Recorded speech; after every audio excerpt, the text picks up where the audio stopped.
Boom. Ladies and gentlemen, we are live. We are live on a sensational Sunday night. I hope everyone out there is having a happy, healthy, and safe weekend. But we are back. And if you don't know who we are the Wrestling for Life Network. We got another live stream, a big one tonight. It's AEW Revolution, Sting's last match. So much to talk about, so much to get into. A stacked card. We got all the hopes that TK is going to deliver tonight. So strap in, strap on, grab your snacks, grab your feel good, put a smile on your face, hit like and subscribe. Let's go.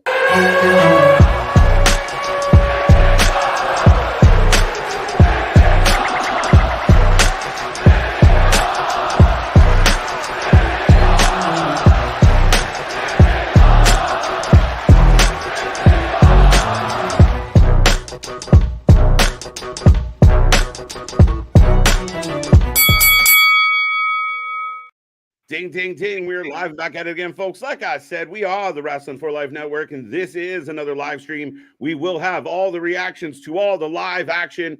We are the pre-show to the pre-show, and we got lots to dive into, lots to talk about, lots of intrigue heading into Revolution tonight. We're hoping this is a grand reset, a step forward for AEW, and I hope they come in strong and leave strong, and we are ready to go kind of correct the course a little bit here for the company. But who's going to take you through this multi-hour journey tonight? It'll be Mr. Every Night, KJ White, the Iron Man of YouTube, and Mr. Big. Ladies and gentlemen, boys and girls, children of all ages, the Wrestling for Life Network proudly brings to you its YouTube tag stream champions of the world, the Every Night Delight, KJ White. I am Big Nick, and yes, we've got the end of an era, the end of the icon, 40-year plus career, man that's been across every, and I do mean every, wrestling promotion. Is there anyone else out there that's universally loved since The Undertaker retiring that this has felt so emotional? Yeah. The man's had, like I said, a 4-decade career, been in every single wrestling promotion, and has managed to not have one story come out about how he's an asshole, how he's a douche, how he got caught up in this controversy, that controversy. Absolutely. No, he's an icon. He's a legend. He, even going through his AEW career, who would have thought that Sting at his age, especially coming off a neck injury that we thought retired him, that he'd still be setting up ladders and jumping through tables and jumping off, stanchions and sides of the building. What we've seen from him has been nothing but outstanding. Again, one of those iconic figures in wrestling. You said The Undertaker. Those two guys kind of always end up in the same conversation. Right. But yeah, I mean, going from Surfer Boy Sting, in the early days when we were just young the man called Sting. Right. He's the man called Sting. And then being able to carry that through one of the best runs ever in the history of wrestling. I mean, how many people can say they literally were relevant without saying a word for about a year? Like, literally, all he had to do was appear up in the rafters, give you a little hint of him, and everybody wanted to know, where's Sting? Where's he going to be? Some of the big iconic moments, even on Wednesday, seeing him rappel from the arena rooftop again, it's one of those things that we'll never forget as wrestling fans. So for me, yeah, I mean, again, a little bit of a bittersweet night. I'm really curious how this plays out, and all the maybe criticism aside about how this all came to be, at the end of the day, it's still one of those huge wrestling moments where we say goodbye to a legend. Everybody comes back to being that little kid again, to where you were seeing him in WCW, to where he's repelling, like you said, he reinvented the game, to where that was one of the first times that WCW especially, did a year-plus long story, specifically with an end game in mind. Yeah, like you said, had literally spoke nothing, literally was just there, just existed. So man reinvented the game, but everybody now goes back to being that little kid watching, or when you, like you said, it was Surfer Sting, where he's out there, the bleach blonde haircut. Again, to go from that to where we are now, the man's got fucking longevity, if anything.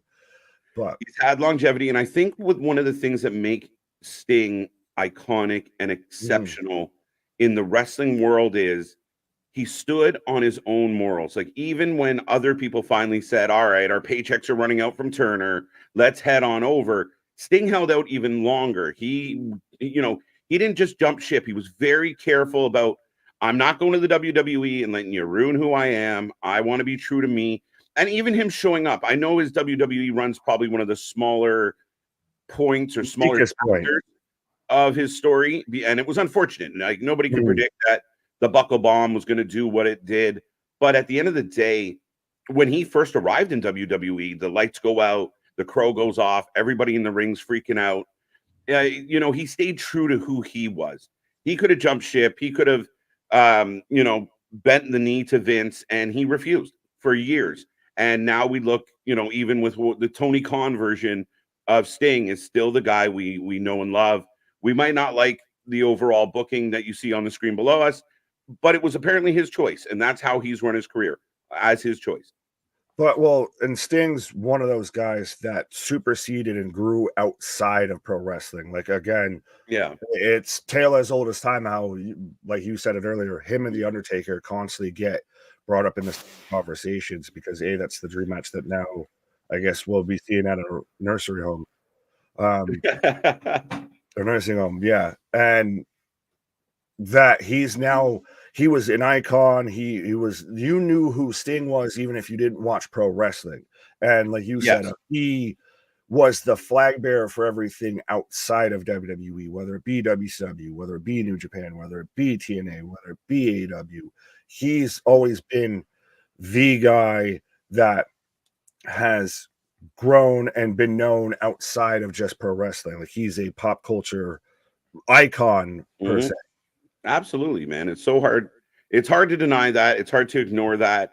And like you said, I mean, for universally known, loved, did it his way. And tonight, I did it my way. that's my jam, bro. But yeah, no, I mean, at the end of the day, look, Wolfpack Sting, I'm again one of the holdouts, and you know, we can talk about a lot of things where, like, you know, they built, you know, everything up to that moment where he was going to go after Hogan and that. And we know what Hogan did, and I know there's mixed stories about not working for him, brother. But at the end of the day, the man, you know, you think about the fall of WCW, that final match, Ric Flair, who I imagine we're going to get involved in this. But yeah, we think of those iconic moments of there's Sting, there's Ric Flair closing the doors of that building and putting, you know, WCW to bed, the official WCW. And I mean, man, it's been crazy. It's you know, one of the fun things or the interesting things about growing up as a wrestling fan. Now that we're getting older and into that middle age, you're like, all our favorites are going away. I hope they make I feel the same way watching sports right now. Like, shout out LeBron just hit 40,000 points, but man is on the back nine for sure. Yeah.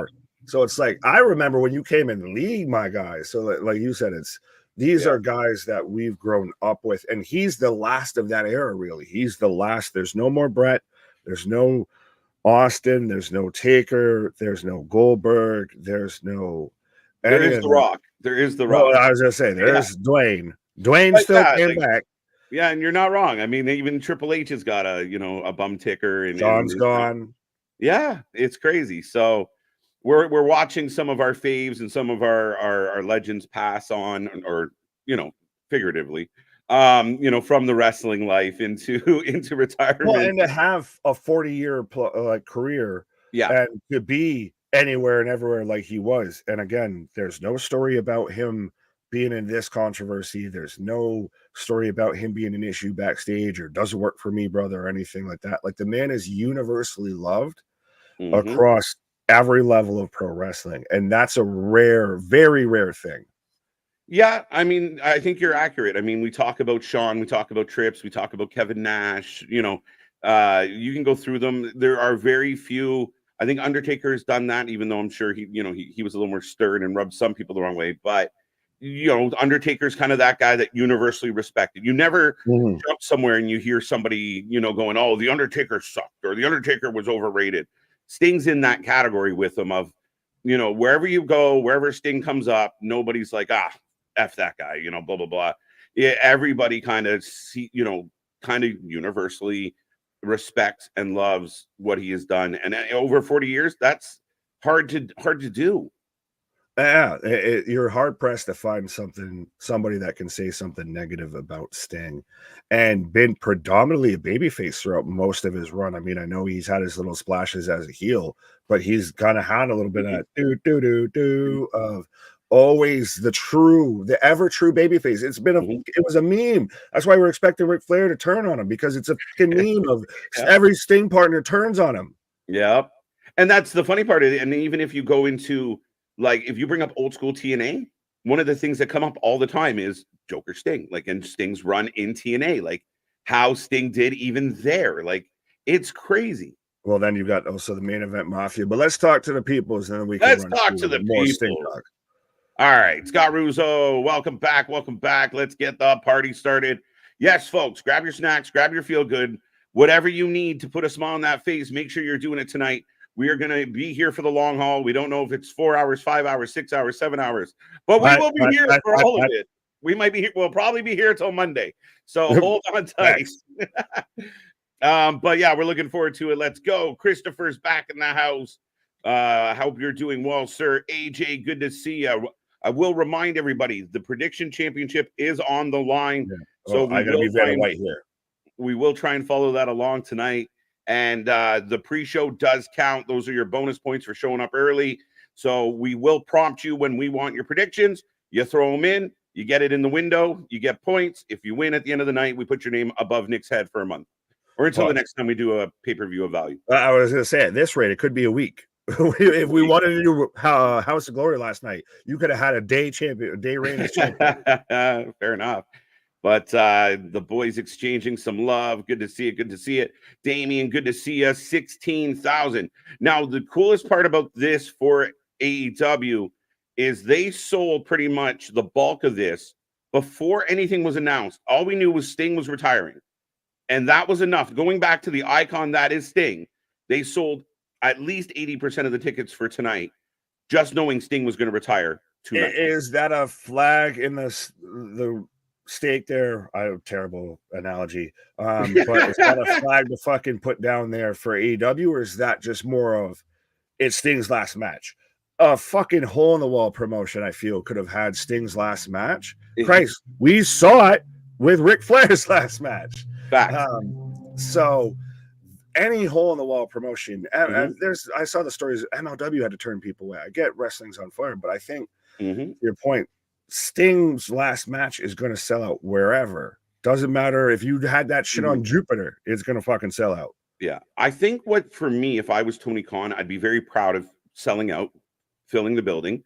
But like Wembley last year, you got to be honest with yourself as to why. But you know you can do it if you give the fans something they really, really want to see. Whether, but if you have the stars and the story, and this has a story, whether we love it or hate it, but it's a 40-year in the making story that some of what Tony had nothing to do with. But regardless, the fans are there if you want them to be there. So you have to give them something. So when you go down the road and you're not selling out, you have to ask yourself why. It's a really good gauge of, all right, I put this card together and we only sold 5,000 tickets. Why? And that's what he's got to figure out internally, of why are people tuning up for something like this? Because you got to have stars. You got to build stars, and you got to have a reason for people to pay the money, get off their couch, drive somewhere, find parking, get in the building, buy the shirts, and sell out that building. What I'll piggyback off of that, and as content creators ourselves and everything, and you don't even got to find no parking. You got to barely even put on pajamas, folks, to come and watch us. But if you have them drawn in, if you have them already have asses in seats, now is your fucking opportunity to give them a reason to keep coming back, to give them the reason to come back the next week. 100%. You're going to have 16,000 people live tonight. People all around the world are going to tune in for this one. People like you and I, people in our chat, all want to see this night. So you can't just lean on the fact that it's Sting's final night. This card has to deliver. This card's got to be entertaining. It's got to be convincing, because after tonight, you don't have Sting. So what's going to sell us on the next pay-per-view? You got all the eyes tuning in, so capitalize on that moment. You only got one moment. You better lose yourself. But yeah, good to see you, Trey. Thank you, Sting. Absolutely Christopher Finley's in the house. How you doing? How you doing? How you doing? Larry Mack, good to see you as well. Wesley Conklin, JPC, yo homies, what's up? Yo. To be honest, I only care about Sting's last match and Ospreay versus Takeshita. Everything else is really doesn't matter to me, and that is your fear. That is the risk and reward here. Okay, you sold out. You put a feather in your cap. You're going to sit there tonight, the media scrum, and go, AEW is doing great. We sold 16,000 tickets tonight. All right, but do we only care about one or two things? Can you make us care about more? But that's the thing. That's your opportunity to make us care about more. Like we saw it even with Elimination Chamber. Nobody cared about that fucking tag match going in. And they had one of the better matches on the card. Yeah. Now you have the stage. The stage has been set. Now it's time to show up and show out because that's what the show is about. 150%, my guy. AJ, he will be greatly missed. Absolutely. Absolutely. I see a lot of repeats. Mikhail, good to see is that another Christopher? We just got a whole bunch of Christophers. Everybody's Christopher. Everybody's Christopher. I got Ian. I got Nevsky. I got Research with Thomas Flynn. Hi. So what's up, Thomas? Are you looking forward to AEW Revolution? I don't know. What might have given you that idea? Maybe. Will, what up, my guy? Shout out, Will. Go check out our buddy, Little Will. Nah. Big Willie style in the house. Willie with it. Right. What? EQ, what up? JPC, what up? We got Dick's Wrestling Toys and Tees. Hello, happy Revolution Sunday, everybody. Yeah, it's a Sunday fun day. What? Sunday. I like that. I still like Sunday pay-per-views. I know I can hate them as someone who has to get up early as shit for work. I know, but being tired on a Monday is part of a really good Sunday. You're charging me $50 and you're about to make me have to call out of work because I can't get up for the next day because you goddamn pay-per-view. Fuck off, Tony Khan. Right. Well, if it makes you feel better, it's more expensive here. So Nevsky, good to see you. Mega's back with us. James and Casey are good buddy. The pre-show is on YouTube. It starts in like 12 minutes, I believe. Yes, 12:03, 12:02. I got their counter. 12, yes. Mega, good to see you. Wesley, I think I said hello to already. Mega trying to get all his predictions in one shot. Not quite. That will not you can't cut the line that much. You can't dip in and then dip out. Roddy, how you doing? Another Christopher, I think it's the same one. Now a Chris Leclerc, Sky Blue, of course. Bailey is not there, and Julia Hart, our #1 fan here. Yeah, we know that about you, Christopher, so that's pretty cool. TJ, Sting will always be the icon, 100%. Can't take that away from him. What a career. Don't disagree at all. I'm really surprised. Are you surprised at the pre-show? Usually it's an hour. Tonight's a half an hour and 2 matches. I mean, granted, we don't know if they might jump early. I mean, they could always, hop on. I mean, we always like to still be at least a little earlier than them because we talk a lot. But I mean, I'm not so hung up on it. I think it's, I think like it's at least so far, knock on wood, we have 9 main card matches, which is a lot better than like the 11 or so we've been having. So don't draw attention to it, or he'll add more matches, folks. Yeah, I mean, he found a better. Maybe he is listening to the fan base. Maybe he's listening to the critics. Instead of having 4 matches on the pre-show, 11 matches on the main show, to reduce it, 2 in the pre-show, and then again, I think there's stuff here that has to breathe. That you need to give it time, including the end of this show, particularly. I totally commend Tony Khan. Quality over quantity is always the way to go. Right. Well, now, shout out Chris, shout out Roddy. I saw your question earlier. So the pay-per-view starts at 8 Eastern time. The pre-show starts at 6:30. Bradley, what up? So you mentioned about what ends this show. What do you think, sir? And I'll ask the chat as well. What do you think is actually going to be the main event tonight? It's going to be Sting. I imagine it's going to be Sting. I can't imagine it being anything else. And I'm really curious how it plays out and how the fans react to it. If the Young Bucks beat Darby and Sting for the tag titles, will it go off? Like, could Sting and Darby retain the titles and then they just, give them up, or Darby has to and just vacate, or Darby's required to find a partner? I don't know how this plays out, but I really see if I'm predicting, Sting and Darby are going to lose to the Young Bucks, and the crowd's going to go quiet. The Young Bucks are going to act like douchebags and leave the building, and Sting will dust himself off, and then we'll get the thank you Sting chants and such. That theoretically should be what ends the show, and it's going to be interesting, like you said, especially the way that they do end it. Could you see them doing the world title match and we end it with Swerve, why not drive? Yeah, Swerve, why not drive? As new AEW world champion, and that gives, if they do have the Young Bucks go over and they're going to get nuclear heat, that gives that enough runway to dissipate before we get to the world title match.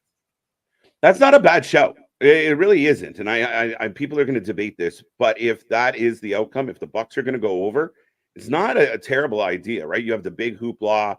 Everybody has that emotion, right? Thank you, Sting. And then you bring out the heavy hitters for the main event, and you have a really good triple threat match.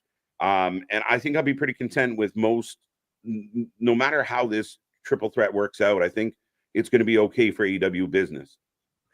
Absolutely. Well, and should the last shot of tonight not be like the locker room clears out and we get the thank you, Sting, we get everybody literally clapping as this man goes out. Mm-hmm. Yeah, that would be my assumption. Again, because if you have this big Sting moment, have you just kind of put your crowd to bed? And now you're going to try and do that match? To me, that's why I think that the Sting farewell is going to be that last moment. Maybe they all gather around him, and then out of nowhere he like rappels up to the roof. Like, I need to go now, my planet needs me. Right? But yeah, I mean, for my money's worth, that's where I would put the bet down. I know you and I did like a quickie prediction last night, going through this card. I mean, again, it will be very. You can go back through it. I don't remember anything. I'm not held liable or accountable for my statement earlier. Yeah, I'm sure you have the card. There's no witnesses to that. What? What's up, Ryan? How you doing? You ready for some good old wrestling? We're always ready for some good old wrestling around here. In the name. It really is.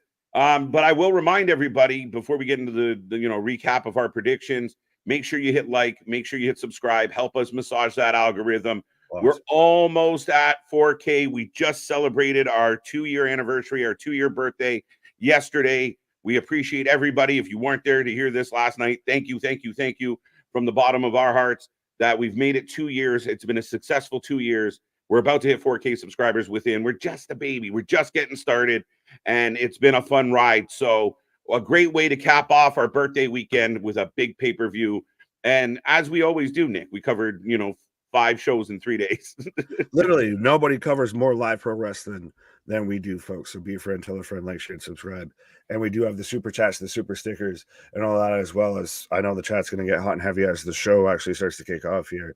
So if you want to make sure you get your comments read and you want to, send Sting off in a solid way, and you want to also help support the channel, we got those options as well.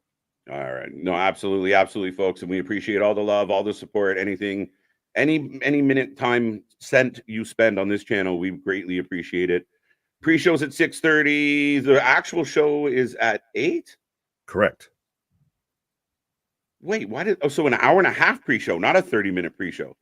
Yeah, they just went all fucked up time. Wait, I was spending them in my head. I was like, and this leap forward shit just fucking all sorts of up.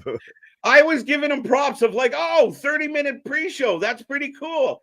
Then you can have that. That ain't what I'm mad at. We're fucking forever away from this. We're remembering an icon, damn it. Oh, that's too so do we want to get into predictions, or we got time? Well, I was just saying, do we want to do that, or do we want to talk about what is your personal favorite era of Sting? Like, what's your, like, when you think Sting going on 40 years? Yeah, I think my favorite Sting is Stinger gets taken out. It's that the Crow Sting, the OG. When he first made his comeback, and it was just like, who's that up there? Who's that jumping out the sky? That's a different guy. He just came back. He ain't going nowhere. Right. But yeah, the OG Sting that would just show up. One of my favorite moments is, do you remember when he rappelled down and he scooped up fucking DDP like Batman and went back up? Yeah,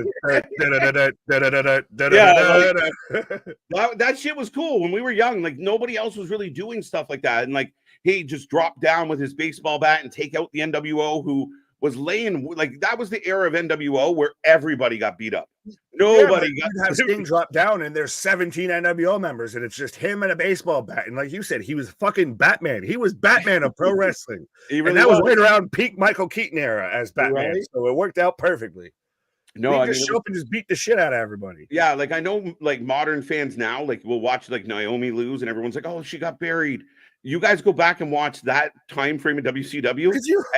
And you'll imagine the outrage of how everybody got buried. Rey Mysterio got thrown like a torpedo off the side of a fucking truck.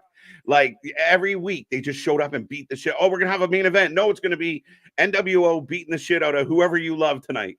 And Sting was the one that bucked that system, was the exception to that rule.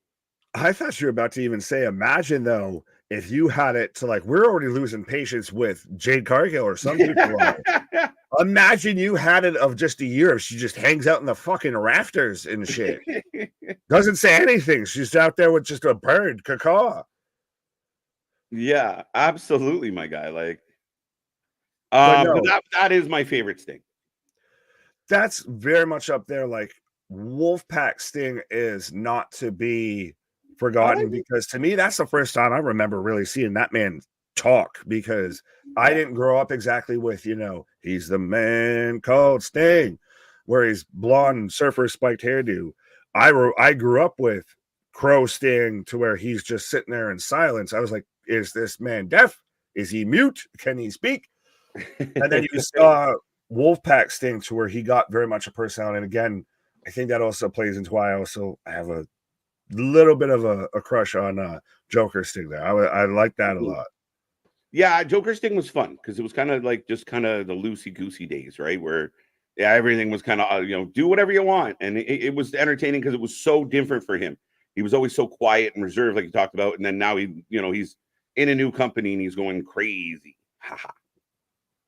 You want to get nuts? Let's get nuts. You want to get nuts? But I mean, you could theoretically, I know at times we haven't been the biggest fan of everything AEW's done, but his entire AEW run, in itself would be a solid run of a fucking go here.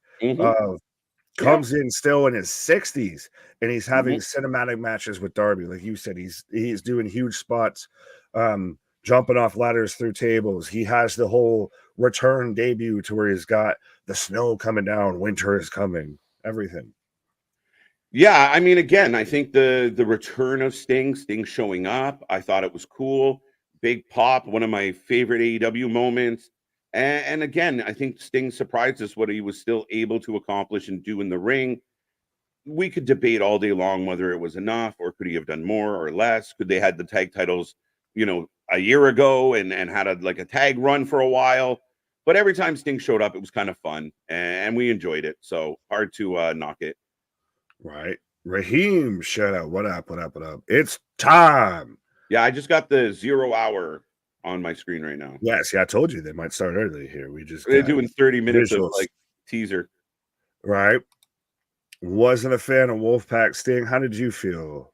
It's not as much as I like the other versions of Sting, but again, I don't mind. It was more the mess of the NWO at that point, where everybody was joining. There was like fucking LWO and NWO and Wolfpack and all the woes. The woe is me. It was just everywhere. So yeah, no, I mean, it's definitely, again, Sting proved that he was, he went from, bleach blonde hair and the colorful face paint, uber baby face, to the creepy dark guy in the crowd, to the red face guy, to the Joker guy, to this icon that we have now. And he's proved to be versatile, and his longevity speaks volumes. Absolutely. And again, I don't mean to keep bringing it in the same comparable, but to me, it is the comparable. That's why we all wanted this as a dream match, because they're so linear. It is literally 1A to 1B of same thing with Taker. We had, the Phantom of the Opera Taker. We had, Mortician Taker. We had, American Ministry of Badass. Darkness Taker. We had the American Badass. Absolutely. So we've had all these different iterations, but they've all still felt connected and all still one person. And that's still same thing with Sting. Of you can still see Surfer Sting will pop out every now and then with current day 2024 Sting. Yeah. Oh, stuff's happening. Stuff's happening. Yeah, I told you they go early. Well, we're at 6:31, so they didn't exactly go early. We're just behind the times. But ladies and gentlemen, the 0 hour is kicking off. If you're just tuning in, I see 80 plus hanging around with us. I want to see 80 plus thumbs up on this stream. Get us to 100 tonight. Get us to 100 in this stream. If you know anybody out there that loves wrestling, wants to talk about it, wants to enjoy the show with some friends, take this link, send it over to them, and let's pack this house tonight. It's going to be a Sunday night special. And we got Renee Paquette and RJ City. Absolutely. The best gift you can give your friend. You're being a bad friend if you don't give them the gift of wrestling. And there's no better time or way to spend watching wrestling than with us right here. See, money made me laugh. Surfer Sting, that Flair turned on 3 times. He's so stupid. He's still my fave. Yeah. But like I was a super young wrestling fan when that was happening. And I thought it was super cool that, again, it was like, this boisterous out there baby face was just getting picked on and mobbed by these heels all the time. What is 80s to 90s baby faces of just You're the Dork. Right. Where are you watching? We are watching on the Bleacher Report and a little bit on YouTube as well. So as I assume Bleacher's going to be behind YouTube as usual. Yeah, up until the start of the show, and then we have no other options. But yeah, is Renee out here wearing macho gear or like I said, like Stinger's gear? Yeah, I feel like it's an ode to Sting, but it definitely has macho vibes. Well, it's one of those of like, I've seen people that have done compilations of like, did you see where they reference Sting here and here and on this whole retirement tour? It's like, yeah, but you picked the most fucking obscure references. That can you be. You pick the references no one that has ever touched a blade of grass before in their fucking life would get, unless you're going to sit there and look for it. Some minute details for sure, my friend. Well, oh my God. I can't believe this is a match on Revolution. Can we argue that this 12-man tag might not be the one we want to see? Oh, the 12-man tag. I thought you were talking about the All-Star Clash, the Meat Madness is. I can accept, fine. You want to do a scramble match. You want to do that. I mean, we get like that. We've had that with other companies. I'm going to leave that alone. But the 12-man match with Jared and Sanjay and all the crew, I just think that you could have saved that for fucking Rampage. You've gone from Jay White, arguably of a year ago-ish, main eventing the Tokyo Dome, to kicking off a pre-show in Greensboro, North Carolina. What? No, you're not wrong, my friend. You're not wrong. Now that they're running through the card, do you want to run through the card with the peeps? Facts. So pre-show matches. So I guess you mentioned it. We'll start right off there. I guess spoiler alert, how we're feeling with the 12-man tag match here between the Bang Bang into your the Banjo Scissor Gang against the Guitar Gang. The Guitar Hero Gang of Max Caster, Bowens, Billy Gunn, Austin Gunn, Colton Gunn, and Jay White taking on Jeff Jarrett, Satnam Singh, Jay Lethal, Willie Mack, and Private Party, which Private Party just got aligned with them literally like last night. It was a quick turnaround. I imagine the baby faces are going to win this one. We'll give this one. I don't even know who the baby faces are actually, but let's go Bang Bang Scissor Gang because they deserve it. They deserve it. You're better than the other. Yeah, it's Bang Bang Scissor Gang. Welcome back. Julia Hart and Sky Blue versus Statlander and Willow with Stokely. So Stokely's gal, Stokely's Angels. I'll go Julia Hart and Sky Blue for this one. Oh, okay. I'll take Stokely's Angels here. Stokely's Angels. All right, all right, all right. I wonder if we're gonna probably have some very clear heel wins here. So do we go babyface throughout the rest of the card to counter it? Maybe. That's quite possible. But so the all-star scramble of Chris Jericho, Wardlow, Powerhouse Hobbs, Lance Archer. Hey, it's almost like they had a match before with that, minus Chris.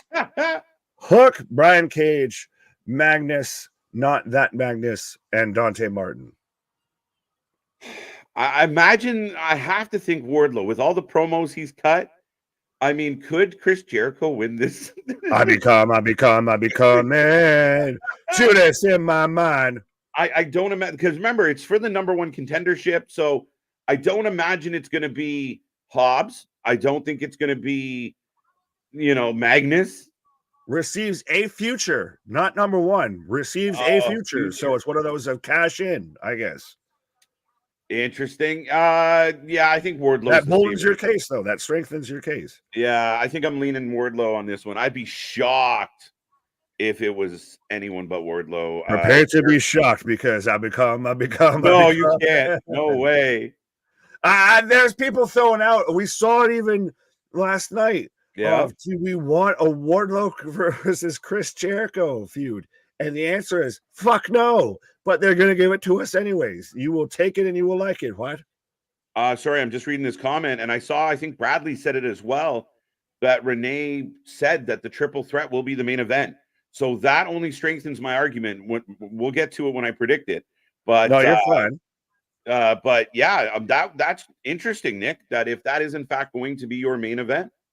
And I think I brought that up earlier and we talked about it of, if you're going to do that, then that, like you said, that predicts another thing. And it's so weird to have that not be your last moment, but it's your trend safe waters of if you're going to go the way we think they're going to go, and it gives you enough runway to salvage. Yeah. It's like your landing gears give out and you've got still enough runway to just not fucking crash on landing. Yeah. And I will send it out to the fact checkers out there. Let me know if you guys, if that is in fact confirmed. Hey, David Crockett. Davy Crockett. Jim Crockett. What do you got? What's next?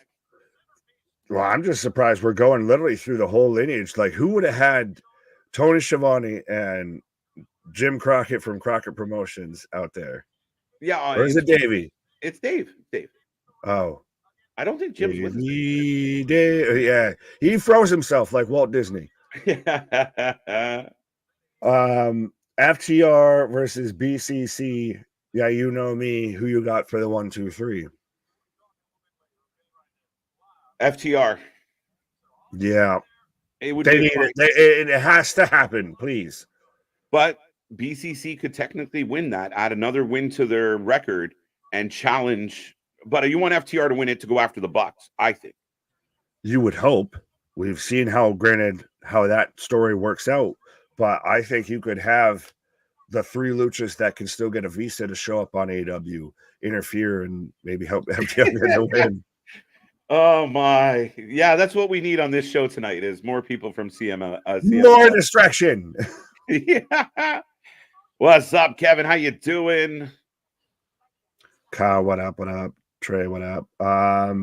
Christian Cage with the Patriarchy versus Daniel Garcia for the TNT Championship. Who you got, sir? Daniel Garcia. Daniel, I said it last night. I think Tony's in love with him. I think Adam Copeland cost Christian the title, and that will lead to another match between Edge and Christian, which we deserve and should be tonight. But I think Tony's fallen in love with Danny the way he's in love with Orange Cassidy, the way he's in love with Dante Martin. I'm putting my money on Garcia for some reason. I agree with you 100%. That's why I'm taking Christian. And Edge shows up after the match, and we have it to where Edge takes out Christian again after the match, and that sets up them having the match for the title because reasons. Because reasons. Yeah, I just see in my future I see us calling like a Nick Wayne, Daniel Garcia TNT title match. Well, we should be calling that just it's for like the Ring of Honor World title instead of the TNT Championship. Yeah, definitely. The 12-man tag could be on Dynamite. Yeah, that's a weekly television show. The fact that we have a 90-minute pre-show is blowing my mind. I was complimenting the guy of being like, quality over quantity. Good job, Tony. Said this, and I stand by this. I'm the so man mad. books a week worth of television in one fucking night. Yeah, I'm so upset. Literally, if you were to divvy up this card, that's a week's worth of television. Yeah. He's even accounted for the commercial breaks and shit with the fucking pre-show. Right. What's next? Orange Cassidy versus Roderick Mustache Strong for the International Championship. I'm gonna go Roddy. We need something. We need something for Roddy. We need something for UK. We need something. Yeah, and again, OC's had this belt so long, and I know people talk about like the historic IC title run of OC, but it doesn't feel special. Well, he's a special little boy to Tony Khan, and so that's why OC's winning this match here because again, the Undisputed Kingdom has been so irrelevant, so much an afterthought. That's why I don't think there's the potential. Wardlow loses, Roddy loses, and then what the fuck are we doing with this faction here? That was the MJF killer. But, yeah. OC is Tony Khan's very special favorite boy here, so he's 100%. He's not giving that belt up anytime. You know what? I think that's my trade-off. All right. OC loses, but Danny wins. A soul for a soul. Soul for a soul, my friend. That's how this shit works. Well, two men who might beat the literal souls out of each other here. Ospreay versus Konosuke Takeshita. Who you got? And is this your match of the night? This is the potential match of the night. I think this one's going to shine if they do it properly. I really think they should tell Don Callis and the rest of the crew to stand back a little bit. Mm-hmm. And I think this really has the potential to be the match that cooks. It has to be Will Ospreay. Will Ospreay, even if you want to say, well, what if Don Callis causes Ospreay to lose to Takeshita to build up later story? Not tonight. You save that. You can do that later. But tonight is allow me to reintroduce myself. Bro. Right. You what, bruv? This story should be built on the fact of even theoretically, according to the AW verse, AW lore, this match is built on the fact that Callis couldn't find anybody to take on his family. So we now have got to fight within each other. So this is sibling rivalry here. Yeah, and I think that's a good reason for him to lay back. But B, then what happens after tonight? Does he just rejoin his fam? High five to Kesh and like we're now like I'm back in. Well, no, and then you also get the dissension because let's not forget Kyle Fletcher. Where does your loyalty stand? Mark Davis, when you come back from injury, where does your loyalty stand? Because do you stand with Ospreay or do you stand with Callis? Does anyone know how close Mark Davis is to returning? About as close as Jamie Hayter, I feel. And MJF? Right. Well, MJF is somehow still longer than either one of them. Yeah, it was asked in the chat. Is there any chance that MJF is here tonight? And based on all reports, I would say no. If it is, it'd be a nice surprise. Still, someone have that 9 and that 1 already in your phone, just on the off chance. Get that scarf ready, Nick. Because I'm a shit. Yeah, I need to find it. I was gonna say I need that other extra 1 down here coming up, but yeah.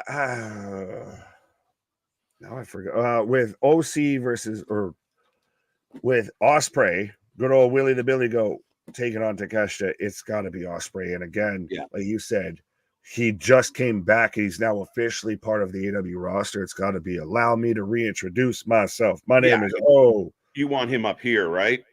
Yeah, and I think this is the match that whoever wins or loses, both men win. This Yeah. has the potential to be a potential match of the year candidate. Yeah, it's one of those matches that you talk about that it shows up, shows out, and both guys come out looking solid. And I think Takeshita's done that in several times in this company. And I do think the kid's got a bright future if done properly. But and somebody mentioned, John, these video package, what I'm seeing, they've been good. Again, this is stuff that, I mean, I know they used it in their road to, but I really do like the buildup. I just feel like you could do more of this leading to this. You could do this on weekly television instead of once a month. Yeah. EQ agreeing with us. What else you got? What's up, Eric? Brav. What's going on, Mike World Order? Sorry, Nick.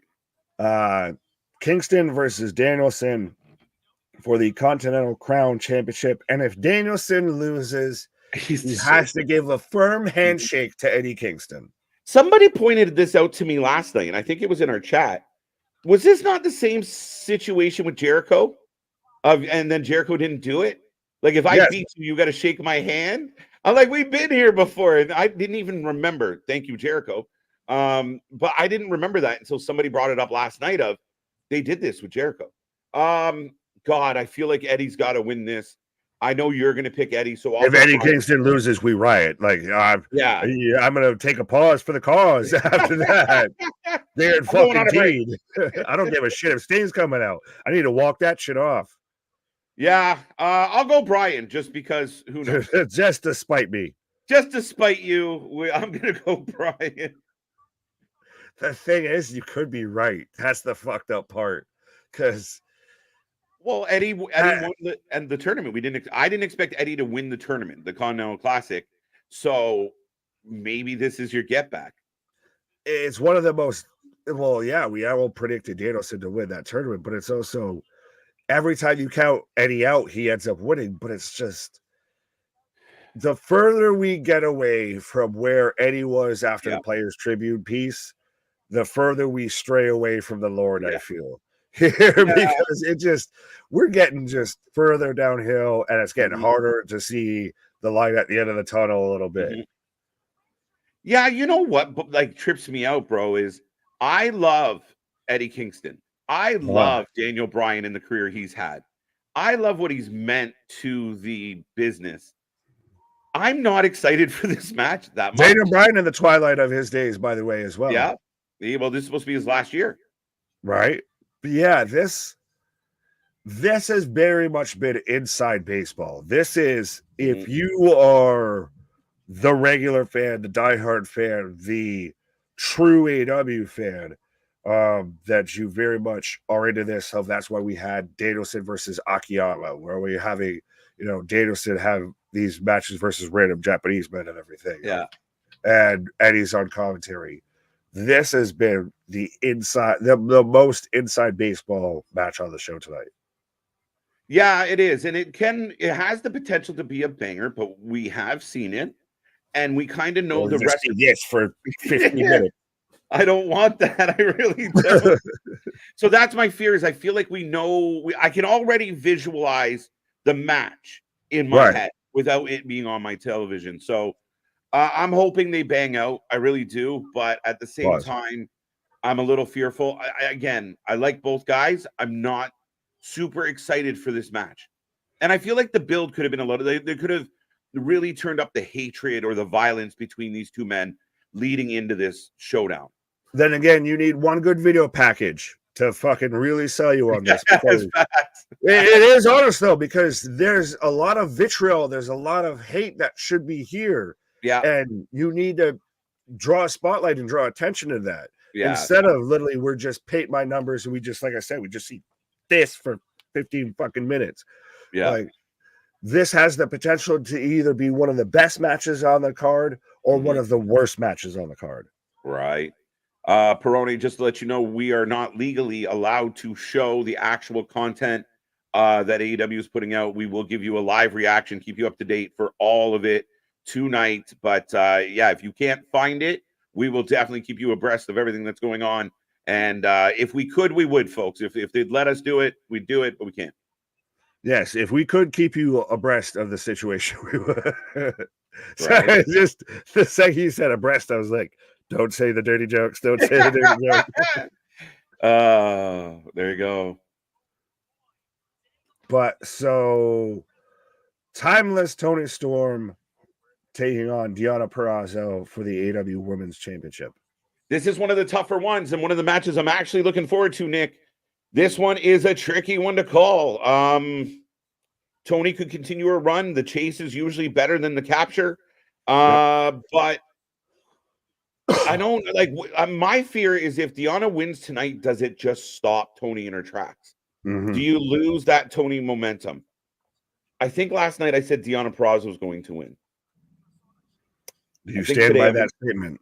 I think I'm going to say Tony Storm for the W. Well, goddamn it! Now you're making my decision different. Oh, did you went? Did you pick? I went the other. We flip flopped here. Yeah. So I'm just worried that if Tony loses, does she go stale? I mean, and some might argue she already has. White, so she's already technically outdated. But I mean... all right, I'll stick with Deonna Purrazzo. No. We're going to argue about this later. You have to sit there. And so, what is your final decision? Lock it in. Who wants to be a KJ Nair? Lock in your decision, sir. I will lock in Deonna Purrazzo for the win. You sounded so fucking hesitant to say that. I'm expecting to lose. Can I phone a friend? Can we 50-50? Can we poll the audience? So I'll take Tony Storm. OC ain't winning, says AJ. All right. Well, Small Mark said was saying Maria May will cause Tony to lose. So okay, but is anybody really jazzed about Maria May versus Tony Storm without the belt moving forward? Maybe that'll be curious. There's a whole lot here that I'm not jazzed about, respectfully. Well, you got to keep in mind, Sasha Banks is on her way in, right? So to me, it's tough. Deonna wins. I fear that she is a transition champion for Mercedes. And I mean, that's a huge possibility. So it might actually be better for Tony to keep the belt. She loses the Mercedes belt. Is Mercedes the one that takes the belt? Yeah. And then Deonna can chase Mercedes opposed to winning it and then losing it 2 weeks later. Sounds like an injury lawyer chasing a Mercedes. Who screws Christian? Nick Wayne's mom, apparently. Don't tell his wife. Nick Wayne's mom has got it going on. You know, right now, quickly on a side note, I have like the YouTube up for the pre-show, and I love the people that just tune in to be like, AEW sucks. Someone actually took the time to have a super chat of like Triple H was Booker of the Year. People are funny. Like, really I'm going to pay to say fuck you. Yeah. Like, again, we get accused of hating. I mean, we're critical, but at the end of the day, man, I'm not going out of my way. We're here trying to be as excited as we can. We ain't out here like, I'm going to spend my hard-earned money just to say fuck you. All right, what's next? So, well, do we want to go with what should be the main event or what I guess allegedly will be the main event? Which one do you want to talk first? We're down to the final two matches. Let's go with the championship. Samoa Joseph. Well, which championship? The world champion. Let's go Samoa Joseph, Hangman Page, and Swerve Strickland for the AEW World Championship. I really, really, really, really want Swerve to win this title. He really, really, really, really needs to win this world title. Right? Yeah, I'm going Swerve. I'm going to go with, I mean, dude, what would it be like if Adam Page pulls this off? Man, put down his drink. I was about to take a sip, and you said something so goddamn disrespectful that I couldn't even finish my drink. Is anyone out there thinking that Adam Page could win this? Hell no. There were people that thought if you still quote Meltzer and Alvarez, he's not medically cleared to fucking compete with this shit. Even though he sat there in heel turn because he broke a fucking ankle. Oh, these guys kill me. Right, but he's there to take the pin. He's there to help move the story along. Yeah. Okay. Yeah, I'm going Swerve, bro. I think you are too. Absolutely. I swear, why not drop? He has to. That's 100% your big moment. And especially if you're having that be your main event. Could you imagine? I don't even want to talk about Hangman winning, but you imagine you sell everybody on this is Sting's last match, and you not only don't have Sting main event, you have him lose, and then you also have Swerve, who's your next most popular guy, and you have him lose as well, even if it's Samoa Joe. Respectfully, I love me some Samoan Joseph, but still, that is a Hatui and a Hatui on top of that in people's faces. Now, Samoa, and now people do love Samoa Joe, and Boston says Joe needs to retain. I was going to ask Boston why. He kind of answered me before I asked. Can't have him lose it after a couple of months.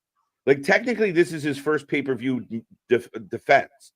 So could it be that, Swerve and Adam Page cancel each other out? Joe gets away with the belt, and there is a continued chase to get Joe. Have you, again, like I said, there, A, booked yourself into a corner just with the presentation of your show, and B, with Joe still being very much a veteran. Like we had Swerve reference you can go back to doing commentary in a poncho with Joe's in the back nine. Yeah. So does he need a fucking year-long reign or anything like that? Or can he be one of those guys of, cool, you had your run. Yeah, it may have not been the best. It may not have been the longest, whatever, but you had your run. You still elevated it off of MJF. You helped keep it afloat. And now you're going to the hottest guy in the company. Yeah. Again, like the question, what do you do with Samoa Joe if he loses? Again, he's at a part of his career where he can just show up and beat up anybody and make it interesting. And I think you do have to. My fear is you're going to, like we just saw Wardlow cut a promo about how they strapped a rocket to my back upside down. Swerve could be the next guy with the rocket in the wrong direction if they don't capitalize.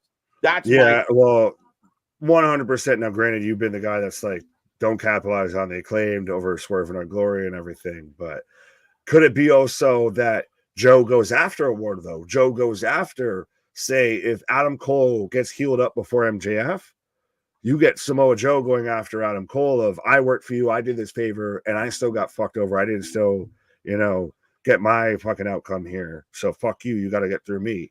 Fair enough. I did a favor for you, so now you got to do a favor for me. Have Page take the win. See, that's where I start getting nervous, Boston. Don't you put that evil. Don't you put that evil. Well, Page taking the pin, what makes me nervous about that I thought you said win. Sorry. No, the pin. Because we know TK a little hesitant with certain people. I don't want Adam to be mad at me. He's an OG, and if he takes the pin, he'll look bad. So... Have you seen that mustache, bro? You got it hooking too, bro. Look at you go. Right. Yeah. No, that's I'm going Swerve though. Let's go. Gotta be Swerve. But do we, I guess then transition, do we see a Swerve in the last match to talk about of Sting and Darby Allin defending the AEW World Tag Team Championships in a tornado tag match against the Young Bucks, the EVPs, Matthew and Nicholas? Yeah, I'm positive, and I will admit it later tonight if I am incorrect, but I am very confident that we are watching the Young Bucks walk out of Revolution as World Tag Team Champions. Oh, yeah. Because nothing else makes sense in my head. I can't figure it out. Could you see a Darby turn on Sting? That'd be so insane now. Because I think if you were going to turn Darby on Sting, you would have done it and built up Sting versus Darby. Like Sting, we talked about this well before they announced the Young Bucks. If I was booking it, you have a moment 2 months ago where Darby just lays out Sting, shocks the world, and is just like, you know what? I'm sick of being in your shadow. I'm retiring you. I'm putting you to bed, old man. I am the new Sting. I am the future of this company, and I'm ending your run. And I think that would have worked really well. Would have been really compelling. Then you have Sting versus Darby. Sting loses. Darby gets catapulted into, a higher echelon of where he has been as of late. But we didn't get that. So if he was to turn during this match, I don't think it's you nailed it on the head there. We both wanted, I feel, wanted the last match of Sting to be a Sting versus Darby, even if it's not a turn, if it's just a respect. It's the Shawn Michaels, I love you, I'm sorry, and then hits a coffin drop and a 1, 2, 3. But if you're gonna have anybody turn in this match, to do it now instead of beforehand and have that play into this match. Mm-hmm. The only person that could turn would be Ric Flair, and who gives a fuck? That's my honestly, prediction. That's my guess. Yeah, that's gonna be my guess, dude. Is that Ric Flair cost Sting one more time? He wings his way. Yeah, I think we're gonna get a moment where Ric Flair low blows Sting, and everybody goes ooh, and you think they're gonna win, and there'll be a near fall. Like we're gonna get a false finish on that, and Sting, Rick's still a dick, but we're gonna move on and we're gonna finish this match. But I still think the Bucks are taking this. Or that's what causes the near fall. Then say Darby or whoever goes out there and goes after getting Rick, because Rick's got to still want to take a bump, and that's what causes the distraction. Nobody's there to break up once the Bucks hit like the V trigger or the double super kick or something. 1, 2, 3. Right. No, and I think Ric Flair gets on the apron and then falls down and sells a fucking heart attack. Elizabeth, Charlotte, I'm coming to you. And then Sting runs over, and that's what costs him. Clear. Yeah. No, dude, I don't know. This one's a very tricky situation with how this has all been booked and built to. So I'm very curious. Now, you could have a match where the Bucks lose, but then it doesn't really help the Bucks any bit, because now they're just hapless heels. And then you also have this situation of Darby needs a partner, or they vacate the titles. They're just like, oh, well, bye. Theoretically, and I know this is allegedly what Sting wanted, booked yourself into a corner of, so the Bucks go over, Sting and Darby, granted it plays into their we're the insufferable heels, we control everything character, but I think that starts to become more go away heat than anything. Or you have Sting and Darby go over, and now you've killed the whole Matthew and Nicholas shit, and then you also now have Sting who retires and Darby's just left waiting the wins to climb Mount Everest and find a tag team partner. Yeah. Or Tony loves tournaments, Nick. Tony loves tournaments. Yeah, so but it's almost a no-win situation either way you fucking go. It's a tough one. It really is. You have the Bucks win and you piss people off. You have Sting win and you kill characters you've been building up. Yeah. And that's why, initially, I didn't love the idea of the tag titles being involved in the situation. You get to Sting's retirement. You could have done everything you did with the Bucks. And know what would have been really cool? Like FTR versus Ricky Starks and Big Bill on the pay-per-view. Like a really good tag title. Imagine that. Because I really think that you didn't need the title involved in this situation, because now you're kind of painting yourself into a corner a little bit. And neither way really seems like the best way, but we'll see how they do. Absolutely. Well, shout out Nigel McGuinness for stealing my fucking look out here. I got a better beard than you, homie. He's got the petty cap on as well. So, man, stealing my gimmick. Right? I really wish that man would take the mask off his face. I want to know, does anyone have a picture of Excalibur? If you do, send it to the Wrestling for Life Network on Instagram. What is he under that mask? Was he burned in a fire like Kane? He's Deadpool underneath there. He's just horribly disfigured. But we've got the 12-person tag match. So, sir, if you're gonna pause, I think you've picked the perfect time. Yeah, I won't be long. I just gotta run. No, you're good. Tag you. 12-man tag. Who wins? Is that what's starting this? Yes, sir. All right. I have private party thrusting on the entranceway. Run while you can, folks. There you go. So, ladies and gentlemen, get your predictions in. If you are new here, we take a prediction for every match. That title above Nick is on the line. This is the pre-show bonus. So if you showed up early, get it in before we type in predictions are closed. which will be at the ding ding of this match. So with 12 people, you got some time. Right. Yeah, as we've got Willie Mack hanging out specifically as KJ's taking a pause. Willie Mack hanging out specifically with Private Party as Private Party has to let Jeff Jarrett's crew through. Granted, Jarrett just fuck this and just walks around the shit ropes that they had it set up there. But so is this Satnam's first in-ring action? I feel this. Does anyone remember the group The Oddities from like the early Attitude Era there of everybody come to the greatest show, all that? Because this is what this kid reminds me of. Satnam reminds me of fucking Kurgan there, or what's his other name there from the other guy that was in The Oddities? But anyways, folks, let me know who you're taking for this match. Whether you're taking Team Jarrett or Team Bang Bang Scissor Gang. Where is the circus show already? 3 seconds of the show. Yeah, literally. Bang Bang Scissor Gang for the win. Ian Patrick Gagnon. I hope I said that right. What's up, boys? Definitely excited for Sting's last match. He is a true legend. I'm hoping that Tony Khan does the right thing with this tonight and doesn't get up. That's a bold prediction. Bold prediction. We'll see how it plays out, sir. I'm worried. Not in your favor. David Sagan, Team Jarrett, Kurgan, Golga, and Giant Silva. Giant Silva, that's who I was thinking of. Thank you. The Oddities, yeah. And then you also had Luna, because you had Golga with the fucking Cartman and shit, yeah, which was Tenta, John Tenta, which was fucking Earthquake there, the shark there. But yeah, that's a fucking long forgotten faction. I can't wait to hear it Sting. Now, am I the only one that's probably going to get emotional when it's the last time that we hear it's Sting? Like, should Tony Schiavone just retire after that along with Sting? Because I don't know what else he contributes. But yeah. Hey, I'm glad. Oh, they literally are now doing the gimmick to where Max Caster can't finish a rap. So they've given Max Caster the B-Rabbit gimmick. B-Rabbit, B-Rabbit. To where he constantly jokes or fumbles here because he did it on a fucking house show and it became viral. Or no, it wasn't a house. It was a fucking Rampagia.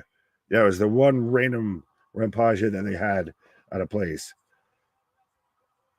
Listen up, Slapnuts. Bang, bang for the win. I still need Private Party to join the other faction to become the Private Scissor.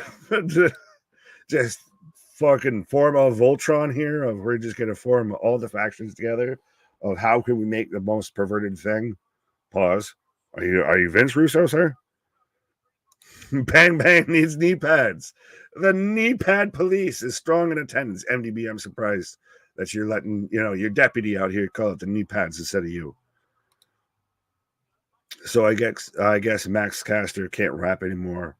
Respectfully, could he rap before? Honestly, the Acclaim. It was the most. John Cena put out a better rap album than Max Caster has ever cut a fucking freestyle. And I challenge anyone to tell me I'm wrong. Choke, be rabbit. Bang Bang definitely needs knee pads. So we've got ding ding, so I will close the predictions. So if you haven't gotten your predictions yet, even if I didn't click on them, get them in now before I can finish typing this out here.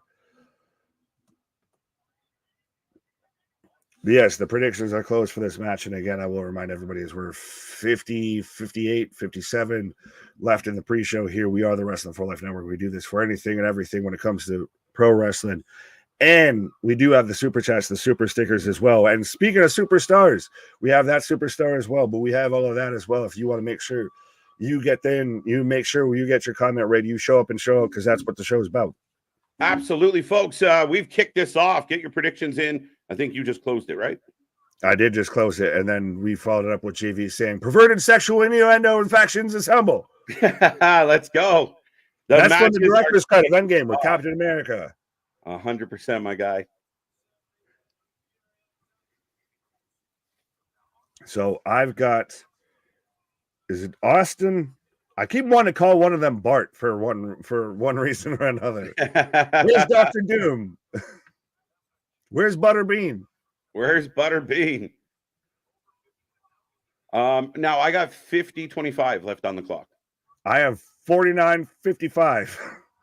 So you're like 30 seconds ahead of me. You're right. I'm on the tubes of you, so I'll pause at 49. Oh, you're still on YouTube, so I can bring YouTube back up. Oh, okay. Yeah, we're just syncing up, folks. But yeah, keep going. Get in that chat. Make sure you hit like and subscribe.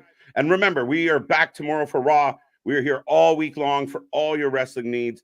We watch more live wrestling than anyone else out there, and we just do it on a different level. Often imitated, never replicated, never duplicated. I'm at 49:24. Do I need to pause up or anything here? 46, 45, 49, 44, 43, 42, Oh, 41. You're at 49. I'm at 49:11. That's a terrible spot to pause if the 4 wasn't there. Bullet Club for the win. I'm just going to pull up the see what it's doing on YouTube. Bleacher Report happens to be slow. What can we say? I thought you were already on there. Dun, dun, dun. Here we go. Oh, of course, commercial. Bang, bang. There you go. Jay White. Yes, go. Who is the person always asking? Speaking of going, KJ went and gone. Who is the person always asking about Jeff Jarrett? Will they win tonight? That would be Keyshawn, I believe, in the chat, who just wants to see one, if not both of us, freak out because he keeps bringing up Jeff Jarrett. Yeah, Keyshawn's going to be in his glory right now. The bane of my existence, and I'm not talking about that supervillain. We're getting I hope he doesn't win. We hope he doesn't win. No, I don't expect him to win. That'd be crazy. Tony Khan fears WWE. Nah, he's too much on his own cloud, so to speak, to fear. He's too much. He's too busy. Do you want to build a snowman? Well, do you want to snort a snowman? Did you see the edit of after the Rock's out there calling out Scottsdale and then the biggest Coke heads and Matt heads, and then it cuts to Matt Riddle just running down the ramp as soon as shit. I had not seen that. That's awesome. I have to say that to you, but yeah, man's admitted openly, publicly, unequivocally, like out of nowhere. Just every time I fail a test in WWE is for the Cumberland marching powder. I'm in love with the cocoa. Speculation. No, he fucking said it. It's not speculation. If it's a witness testimony, you listen. If OJ Simpson's up on the stand, and he says, "I did it." Guess what, motherfucker? He did it. Right? It's not speculation anymore. It was almost a brag, which I thought that was the odd part for me of him being very much like, well, I got caught doing this. You're like, you had a multi-million-dollar like you were making bank, and you couldn't, You had one goal, one job, and it was don't fuck this up. And what did you do? You fucked it up. Right. 3 times. All right. Good to see a Mountain Man. Any surprises tonight? Or they save for Boston big business? We've had this debate, Nick, of would you tease Sasha knowing that you want to sell tickets in Boston? Would Okada show up tonight to help sell tickets for Boston? Do you save them all for Boston? I don't know. Okada's been the one name that I've seen that's gone floating around of if you're going to bring anybody, and I do mean anybody, in tonight, it's him, you save any sort of build for Mercedes till you get closer to that show for March. Right. I got to see that. Yeah, absolutely. Happy birthday, Clay, by the way. Hope you had a good one. Thank you for spending some of it with us. Right. Dun, dun. And the good news is if you can't watch Raw tomorrow night, they all go into our archive. You can watch all of our shows any day of the week, see what we had to say about each individual show. Yeah, we got you covered. It's like hanging out with your buddies. You sit there and, I want to hang out with my friends. I'll watch this. Right. But I've got tagging the Bowens. Did I hear the fire here for the private parties? Pause. Right. I'm at 45-13, by the way. 12-11. My head behind on par. 45:03, 2, 1. That's fine. Yeah. We're talking seconds. I'm good with that. Right. Did I hear Boston? Unfortunately, no one wants to talk about Boston. Oh. Dun, dun. A loser city and a loser state. What? Oh. Shots Spoken like fired. a true Yankees fan. Right.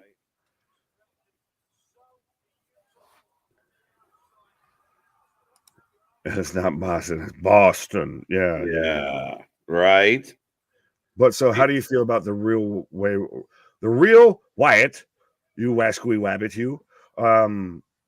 Jay White's being wasted. He is. Jay White was brought in. It was a big deal. People bragged about it. Oh, Triple H screwed up. He dropped the ball. They didn't get Jay White. Da. All that was said, and then you didn't. As the big man gets tagged in, by the way, slapping the shit out of Bowens. Jay White being in this, I like the Bullet Club. I think the Bullet Club could have done a lot of good things. I really like the Dynamite after World's End. Jay White came out, cut a hard promo on Adam Cole, and I thought, wow, let's do Bullet Club going after the Undisputed Kingdom. Keep them busy while MJF's on the shelf. This is going to be really cool. And then everybody that was pissed off at Adam Cole forgot. And here we are. So Tony Khan forgot. Right. So, yeah, I mean, Jay White has been underutilized in this company. He's a star. He's a great talent. We know what he's done elsewhere. I think the WWE could have done a lot with him, put him in very prominent spots, positions, roles. And unfortunately, that's not the case. Well, even Josh T brings up Jay White belongs in the main event. Mm-hmm. Joseph reminding us that 1 month and 3 days till Mania. We're getting close, and we will be here for our marathon week. Not just a day, not just a weekend. It is our Mania marathon week, ladies and gentlemen. It's like goddamn Woodstock up on this shit. Right? It's a whole festival. The festival. It's a festivus for the rest of us. Do you remember? Pepperidge Farms remembers. Random. Well, no, I could click on Boston talking about New Hampshire. You know, I live there. I'm from there. Let's keep that in mind. Right? No, it's all love. As we've got Billy Gunn going for the hot tag. Now, for those out there that think WWE's relying on old names like Dwayne, I would like to remind everyone that we have Billy Gunn and Jeff Jarrett starting the show. The whole crux of this show is on Sting's retirement and Ric Flair. So, right. No, it's been one of the funny things to talk about. And we even talk about, I mean, again, you want it to be the alternative to the WWE. And I don't mind you signing a Malachi Black and utilizing him different than the WWE was, or FTR or Danielson. But you got Billy Gunn, you got Jeff Jarrett, you got names that, I mean, are a little surprising as he does get the hot tag and he is rolling, but down he goes. I got him taking a stunner and a cutter. Yeah. Oh, senton. And another. Oh. 450. I didn't realize, did Willie Mack get added to this last He minute? gets out. Yeah, what? Was Willie Mack originally announced for this, or did he just get added? Yeah, I called it out in our predictions earlier. Oh. Yeah, he randomly was just aligned with Private Party just because, you know, Return of the Man. Okay. Oh, my Lord. Jay White gets the tag. Setting Willie Mack up. No, he's not. Blade Oh. Well, 310 to Yuma. 310 to Yuma. I like that name. I'm going to give him credit on that one. Well, that I was quoting the sock puppet there, so. But a big pop for Jay White, like we said. I mean, imagine you had tonight like Jay White versus Christian Cage, or Jay White versus Will Ospreay, or Jay White somehow involved in the title picture. I mean, damn, are we missing the boat on this one? Well, and I very much think we are. I was going to say, I'm wondering how long Jay White's been with AEW because think about it. From the time Jay White signed till now, would you have more believed Hangman Page was going to be in the main event for the world title, or Jay White was going to be in the main event for the world title when Jay White signed? You would assume Jay White was going to get that push, get that love. Right. You know, I know he had a bit of a bout with MJF, but it kind of went by the wayside as everyone's trying to figure out what to do with this giant and Faymaster, kind of. And assisted. Or Satnam, not really apt to taking moves, so that didn't look great. Oh, it's literally chopping down a tree. There you go. And poor Willie Mack gets put in the match to take the L. Blade Runner, 1, 2, 3. How you doing, Bob's your uncle? Why do they even have a referee, Scott? We don't know. We don't know. It's chaos. Because Aubrey's got to just stare all awkwardly in between the wrestlers like this. Right. Somebody's got to count the 3. I didn't even know who the legal man was, but yeah, poor Willie Mack gets injected into this match to take the L. I love Willie Mack. What the hell? Yeah, go back to TNA, Willie. Do Big Willie style. No.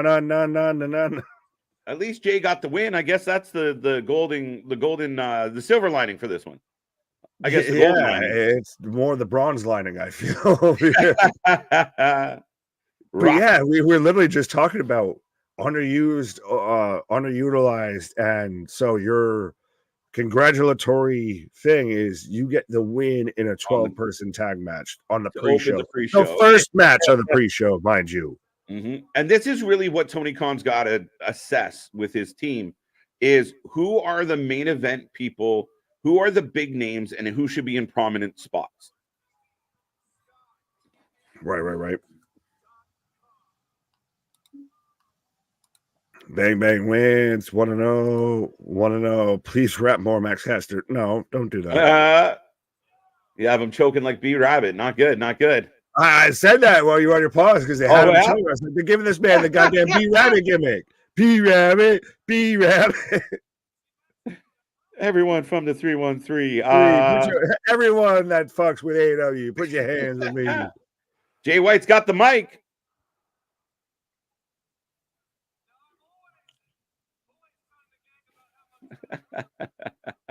Yeah, come on. My name kin there, Jay White. Cousin Jay not being treated properly by PK. He just didn't want to adopt the K on the first part of his name there. Right.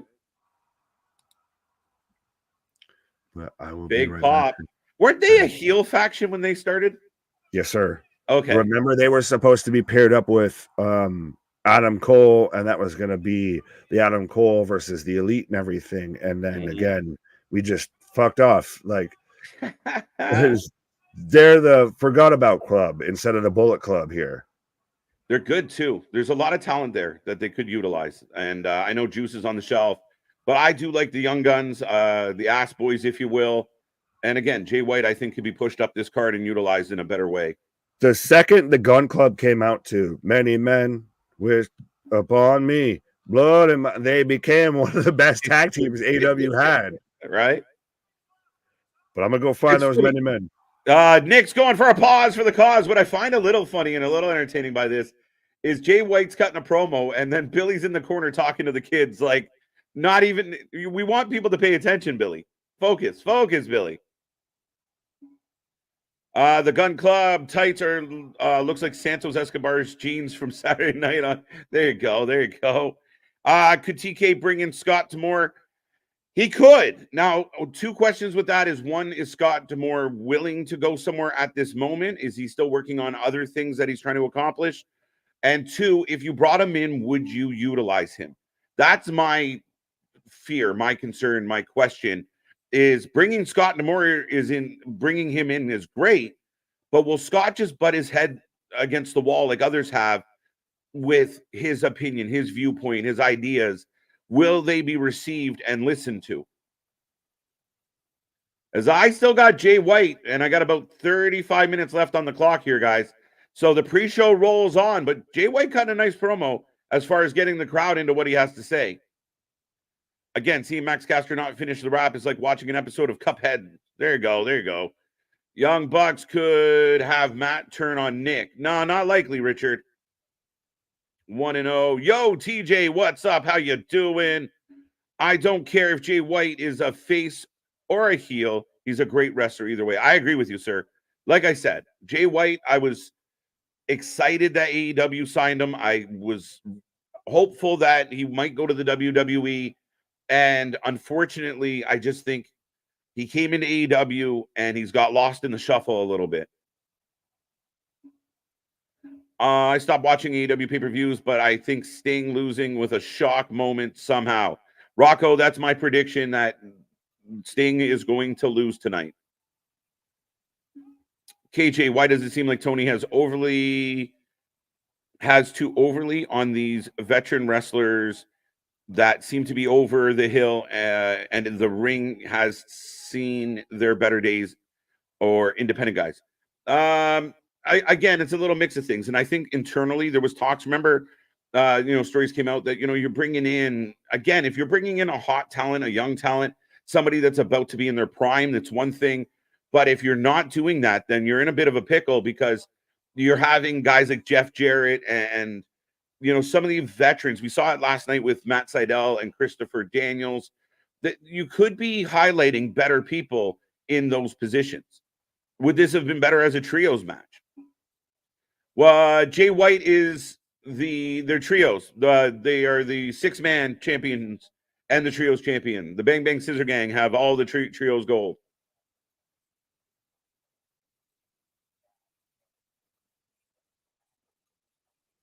So OC is not cleared again, but he's still going to wrestle.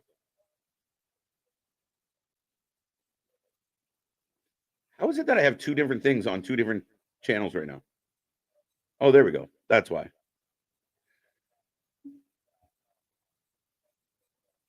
Let's see. OC's giving his 2 cents. So OC doesn't want any help. He's not medically cleared, but he's apparently still allowed to wrestle. And he wants to do it on his own, even though he's up against a guy who has a whole faction helping him. Jay White promo is pointless. Yeah, it's just a hype thing. It's pre-show. I got no issue with that promo. Again, a very babyface promo, getting the crowd hyped up. He got a lot of cheers for what he was saying. I got no issue with it, Richard. Did I have a lot of point? Probably not, but being in the pre-show, killing some time till we get to the main show, I don't think there's an issue here.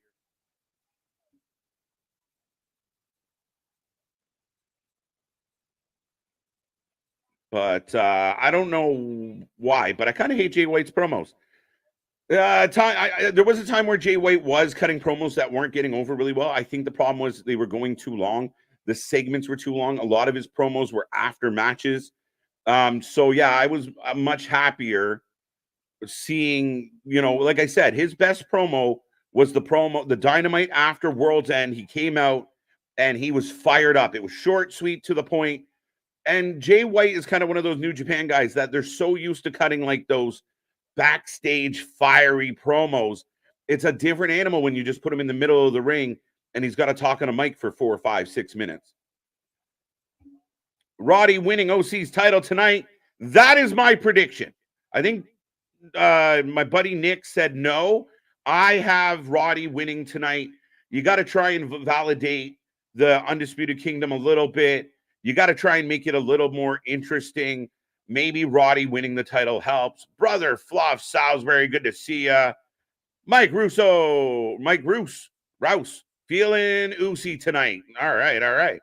16K for AEW is not bad. It's great. And that's what we talked about earlier in the pre-show, JV.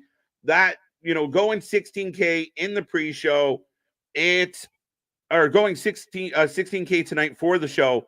That's an excellent achievement. That's something to be proud of. The obligation of Tony Khan tonight is you sold a bulk of those tickets just on the fact that Sting was going to retire in Greensboro. It wasn't like the Young Bucks. It wasn't the other matches that sold a bunch of tickets. Sting retiring tonight is what sold you. What Tony Khan has to do is put on a show that makes the people watching tonight to see Sting want to watch more of the other people when Sting leaves after tonight. That's the obligation of the booker. Yo, hey, the bastard. That bastard.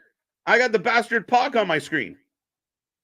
Some love for Renee, good old Canadian girl. Bum, bum, bum. Here we go again, he says. Yeah, no shit. Are you coming back or what, sir? Yes. How, Renee? So one little surprise on the pre-show. The bastard in the house. Wow, Renee looking good tonight. She usually looks... That's not nice.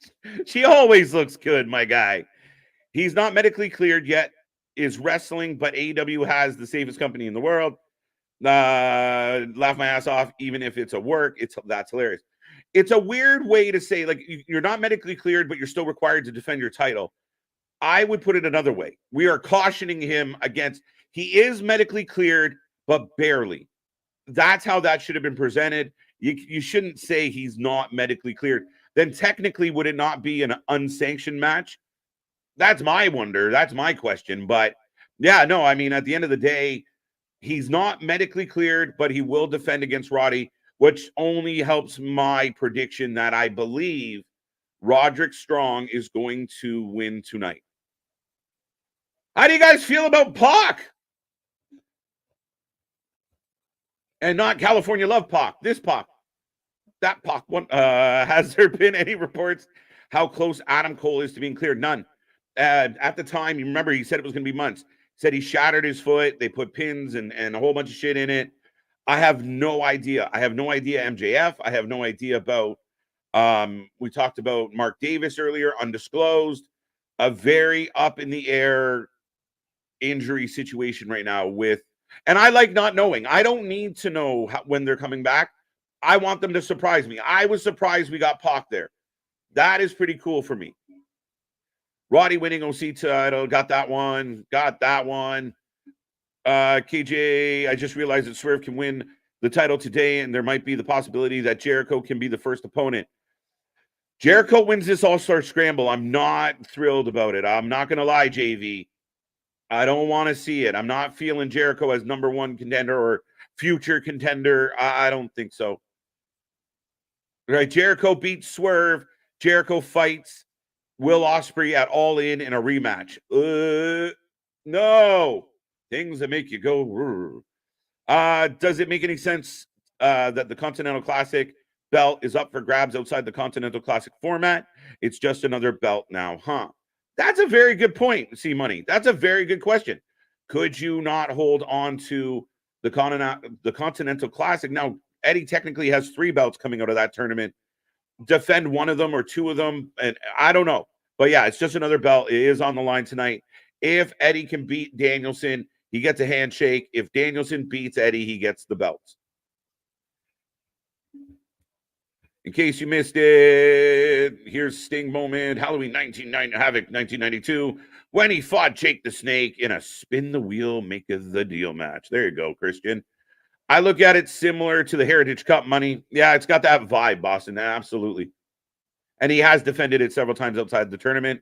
And then I guess next year or later this year, we'll have another tournament to reset. I don't know what they do then. When is the next AEW pay-per-view after Revolution? It should be... Someone's going to beat me to the answer. But I think it's... what do you call it? I'll tell you in a second. Big Business is coming up next. Supercard of Honor is on April 5th. Forbidden Door 2, we think it's going to be in June. Then All In August. So, yeah, I mean, again, spaced out pay-per-views, which I do like.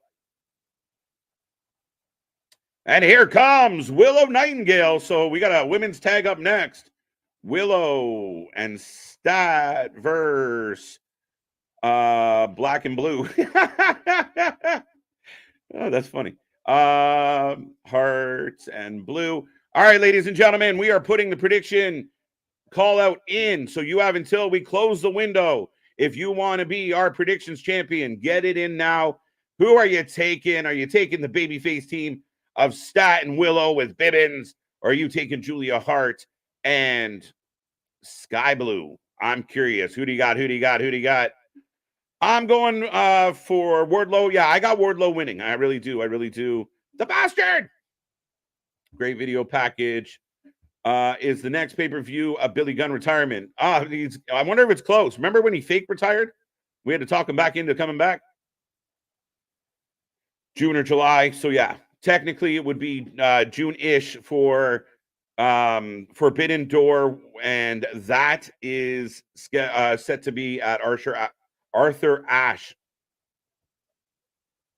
If Roddy wins the international title, I'll buy it. Oh, there you go. There you go. Challenge accepted. I saw something else. Roddy for history, ready for AEW. Let's go AEW. Robert, how you feeling tonight? Welcome back. Good to see you. I just like motherfucker. So I got the YouTube, the pre-show up on YouTube right now, and I literally see that little screamy man in his digital car jump into the fucking AEW chat and yell out bathroom break because the women are coming on. That's a true AEW fan right there, guys. A diehard AEW fan. Right? He's so excited for this match that he just encourages that type of fucking opinion. It makes my head hurt. Crazy. Sting's last WCW match was 3/26/01. Now his last match in March as well. This is for Nick and I. Spell WCW. Yeah, that's Nick's gimmick.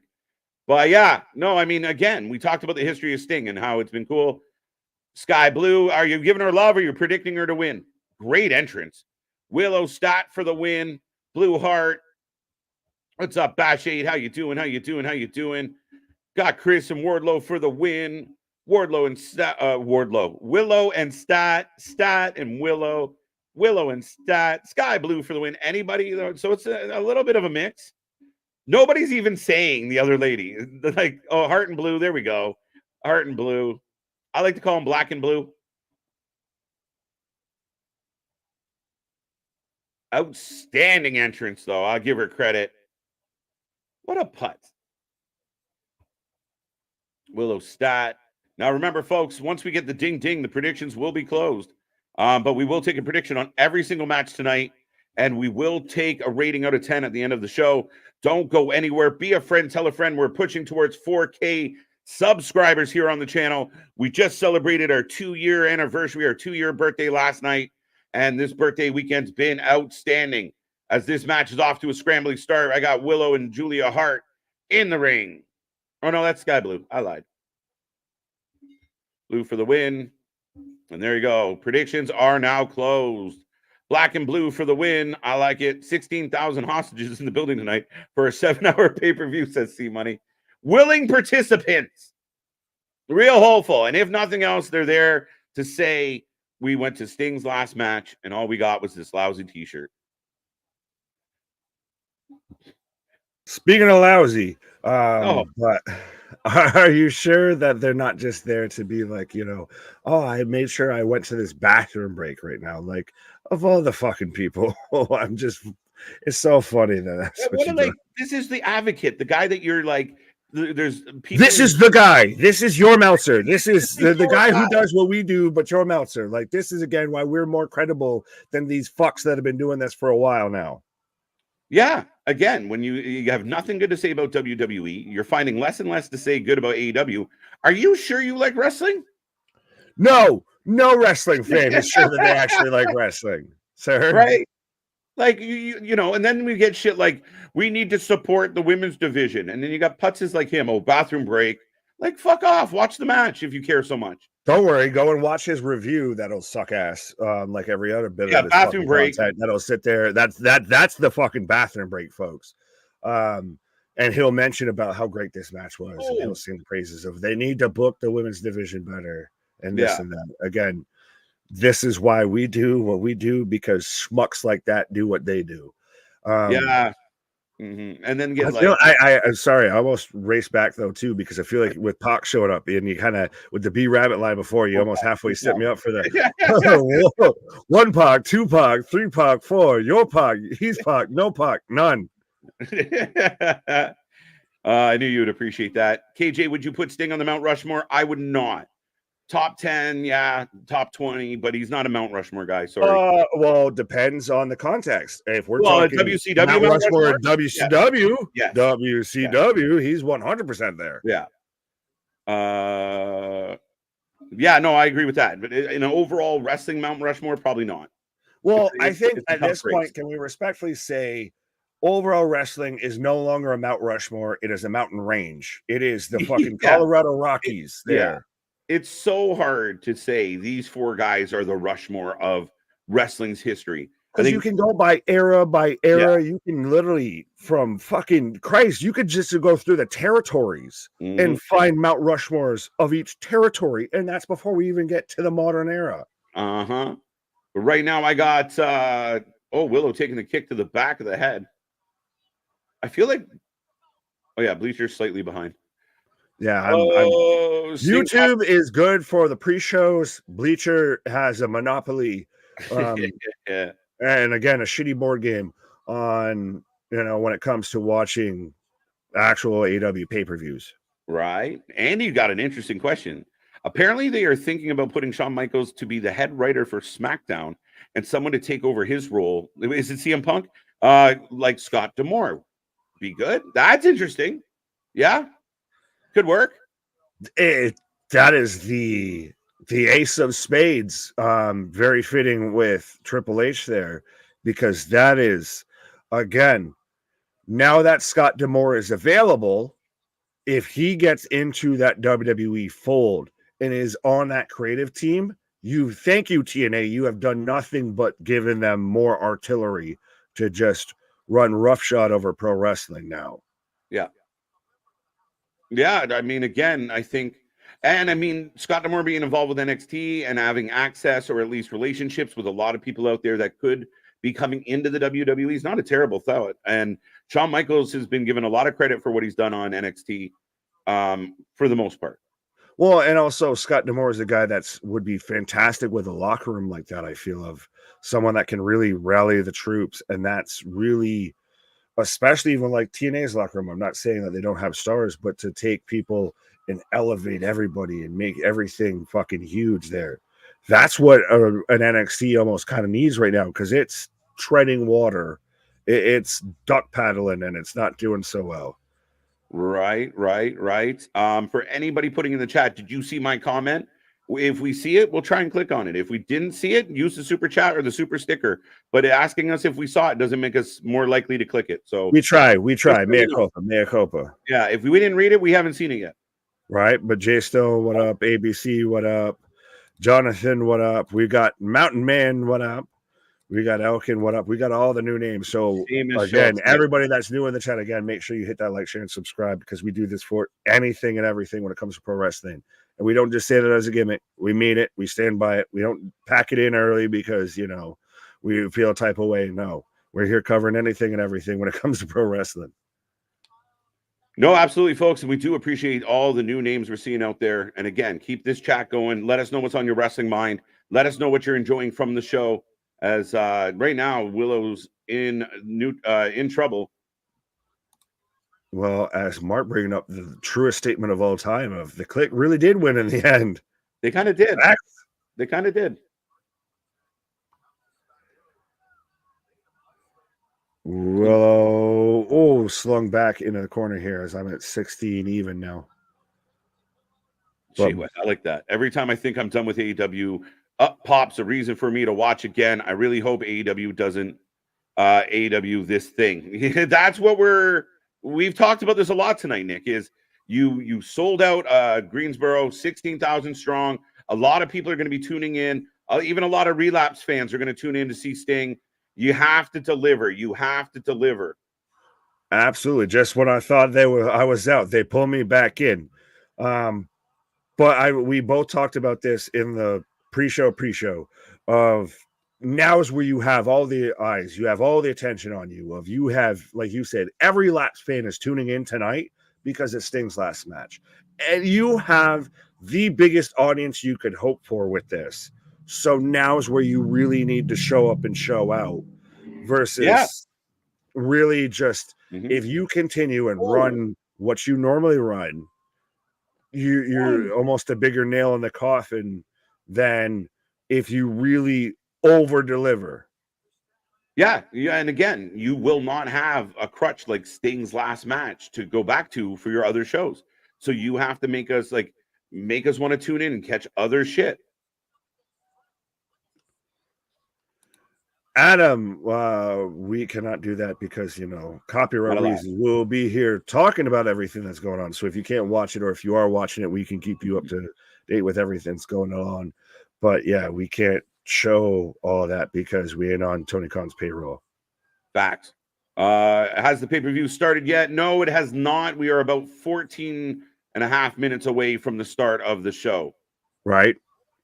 People keep asking about Sheamus. Sheamus is still under contract with the WWE, as far as I know.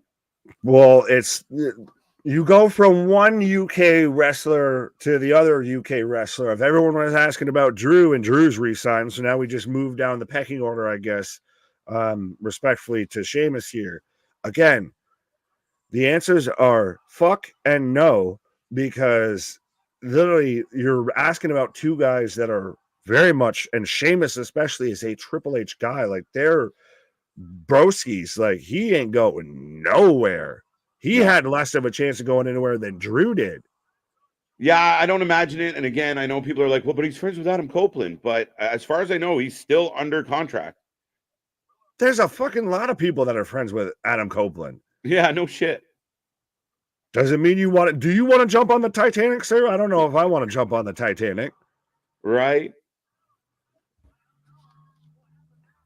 Drop toe hold. Oh, Willow dodging it though.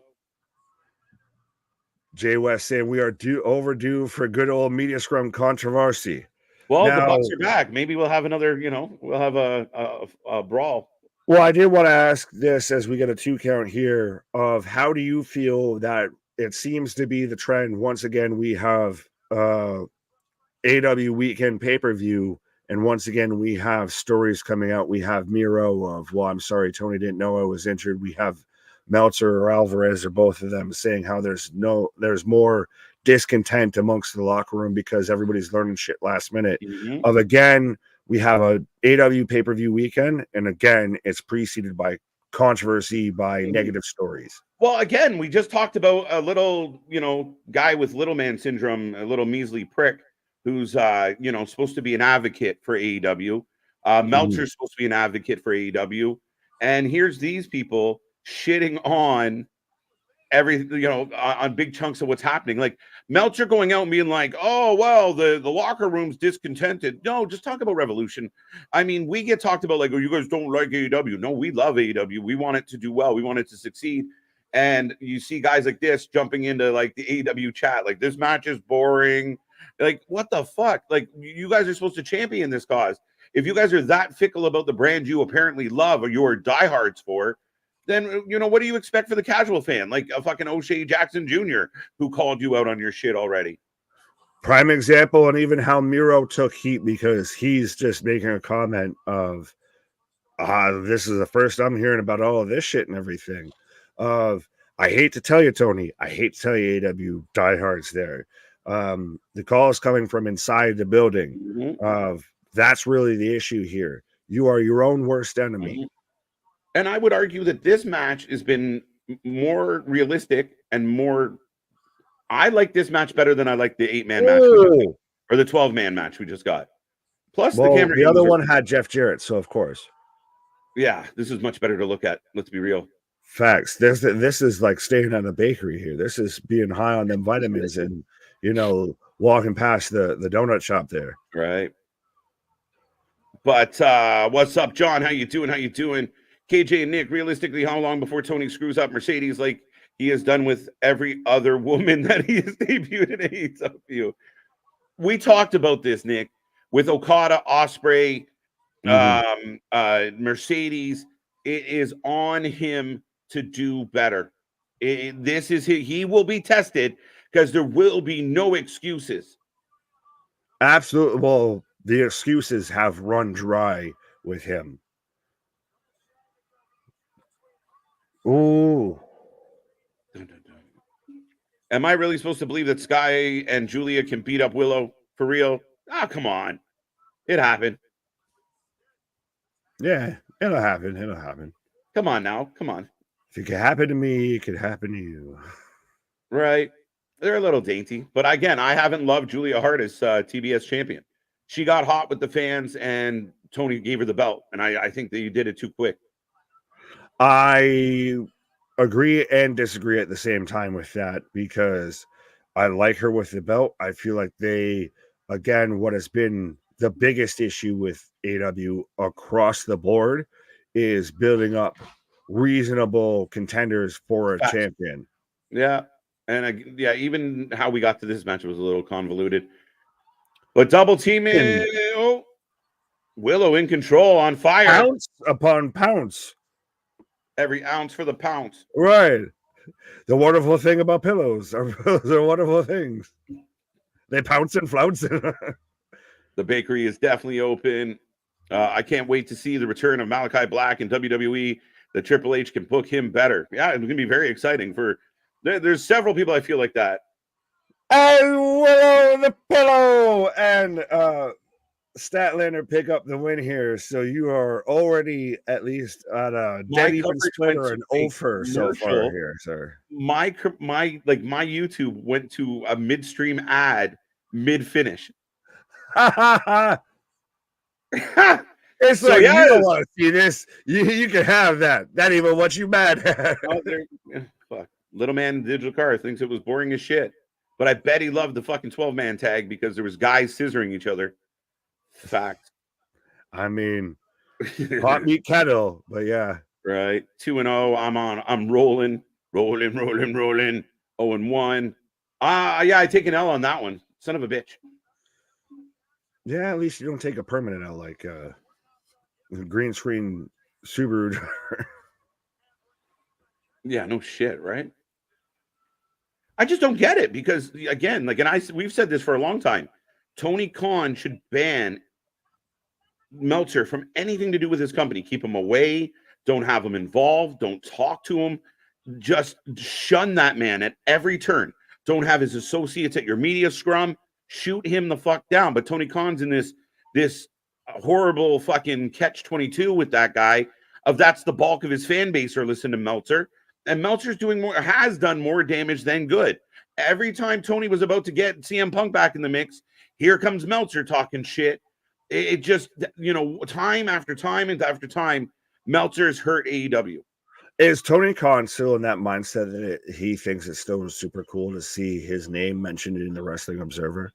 I don't know. He's not the Booker of the Year anymore. Maybe that changes. Well, we had Tony Khan watch there for about 24 hours of making sure this man walked away from any large bridges or any sort of high elevations. Right. Will we talk about wrestling? But will we talk about wrestling? I don't know what that's. But he will talk about wrestling. He will talk about wrestling. Who? Are both goth girls buried? Was this Tony Khan shooting on the goth community? He said, "I hate Hot Topic." He looks like a nice guy. Who? Don't anybody? I hate we look like nice guys. Fuck is you talking about? Right. Look like wonderful guys. Meltzer would be out of our lives. Yeah, no, Meltzer's a waste. 100%. I got nothing good to say about him anymore. Meltzer looks like a nice guy. He looks like a creep. He looks like he's banned from going anywhere 500. He looks like he can't walk within 500 feet of a fucking school. I said meters. You said feet. You're American. We get it. Right. We got it. We got there. 1-1. So a little bit of a split in the pre-show as we are approximately how long away, Nick? I think you got graphics like I do. I got 7:54 right now on my screen for about 6 minutes. I just got visuals for matches here. What are We you got guys' realistic predictions for when Tony screws up? How he is going to book Mercedes after her debut, like he was done with the past for WWE people brought in? Does he screw it up or does Mercedes? I mean, again, it will be on Tony if he can book. I think we did answer this one, and I think the concern, not just with Mercedes, but with a bunch of the talent. Like, what are you going to do? How are you going to make them all relevant? How are you going to make them all fit? How are you going to make them all matter? And do you have a better plan? If you're just going to book them in a series of random matches, it's not going to get over. It's not going to be cool. It's not going to draw numbers. Remember how everyone was so excited about Adam Copeland Edge coming to AEW? 800,000 later. Wah, wah. Here we are, folks. But MDB reminding everybody, hit a stinger splash on the like button, subscribe. Absolutely, we are on the tippy toes, the Tony Khan tippy toes of 4K subscribers. Still just literally a day past 2 years old here as we're getting the video package, the history of Sting. Now, it is interesting because obviously because of WWE owning its video library, most of the independent or territory video library, WCW's video library of it is a little bit limited of what Tony Khan can use, but what they have should also be enough.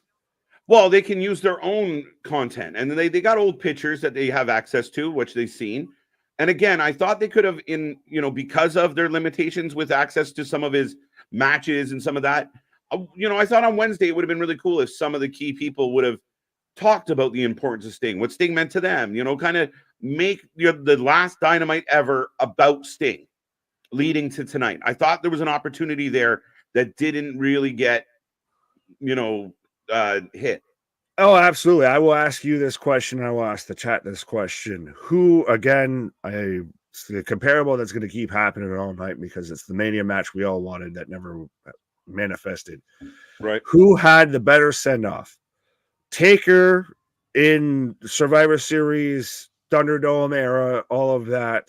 But they at least, acknowledged Taker's lineage. We had a whole week's build to that moment versus Sting, who to me, in my opinion, has felt like the afterthought of afterthoughts throughout his whole last run here.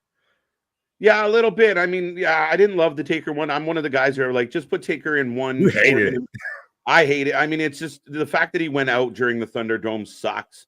But they did make it feel big, as big as they could without a crowd. Now, like I said, Sting doing this, there were some parts of his final run here where I didn't really think he should have been on Collision fighting the Workhorsemen. You should have put him in some really cool matches. We're bringing in every guy we can find from New Japan and CMLL to take on Sting, or to take on Danielson or whoever. You could have done we could have had Edge versus Sting straight up one-on-one just because. We could have kind of went a different route with it, but this is a nice video package. Oh, absolutely. This is a fantastic, again, it's the world of pro wrestling with fickle fans of you just need one good video package to patch everything over. Breaking news. Jim Ross will be lead commentator for the main event in Sting's final match. Jason, is that true? I didn't hear that. I have not heard that nor can confirm it. Should it be Shivani? JR Shivani. I think JR Shivani is the most classic combination you have. So I don't know who exactly runs lead, but that's your two. Yeah, I'd be okay with that. That means Mercedes Moné to TNA. Yeah, drugs are bad. No, sometimes they're good. Just use responsibly. I like this. What if it's a swerve and it's Sting the Stinger that retires? Every breath you take, right. Every move you make. Oh no, I'm wrong fucking song. I'm so happy with this stuff with Sting's ends tonight. Now AEW can hopefully focus on more of their underutilized talent. But they won't. Yeah, well, we're hoping they do. We really, like you said, let this show tonight, let Revolution be a reset, a recalibration, push some of the up-and-coming stars, push some of the guys that a lot of AEW fans are dying to see get a push, and really step forward after this pay-per-view in a good way. You got 16,000 people in the building. You got 100,000 people plus watching at home. Make it count. Make it count. It's showtime. What a way to end the pre-show. The end of that pre-show got me pumped for the I pulled it up. I went back to Bleacher and so I could almost watch it again. But yeah, it's Sting driving. It's showtime. Then you cut to go ahead. Go. Yeah, no, I just wanted that on Dynamite. I wanted more of that on Dynamite. But I mean, even though we didn't get it then, it kind of hits a fucking really good note right now. Yeah, no, great way to go into the show. You don't get a little goosebumps on the arms. Sorry, Rock, I know it's your gimmick sometimes, but yeah, I mean, that was a nice way to get you ready. If you're watching YouTube and you want to get amped up for tonight, it's showtime, folks. Right. And I will remind everybody out there, we are the Wrestling for Life Network. If you're just tuning in, we watch more live wrestling than anyone else out there. Plus, we got interviews and original content and so much more coming your way. So make sure you get in this chat, say hello, be a friend, tell a friend. If you know anybody out there that loves wrestling, you should be joining the fastest growing wrestling channel on YouTube. And that is us. We are ready for Revolution, Big Nick. Let's fucking go. I was gonna say, I got all the pyro. I just want to get out. Woo! Right now. Let's go. What opens the show? Oh shit. Good question. Good question. What opens the show tonight? I like Sting, but he's overrated. Oh, I like that. Who said that? In how dare you bring up hateration and holleration in this chancery? Oh, Danny Garcia opening the night. So we're starting off with Garcia versus Christian, but I like somebody had a sign that it was the goat sign, but the A was the scorpion. Yeah, good. Garcia versus Christian. Hey, and he's coming out here with the Stinger jacket. Stinger jacket. Question of the match. Does Garcia do the thrust dance on Nick Wayne's mom?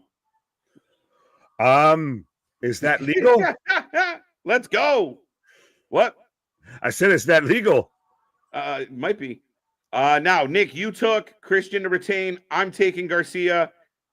We both believe that Adam Copeland will be here tonight. Ladies and gentlemen, if you are new here, we take a prediction for every match, and you have a chance to win that beautiful belt. Well, get your name above the beautiful belt. You call it ugly. But yes, you can be the predictions champion. Get in the chat. We will close the prediction window at the ding ding. So make sure you get in there and let us know who you're taking. Absolutely, absolutely. And not by the former wrestler Bill Ding, but as I've got Christian and the patriarchy, as I've seen a lot of people that are like, can't we just do this in the other company to where it's not an afterthought? Yeah, I heard someone compare the patriarchy to Dollar Store Judgment Day. If you break it down, you got Finn, you got JD, you got Rhea, you got Damien. It is Dollar Store Judgment Day. It's almost more, would you say it's more bloodline than anything? Instead of acknowledge me, it's because your father's dead. Dead. I think it works perfect. You got Killshot as Damian Priest. You got Nick Wayne's mom as Rhea Ripley. You got Christian as Finn Balor. The fact that you uttered that sentence. What? Respectfully. What? Hell no. I get woman on woman, but that's not your Dollar Store representation ever in the same sentence together ever again.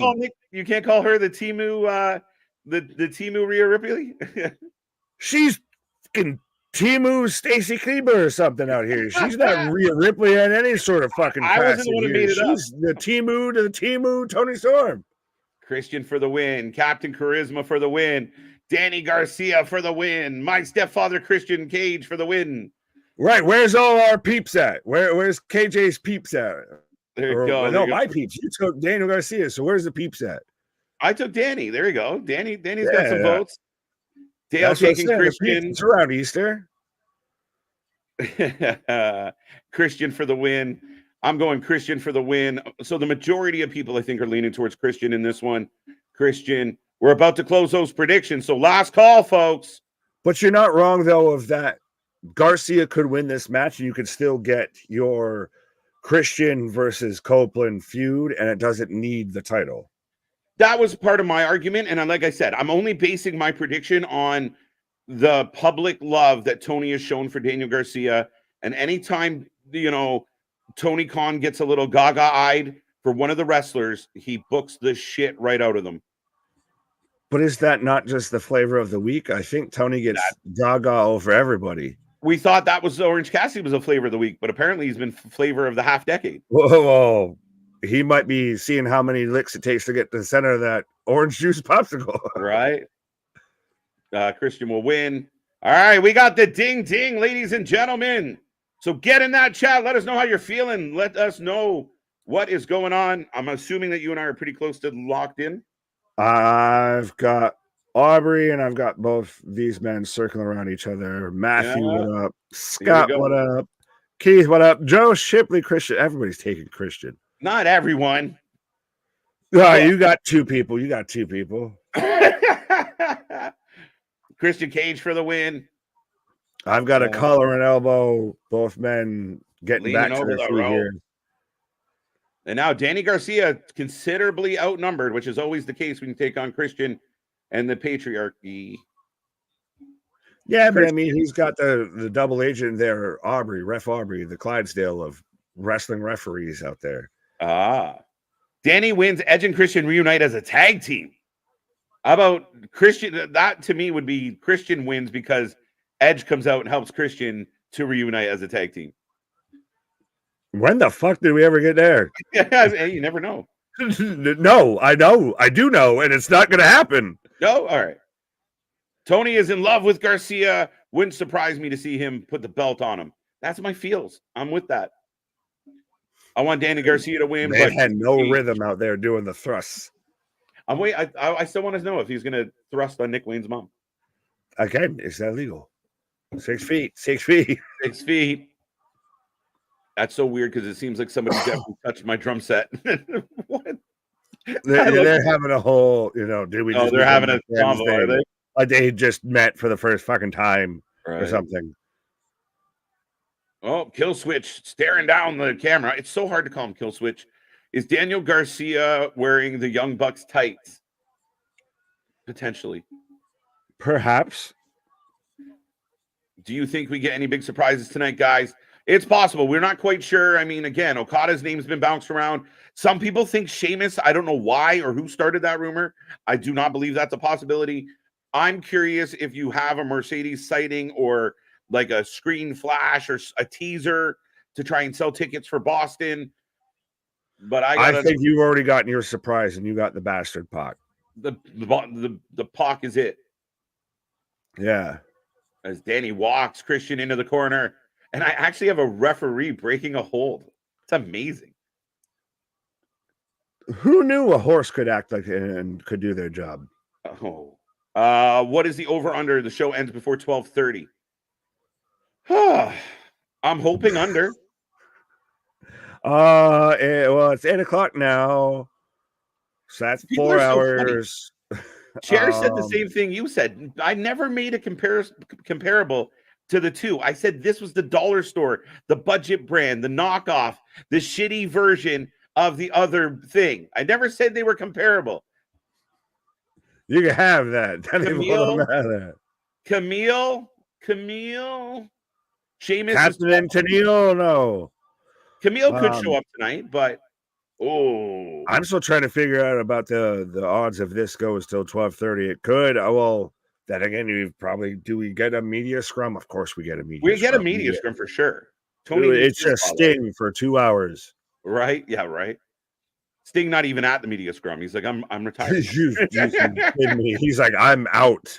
I said I was done and I am fucking out. Right? Fuck you, pay me. I'm gone. Right. Garcia for the win. Christian Milk in the crowd right now in control. Jay West. Did Aubrey Edwards join the House of Black or some shit? What's going on? I never knew Sky Blue was a referee. No, that's not a fair comparable. Speaking of no, but well, Christian's the only man to get a turtleneck over in pro wrestling, I feel. Right. Wrestles in a turtleneck because he embarrassed half the roster if he didn't. That's a good way to fucking shout it out. But I see over 160 people here with us right now, folks. Make sure you hit that like button. We should have 160 likes on this stream right now. I mean, it's free. It doesn't take a whole lot of effort. Just go click the like button. Let's go. It costs you nothing, but it means the world to us. Absolutely. Jamie Hayter might come back. Yeah. Nick's a big fan. Well, it's where I see all these people saying, well, that person can return. That person return. Where? Fucking where? Just show up? Yeah. Just well, Pac just they returned Pac in a package during the pre-show, man. Valid. KJ, how dare you say all that and not allow me to put words in your mouth? You ain't putting shit in my mouth, Boston. Pause. What would be the difference between WWE Sheamus and AEW Sheamus? He would be beating up smaller men. Yes, and he'd have a shittier name. He come out with jet black dyed hair. Fuck the red hair. They just call him Beaker. I hope at least Miro shows up. Miro is not healthy. Miro went public and said he was supposed to be in the meat match, but his boss didn't know he's not medically cleared, which I just think he's sandbagging at this point. Speaking of sandbagging, Garcia dumped out on the outside here as Christian to the top rope. Up and over. Christian to the floor. KJ and Nick, I always like your videos. Thank you, Christopher. We appreciate it. Now just get more people to do that. Sheamus is AEW would be a champion again. Yeah, but how would the AEW fans feel of a very, very, very WWE guy coming in and winning the belt? Well, if you're saying just is a champion, who's to say we couldn't get Sheamus versus Gunther? Who's to say we couldn't get Sheamus versus Logan Paul, Randy Orton, Kevin Owens, Jey Uso, Chad Gable? Where the do we get off of like, well, he's got to go to AEW because he'll be world champion then? We know he'd be world champion then because there isn't anyone half his size on that roster. Right. Yeah, no, absolutely. Did you guys check out Pac's promo? Yeah, we saw the promo package. The thing about Pac is he's had several really good vignettes or packages that we get excited for. I really hope that Pac, between injury and visa issues and all the stuff he's gone through, that he can come in and have a consistent run in this company, because I'm a big fan, but he's been very stop and start in AEW for a multitude of reasons. It's amazing that one Pac that has been presumably ceased to be for quite a while still manages to put out more shit than the current Pac that is still at least allegedly of well body and mind here, still amongst the living. So Jamie Hayter could come after Tony Storm versus Deonna Purrazzo, perhaps. Interesting. I'd like to think that AEW Sheamus would show up with a tan. Keith, I like it. It's possible. He's just anti-Sheamus. Right. Thank you for the super chat. Paul, are we going to get Christian and Mother Wayne making out like Christian and Trish at Mania? I do believe Christian has a wife that would not appreciate that. But if the gimmick sells, go for it. I was acting. I'm just acting. Right, but am I the only one that calling her Mother Wayne sounds a little cringe? Like it made the hair on the back of my neck stand up for all the wrong reasons. Garcia knocked off the apron. Christian selling the leg as Garcia's been working it. Jay West making me laugh all time about Aubrey right now. I can't take my eyes off the horse ref. Watch her. She looks like she's auditioning for another remake of The Craft. Out here looking like she's trying to put curses on dudes. Trust me, I have said it's the fucking Kentucky Derby anytime Aubrey's out here fucking officiating a match here. Right. That's funny. Christian's still in control, folks. Gunther will hold his IC title until after Bash in Berlin this August. I think you could take it away from him and have him fight for the World Heavyweight Championship in Berlin. Do we just get the Captain America of all Captain America moments, and we have Cody Rhodes versus Gunther in Berlin for the IC belt? Works for me. Works for me. We just literally, here I come to save the day. Why not, man? Why not? Gunther on Garcia on the outside. It at least started with a G, so I was close. That's close enough. Right. 7. We're getting holy counted. Shit. I never thought that AEW refs could count, and especially in order. In order. 1 Pac, 2 Pac, 3 Pac, 3 Pac, 4. Your Pac, he's Pac, no Pac, none. As we're getting Danny chance, maybe. Oh, climbs up the second rope, throwing punches. My name is Neville. I am from Newcastle. I do got a friend like Trent Burr. Jeremy thinks that Switchblade is calling out Okada in Boston in 2 weeks. So, interesting. If guys have history, it should be a good match. Do you do that on a weekly show? And especially you jump from a 12-man kicking off the pre-show to Okada in 2 weeks' time? Yeah, I mean, if I'm bitching about how poorly they're using Jay White, I think you could do it. You have it in the chamber, but can you load it in there? I think so. Again, it's AEW. All he has to do is challenge him as he pulls his turtleneck up over his face. And the crowd goes wild. Midge is following the main on chief protocol. Dragon screw from the second rope. Right. Going with Sting, Tony, FTR Swerve, and Daniel Eddy. All right. Shane getting in on some predictions here. We'll get there. But make sure you do it in the window, folks. Mike Miller is saying this is not the best match I've seen in AEW. It's okay, but Christian is lazy trying to take the easy way out. Christian definitely. My concern here with this booking, Nick, is I think the crowd would have been more into Edge versus Christian.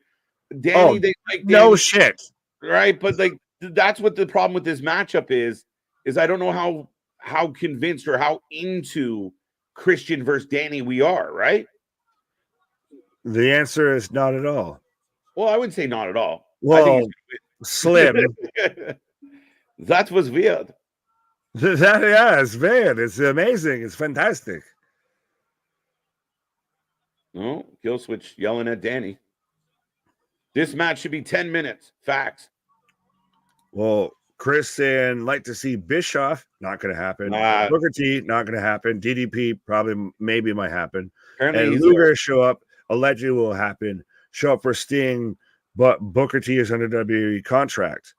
Do you want to touch on how people have responded to this whole situation, or do you want me to? You like our good old buddy there, Kevin Nash of. Well, yeah, Kevin Nash was just straight up loyal. Like, no, it's not due to contractual obligations. I just don't want to. Well, I know what they'll do, so I'd rather not be involved in that. So, yeah. Yeah, rumor is Sting and, DDP and Luger are back there as Christian comes off the top. Oh, Egalock! Squeezing him.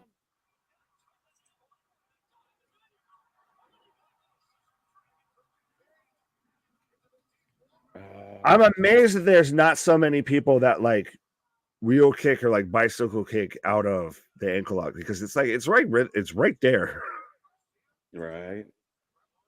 See, another person saying like Edge joins Christian. I would be shocked. Last time we saw Edge, he was getting concertoed. But why? What has made people think these thoughts? I don't know. I don't see it happening. Right.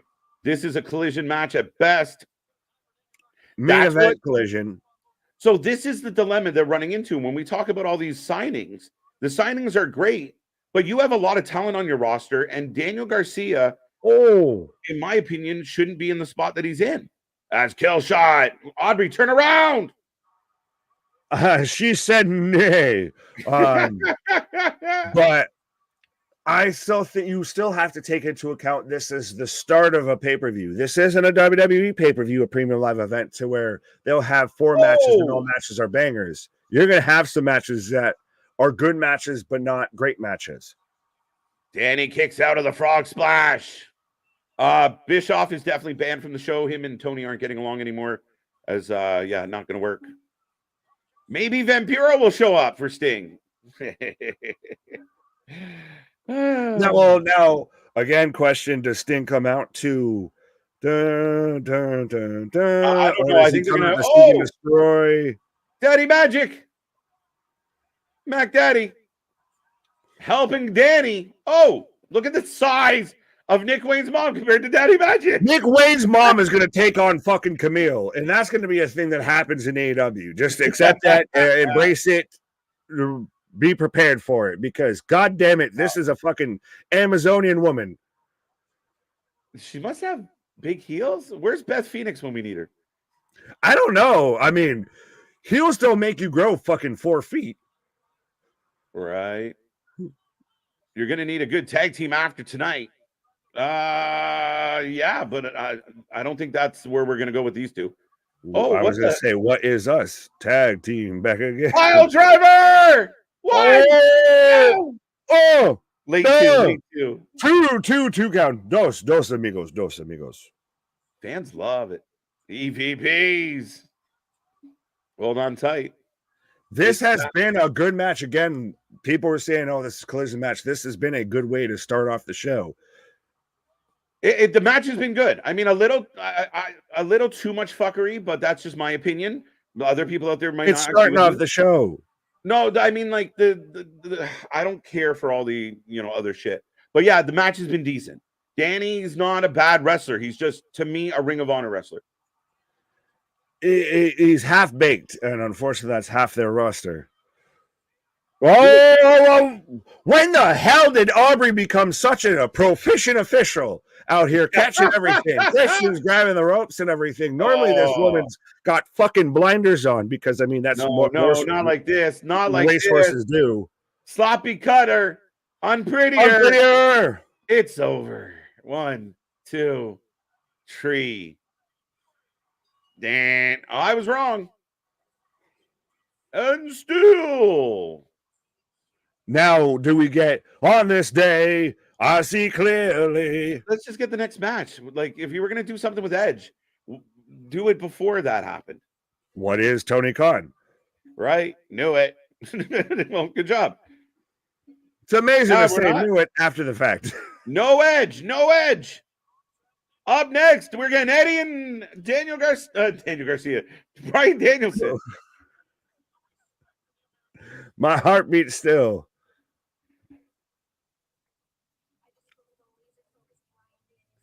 A laser focused Bryan Danielson. So laser focused that he's letting you do his promo. Whoa. What in the name of fucking gravel is she wearing for a dress here? Respectfully. All right. The predictions are set, folks. Get in there. Let us know who you're taking. Are you taking Eddie? Are you taking Danielson? Who do you got, my guys? Oh, we want some Eddie. Oh, we want some Eddie. Right. I have a feeling I'm about to take an L on this one, but I did make my pick out of spite. Womp, womp, womp. So, yeah, Daniel Garcia gets a decent match, not an overly long match. Wasn't a bad match, good match overall, but takes a loss. Nick Wayne gives him the cutter, sets it up, and there we go. Shout out one dude with a basic ass sign of MJF rage quits the hokey pokey. Got me randomly. Captain Charisma, Eddie versus Danielson is now. If you want to win this prediction belt, you get in there. Eddie, not only did Garcia get pinned, but he had to smell Christian's balls on his face. That's never a good thing. Never a good thing. I'm questioning why you were focused on that, sir. Yeah. Not you, but the comment. Eddie wins. All right. I'm telling you. Oh, we want some Eddie. We're gonna have the fucking Mega Powers handshake here of just, God damn it, I don't want to. We're gonna have the fucking Anchorman moment here with this one of, God damn it, Right. Eddie Kingston, with every bit of my being, I despise you, but God damn it, do I respect you. Right. That's kind of feels what's coming here.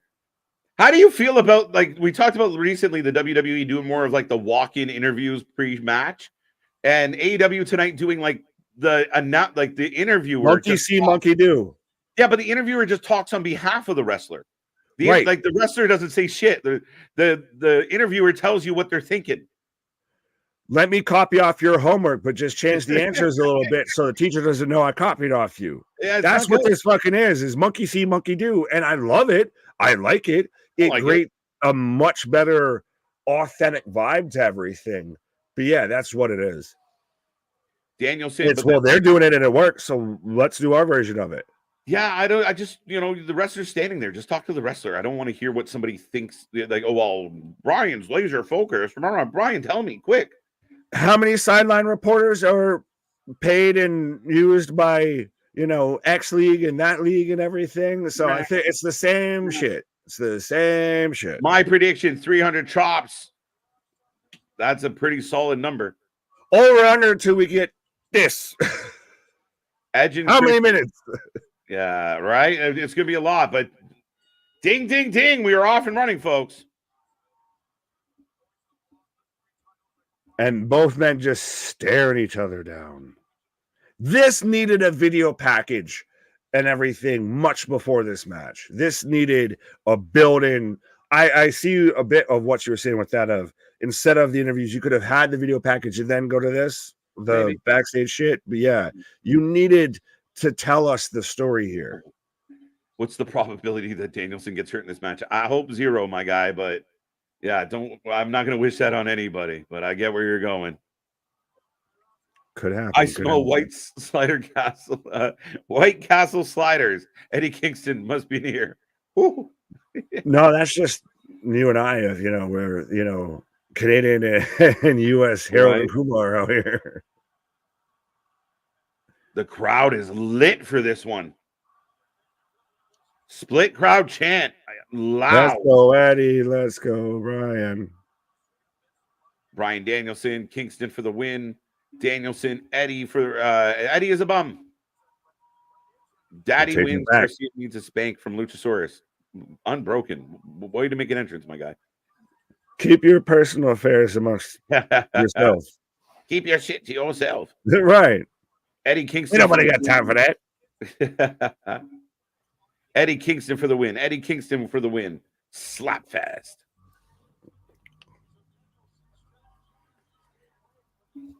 Yeah, why wasn't Eddie Kingston involved in Power Slap?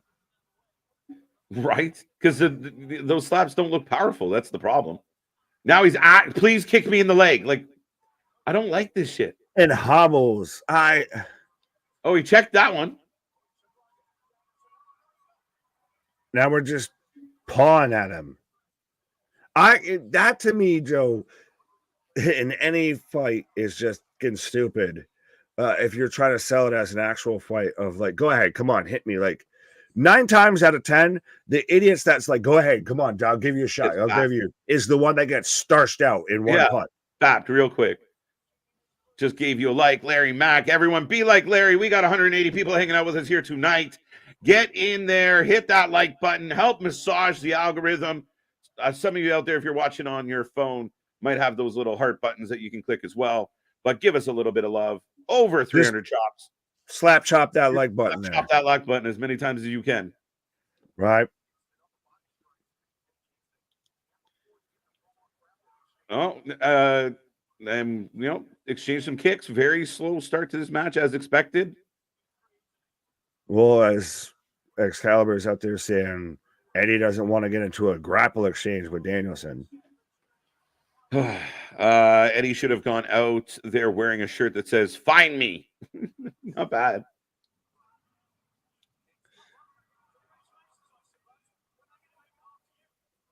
Oh, back kick, chop, more chops. Now again, this would be fantastic if this is the only match tonight that does this shit. But it won't be. Oh, we got the shotgun chops. Danielson stops it, though, so we'll probably get that again after. Right. I think we're up to 23 chops so far. Is anyone actually keeping it? No, I made that up. I made that up 100%. Oh, no, I was just being honest. I don't know. Fact checkers. If anyone has an actual tally, you can just throw out a number out there. We'll probably believe you. I'm for Eddie, but Daniel gonna win. Oh, okay. Both men on the outside, but Eddie's very much grabbing his knee, and we already had it to where he was, oh, come on, go ahead, kick me. And then he gets kicked and hobbles off. Could Eddie be going in this with a bum wheel? Oh, I mean, those chops are echoing. Spits in his hand and then chops him. I do kind of like that spot. Oh! What do you think? Are they really building Copeland versus Cage till London? I can't imagine that, guys. Suplex off the apron onto the outside after Eddie just chops the ring post here. This match is already as awful as I thought it would be. Thank you, Boston. I am for Eddie, but Daniel's gonna win. I'd be embarrassed if I was Danielson having to be part of this mess. I just think Danielson's just so happy to go along with like anything. Like he's just happy to be here. Like again, I keep expecting better from him. No, this is Danielson wanted the indie run, and this is Danielson's indie run. Right. He gets to sit there and respectfully, we get matches like Akiyama versus Danielson, which are great matches. That's what they are, and that's unfortunately the only thing that they are. They don't build towards much of anything. They're just you have Danielson versus Suzuki. It's a great match. That's all it is. Yeah. Oh, Danielson told to break the hold, but stomps on the elbow. A little bit of joint manipulation, folks. Right. Danielson should find himself at this point. MDB, I thought you were a friend of mine. Eddie Kingston looks like the default creator wrestler in a video game.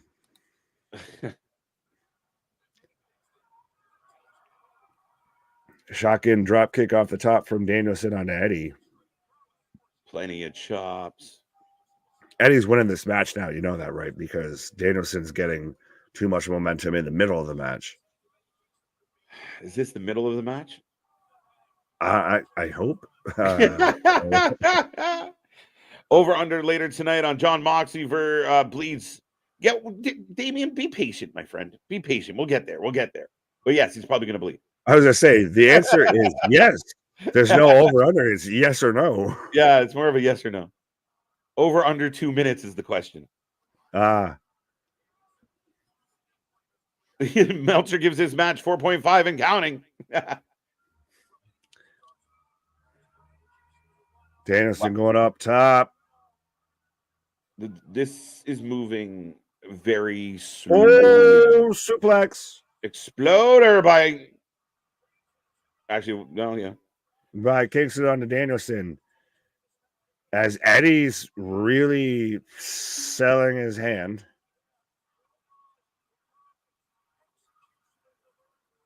Fuck. Now, did he actually break his hand, or are we going to get into one of those of I'm going to sell it so chops that more painful because it hurt?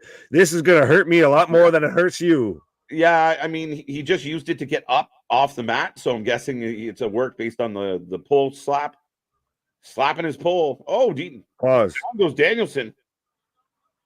1, 2 go. After the DDT. Oh, stretching him. Danielson's matches are too long. They're too similar. Eddie's matches are too similar. Respectfully. Yeah, you're not wrong. KJ and Nick. Tell me a Eddie Kingston match, and that's all the Eddie Kingston matches. Right. Thank you so much, Christopher. We appreciate that. I know you do say it a lot, but more people should say it, damn it. No, I'm just kidding. We try.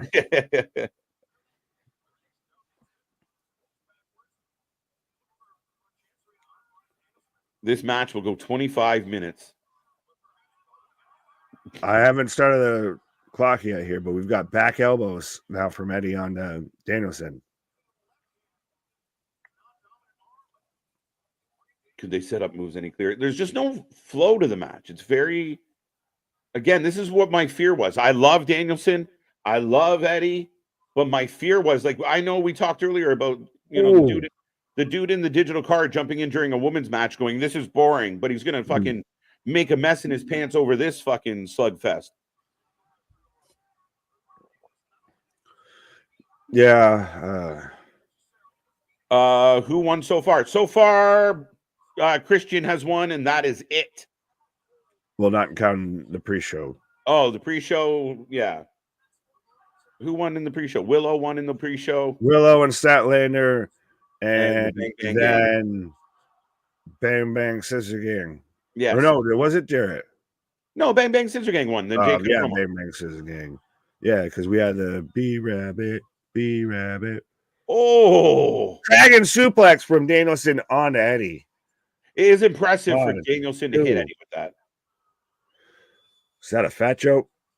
Well, I mean, it's partly it's, you know, a fluffy guy That's joke. a fat joke. That's a fat I'm joke. allowed to make, but it's also a little guy joke, right? Look how small Danielson is. It's a big man. I bet you right now there's only inches between Eddie Kingston and Bryan Danielson. Pause. I really want to like Eddie Kingston, but I just don't get it. I get it. I really do, because I think he's piss and vinegar. He's fire. You give him that microphone, he can really do some good shit and get a crowd behind him. The matches are just monotonous and repetitive, and that's where it falls short for me. That's why I think if Eddie was the head of a faction, it would be better for Eddie's career. Eddie has been on a downward trajectory ever since they missed the boat on the Players Tribune piece and everything like that. That's when he was like his peak Kevin Owens before Kevin Owens was Kevin Owens type shit.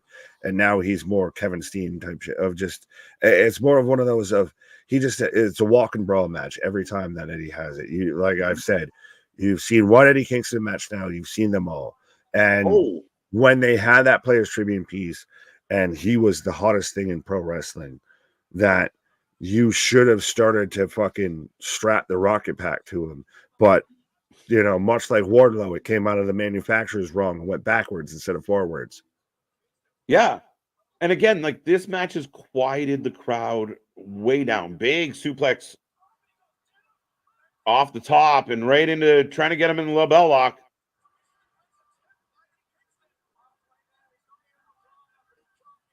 Oh, stretching the arm and the hand of Kingston here.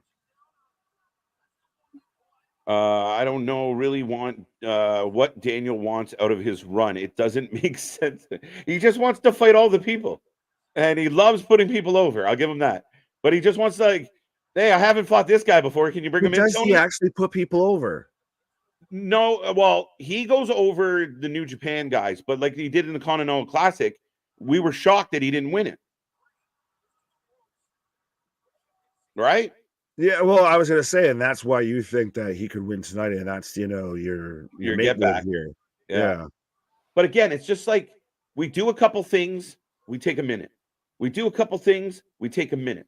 We do a couple things, we take a minute. Like, there's no. You could do that if the things you did before you take a minute was more impactful.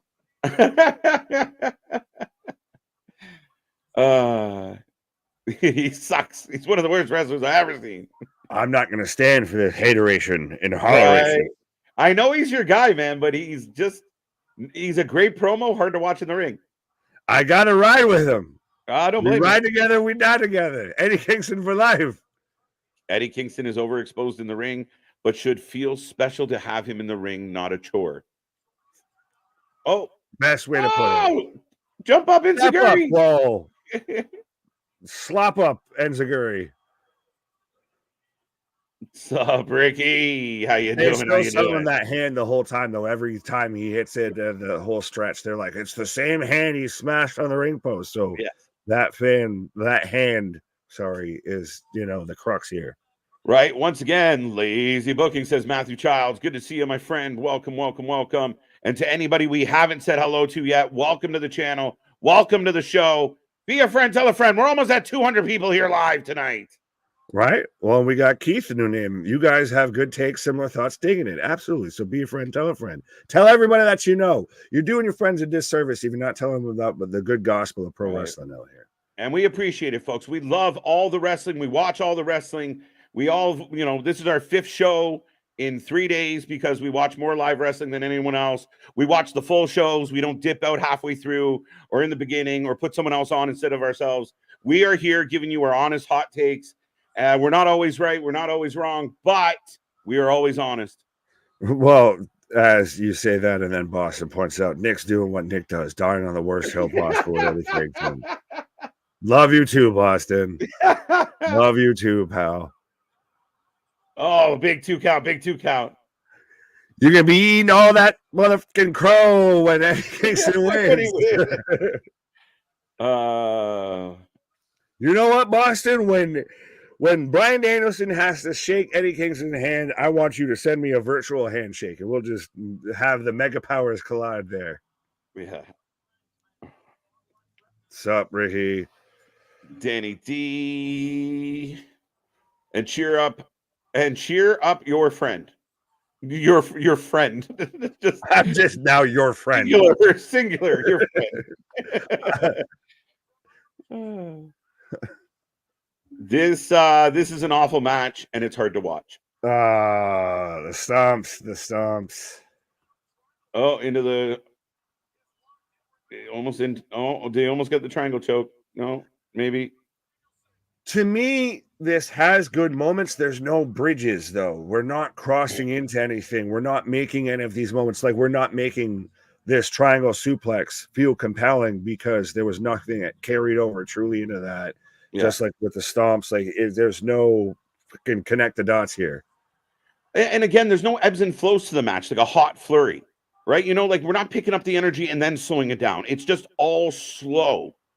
Like psychology has left the building, folks. Yeah, there's no ebbs and flows to it. There's no back and forth. It's like you do some shit, then I'll do some shit. Then you do some shit, then I'll do some shit. And then but it's very methodical. It's very, it's very methodical, not in a good way. Very paced. Very, Eddie got his foot to the rope. Right. I love it. Chris, you get a star for being so lovely. There you go.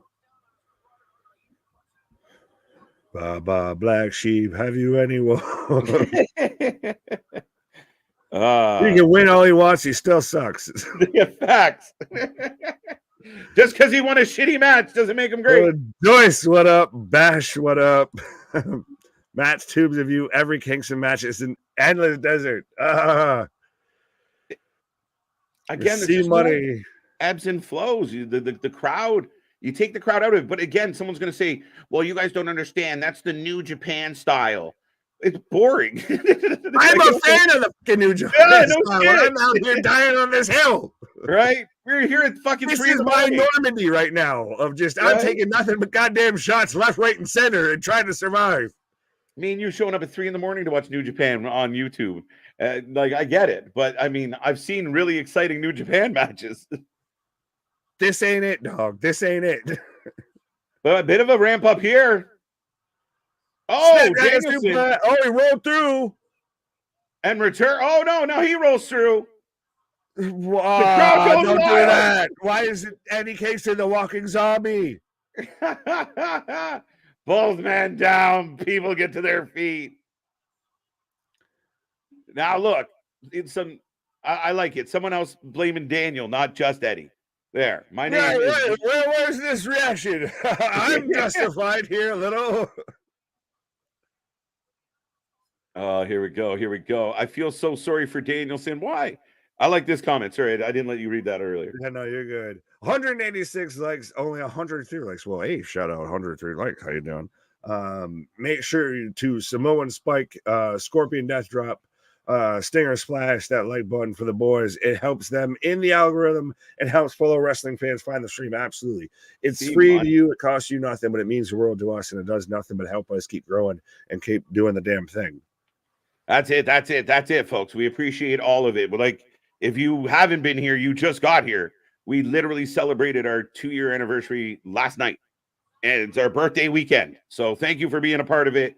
And let's see those numbers hit 200 here tonight. Right? You deserve it. Oh, they're clapping each other. Oh, that was a little sloppy. Nick, you're not the only one down on this hill.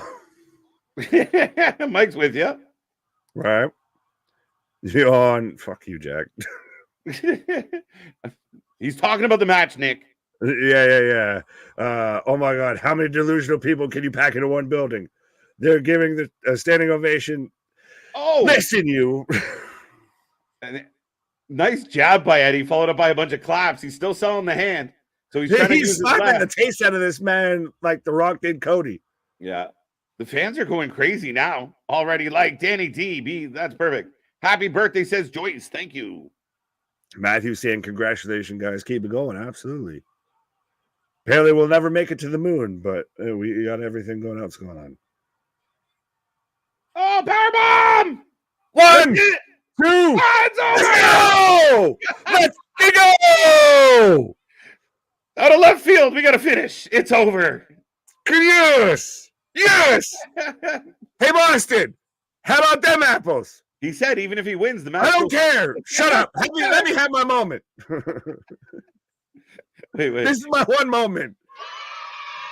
Yay! I get to laugh with the children. Yay! There you go, Nick. I gave you your flowers. Right, yeah. Well, I'm like 1 and 3 right now. So there you go, buddy. You just eating crow. That's not Sting's crow. Pause. It's all pause. That's all my spiteful picks tonight. Right? Yeah, fuck you for being spiteful. Yeah. Well, there you go. We'll see if now watch. Daniel's gonna shake his sword hand. Handshake that he's thrown off. Right.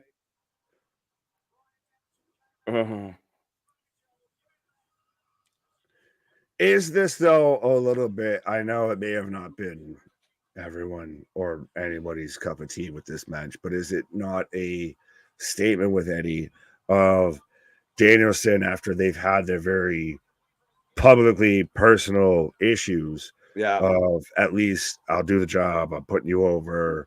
You can be me going forward with this company when I'm done.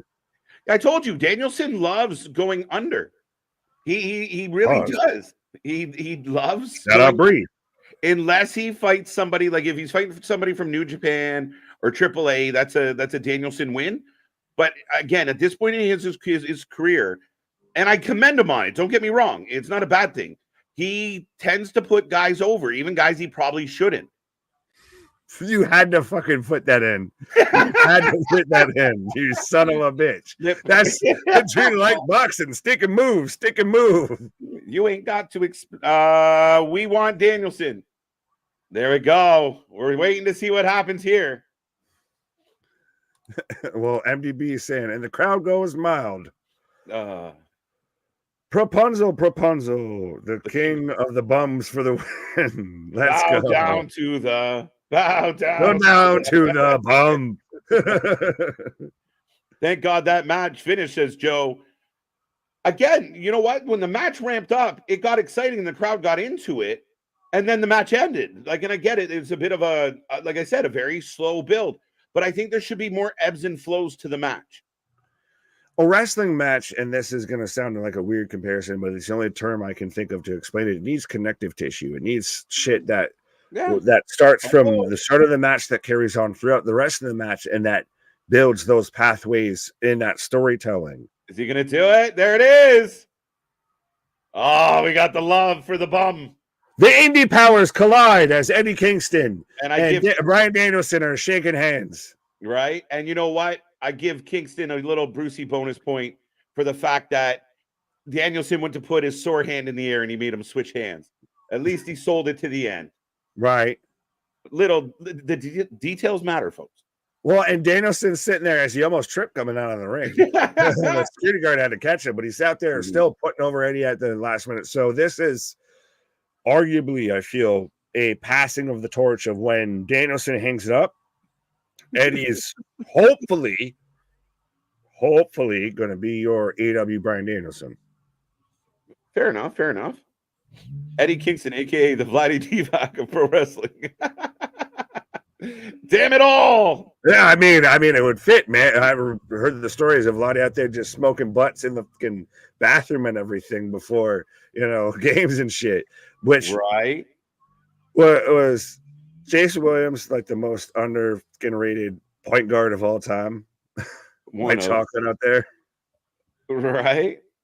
All-Star Scramble is next. All right, ladies and gentlemen, if you are new here, we take a prediction on every single match, and we want to know what you're thinking. Who is going to win the All-Star Scramble, which is up next? Right. And why is it King Judas in my mind? Man, if Jericho wins this, I'm going to throw something. I don't want it to happen, but I feel like you got to have one cursed thing on this show, and if there's a thing to be cursed, it's this fucking Meat Mania All-Star Scramble, Moons Over My Hammy, Grand Slam, fucking Denny's Spectacular match. Here comes Hook. Maybe Hook wins and gets a rematch for the world title. Why do we keep in the bat signal? Is Commissioner Az Gordon out there of send for Hook? Send Hook. If Eddie could, he'd be smoking cigarettes during his match.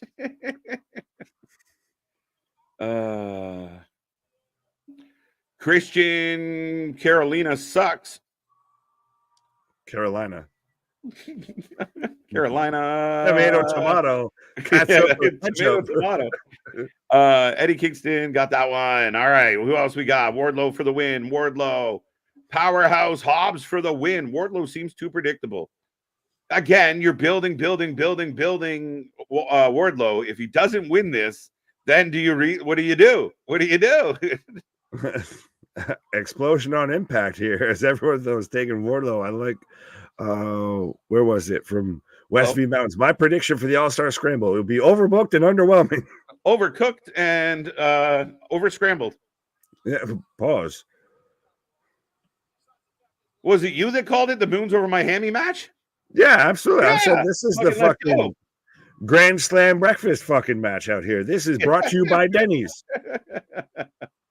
Brought to you by Denny's. No, this is a Waffle House of a match if I've ever seen a Waffle House match. Jake the Snake coming out with Lance Archer. And folks, we're just over 20 people away from 4K subscribers.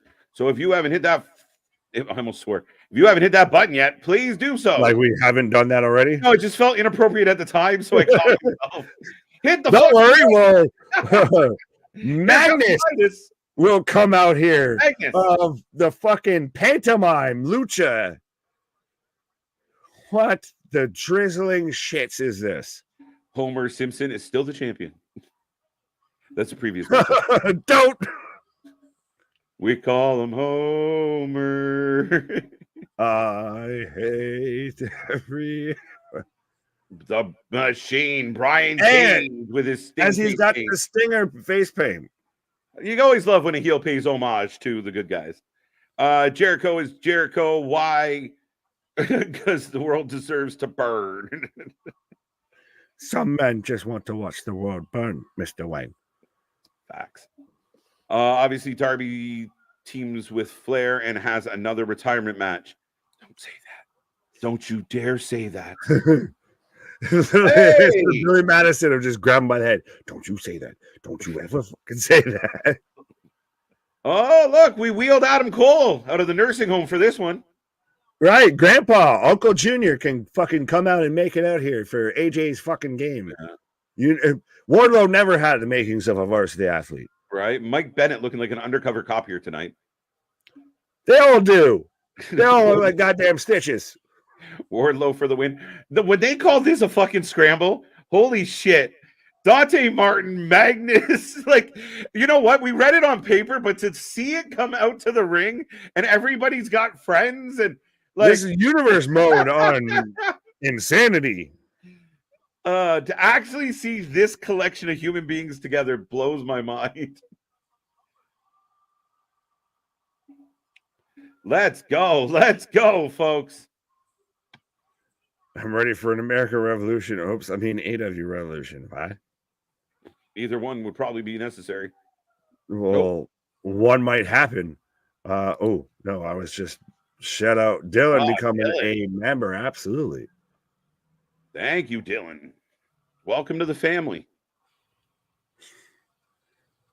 Very tepid sing along here for Chris Jericho. Yeah, not the loudest of sing-alongs. And you can almost see it on his face of like, that was supposed to be bigger. They used to love me. Right. It's okay, Chris. They still love you. I tell yourself that every day, buddy. Any idea how many pay-per-views are sold? Grinch. I don't even think they know yet. They won't know that until after the fact. So I imagine it's going to have a good sell rate because people really wanted to see, if nothing else, Sting's last match. They got a packed building because of it.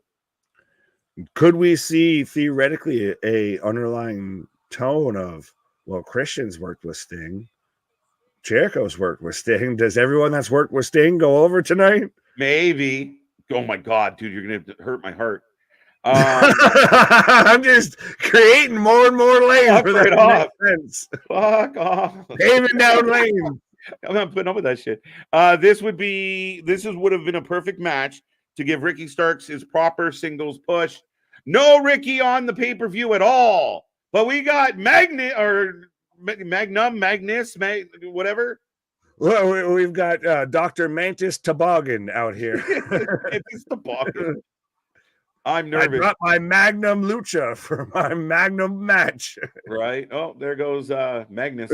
Speaking of, well, is it an actual battle royal? Oh, you see what they're doing?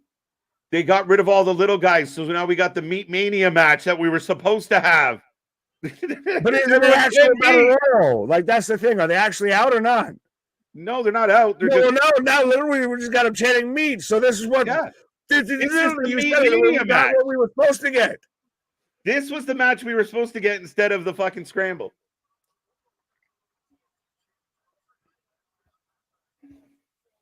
How the fuck is this a battle royal though? Like, it's not a battle royal.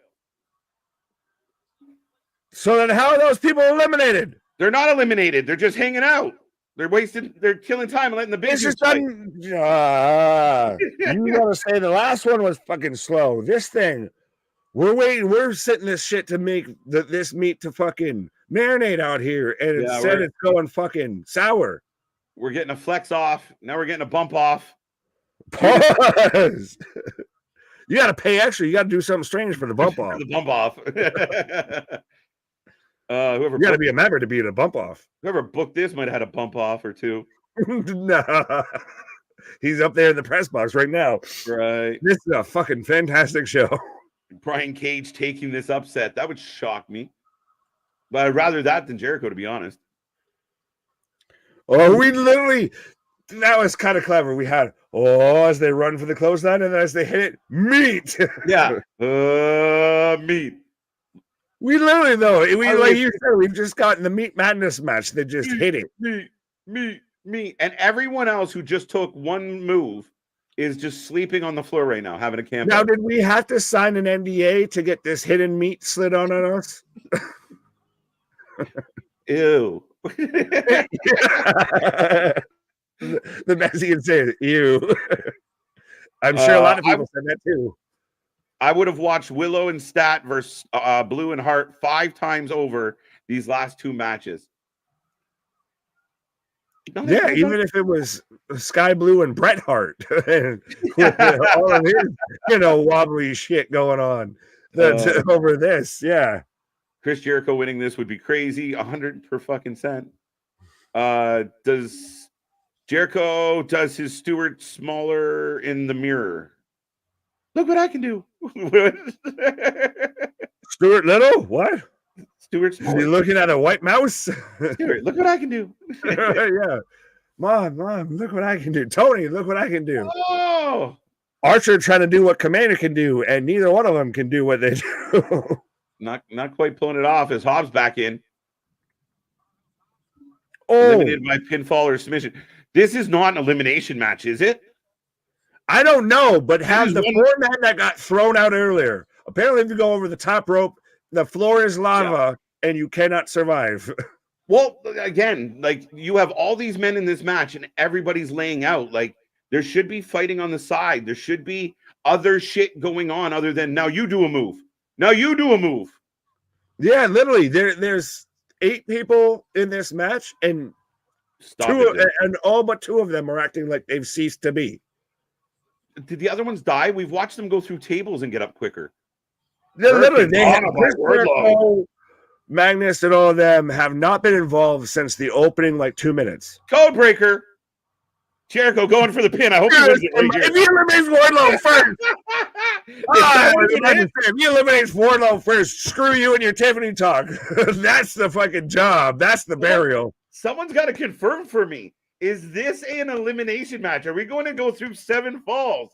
I feel so because it's a scrambly family wambly. And now all the little guys are in slapping each other. Look what they did. Big guys out, little guys in. Yeah. Oh, now they're doing the little meat. Little meat. I'm pretty sure Chris Jericho has some little meat, but yeah. He's definitely got little meat energy for sure. Oh, he has the littlest of meat. He's shriveled up like a Saskatoon sausage out there. Short, shriveled, and hanging to the left. Guys on the outside. He's on his balls when he tries to go to the bathroom. Right. Hidden meat is crazy. Fuck this match. Guys, I swear to God. I like this show. We've still got plenty more, but we're trying to take this serious, but this should have been on the pre-show as Dante Martin almost kills himself. He just dolphin fucking dove into Wardlow out there. And Hook in the middle, like, what do I do?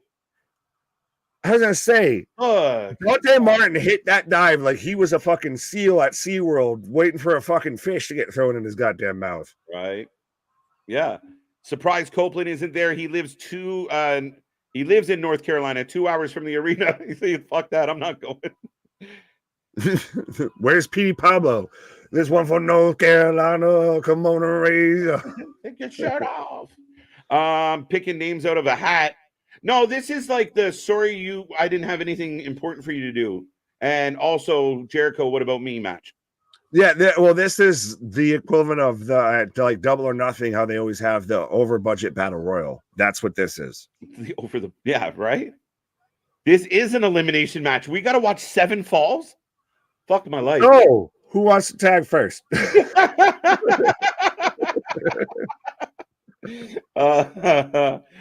This is an Rochambeau. What are we doing? We should Rochambeau. I like that idea. No, you're good. You got it. I'm doing the Beetlejuice out here. You got it. Carolina is Hardy's country, and surprisingly, no Matt or Jeff. Oh shit! Oh, middle rope superplex. Listen, for anybody else, on the hook and then a frog splash. Yeah, this is not a match. 1, 2, two go. Listen, I don't want to piss. I don't want to piss in the punch bowl, guys. I really don't. I don't want to be the bearer of bad news. But AJ says it best. This is a series of moves. This is an exhibition of look what I can do. You got more men sitting around doing nothing, and everybody's just taking turns on each other like it's a fucking. It's not good. It's not good. If this was truly an elimination match, you want to settle on that way, then you want everybody. Another botch. Oh my God. Dante Martin almost died. He flopped out himself. But jumped back in the ring with style and then fell off. And then can't get up there. And then goes from top rope to middle rope. Yeah, this is particularly bad. Yeah, I'll take the Eddie Danielson match over this any day right now because, again, if you're selling this as an elimination, then everybody should be sitting there trying to go at each other instead of, we'll just wait till you hit this move. We'll wait till you hit that move. The ref was out of position. Well, and now because it's nothing but it's just you hit a spot, that they're out of pace, they're out of time. Like, that's where Dante's literally, he damn near flopped all on himself and was about to hit his fucking ass on the apron trying to go for a tope and then has to like ricochet like you said, come back in the ring with style. The least known guy in the match is trying to get the crowd to wake up. Come on. Come on, I'm only here because of a fucking visa. I'm only here for 24 hours. Get some fucking noise going, folks. It's shameful that not more, like, you can't have more than two guys doing something at a time. What the fuck was the point of booking this? Well, you have some people. Well, Josh saying the pre-show is better than the real one, saying it's one pinfall. I've not seen that confirmed nor denied. Yeah, I think it's one pinfall. If this is a fucking elimination match, it's deplorable. Standing around watching, what is this, the Vikingo match? Archer. What is this, a match for ants? Fuck. Only half the matches for ants. Yeah, half the matches for the big beefy boys. What? SMRT. I am so smart. I mean, Oh. Uh-oh. There he goes. Jericho back in. How does Jericho look so blown up? He's done two things. Because he did two things. Facts. Double suplex on Archer. I think nobody is making a fucking noise. Trying to get closer and closer to just having a deal with him. See, one of those people hit that move in time and the other didn't. Lion salt in stereo, and one might have been a little bit short. Right, but I think Jericho's just working closer and closer to just working permanently in CMLL. We're just going to have the Jericho Cruise, and it's going to constantly go around the coast of Mexico. I'd be okay with that. Perfectly. Yeah, I'd be okay with that. I'd be a fan of it. He's going to retire on sunny days and just be out there just running a fucking cruise ship all the time. Running power slam by Hobbs. Lance Archer rolls out. It's his turn to take a break. Yeah, not sells it, but like literally visibly gets up and like, all right, so now's my spot to get out. Hobbs pancakes Dante. One, out. Two count. Oh, there goes Dante rolling out. His turn for a nap. Right. Cage now in the corner. Cage and Hobbs going at it. The two beefiest of boys here. You know what, Alexis? I mean, that might be a little, they could have done their, face of the Revolution match. It might be more entertaining than this. But everybody just taking, what? I said we would have had reinforced ladders. Oh, my guy. This is. Well, we're in hour number 1 still of the pre-show here. Hour number 3, I should say, actually. Yeah, hour number 3 of the pre-show. This match could have been an email, dog. TLDR, too long, didn't read. Right. I'm all for cruise ship Jericho. Get him off. Send him to Mexico. German. Again, it's just literally, there's no pace. It's what we said about the Bryan match is it's just do a thing, do another thing. There is no pace. There is no ebb and flow to the match. It's just do a thing. It's you hit a move and then we'll all roll out so I can hit a move and then everybody else moves out so I can hit a move. It's literally what everybody says EW is, and it's just spot upon spot upon spot. Yeah. Literally, half these people have been just sitting on the sidelines at ringside, just doing this, looking at the ring for the majority of this match. Jericho puts on the Boston Crab on Wardlow as Hook's choking him. With the Katahajime. Super kick for Brian Cage. Jericho has another 17 years left on his contract, so buckle up, boys. Yeah. Oh, he's too tired to throw a kick. That he literally, you could hear the noise he made doing that of just Jericho and Hook with a showdown.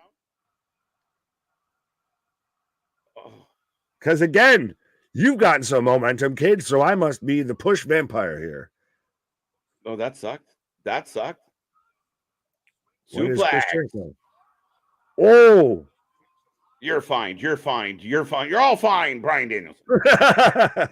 You didn't like my match. You're fine. You didn't like that match. You're fine. Everybody gets fine. and a kick out. Everybody fine. Oh, I will give him credit. That was a clever way to kick out of that. Not get my shoulder up. I punch you in the stomach. Get off me. You're gonna do a bridge shit. So you asshole. You get out of here, you teenager. Someone asked why we haven't seen a lot of Wardlow. I'm assuming that's because he's the winner and they're trying to like surprise us. Jericho with a shitty looking drop kick. Well, I mean, we saw with the step up kick earlier, so man's done more than 5 moves. He's blown up. Oh, pancaked on the outside. But listen to the crowd in the building.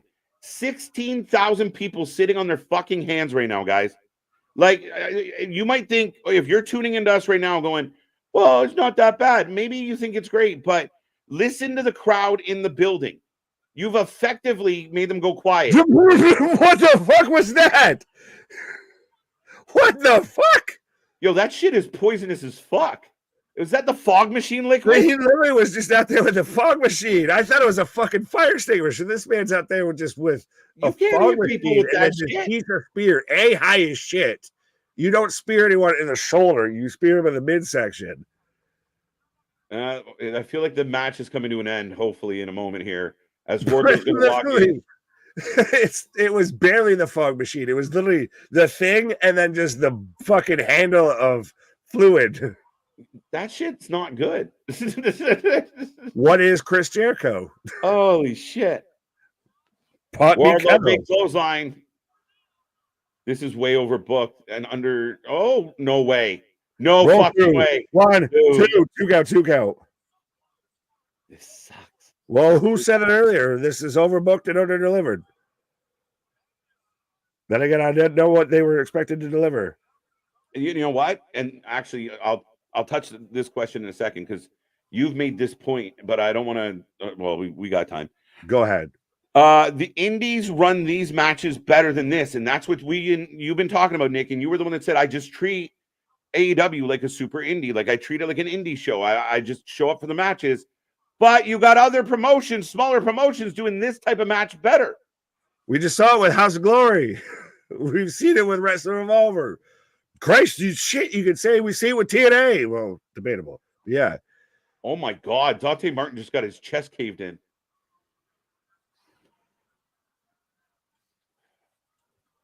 This is so fucking badly put together. Hook with the Kata Hajime on the Wardlow. Dude, me and you could put this together better with like 6 of our drunken friends in the backyard. Like, are you fucking? Well, I was gonna say Wardlow out here looking like the one dude at the frat party that like you just challenge him. He gets one too many Coors lattes in him, and he's all of a sudden he's a fucking rage machine. There it is, Wardlow. 3. Dante Martin takes the pin, and mercifully that is over. Mercifully, I'm happy with that. Mercifully. What's up, Victor? How you doing? Welcome on back, sir. Good to see ya.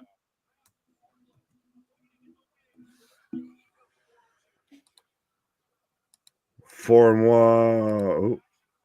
Oh, maybe I'll get there. 4-1. 4. I need a float. What?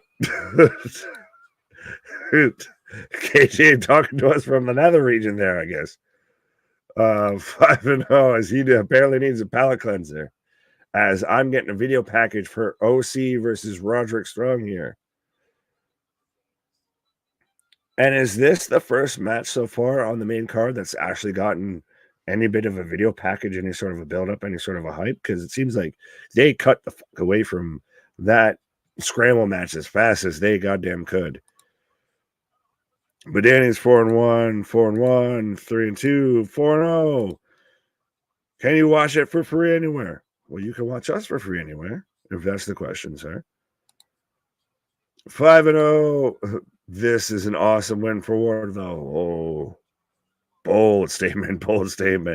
I don't think so. I don't think it's an awesome win for him. I think it's a win. And again, I think that was more of anything. You're just a placeholder with that. It's kept that has not elevated or dropped down Wardlow, but just kept him fully where he already was. Sting wearing Pants at his AEW matches is all you need to know about how he secretly feels about this promotion. I don't know what type of, thing you got going on, Matt's tubes of you, but you do you, boo-boo. I've never drawn attention to Sting wearing pants, apparently. But I will draw attention to Roddy coming out here randomly wearing a fucking cape. He's out here like goddamn Sauron. We've got Baron Corbin out here like the giant bald fucking hobbit, and now we've got Roddy out here with the cape and cowl here, like fucking Gandalf the Grey out here with randomly a skull mask underneath. He's just doing shitty Doctor Doom cosplay, I feel. Like, where did this come from? My thoughts exactly, Nick. What? Yeah. What? That last match was written by Google Gemini or Chat GPT. Probably more Chat GPT, I feel. But yeah, so we've got Roddy just randomly. Roddy, I guess, has just been playing a lot of Call of Duty with the random fucking skull mask and cowl for no fucking reason.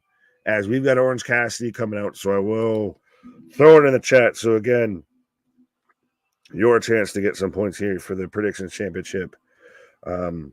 As I struggle to type and talk at the same time. But let me know, folks, who you're taking for the Intercontinental or International Championship. Sorry. There we go. Hopefully spelling works. Scott's 4-1. I'm taking OC for this match. I believe KJ was taking Roddy. Ricky out here. This is not Sting's last match. Darby will turn, leading to fans calling for Sting to get justice, and his true final match will be against Darby. No, could have done that. Should have done that. That ship has sailed. Sorry about your damn luck. I don't see Sting, like I've said earlier when we were here live initially, of a guy that's beloved across every wrestling fan base. You can't find me a wrestling fan out there that has a negative thing to say about Sting. So I don't think he's going to do a Ric Flair of, well, I said that was my last match, but this is my actual last match. No, this is it. This is soak it in while we've got it. Pause. This is the end of an icon. This is the last of a generation to go down here of, because like we've said, of Taker's gone, Austin's gone, and I don't mean gone in that sense. I mean gone as in they're not wrestling anymore. I mean, we got Dwayne back, but we haven't seen him wrestle. But Goldberg's out, Hart's out, HBK's out, Triple H is out, everybody, Nash is out, etc. Everybody is, that generation, it has passed 100%. And for Sting to still be doing it at 40-year career is impressive as hell. Roll through, as so we got ding dings. I already got to close the predictions. But so hopefully got them in fast there. But yes, who you got, folks? Whether you're taking Roderick Strong or OC for the IC belt here, the International Championship. Haven't you noticed he wears pants? When didn't he wear pants? Where's the question? Got OC for the win. Roddy for the win. Roddy stole Andrade's mask. Well, no, he just got the Temu version of it. Very much with that. Strong for the win. OC for the win. Back body drop onto the barricade here. If Roderick Strong does not win this match, where does the Undisputed Kingdom stand post all of this? Especially, I mean, you just had Wardlow win, but that's for a title shot down the road, and it was not a great match. We've got Adam Cole that hasn't been doing anything. They've lost every bit of momentum that they had since World's End, I feel. If Roddy loses this match, it's going to be a sad state of affairs, I feel, for them. As, by the way, OC is just K2 taped all the way up here. Tope. Roddy for the win. That's me. Let's go, Roddy. OC. Orange. So split crowd. OC retains. Roddy Strong really came out looking like the kids whose parents would buy him a real Halloween costume. Yeah, that's you don't need a Halloween costume. I can make you a Halloween costume at home there. As again, backbreakers here from OC or from Roddy onto OC, and I think this has got a plan because, like I said, OC's ribs are just all the way K2 taped of. I don't know if he's got a broken rib, if he's just really that hurt up and what he's selling that I can't remember. But yeah, he's got his entire midsection bandaged. Now, granted, he doesn't have it bandaged. He's got a K2 bandage, so he can still peel off the win here. I feel like if you got that white old school bandage around there in the middle section, you're already setting up for a job. If you're halfway mummified, you're setting up for a job. Big chop as The Rock can still wrestle.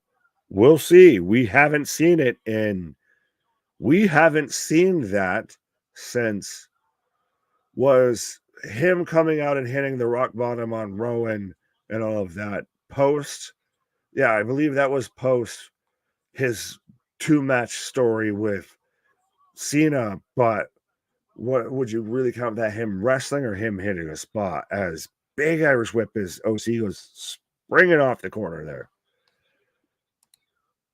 Roddy came out as Danger Mouse. OC needs a long break. Yeah, and so did Moxley, so does Jericho. But, Tony Khan's that boss out there. That won't let me stop.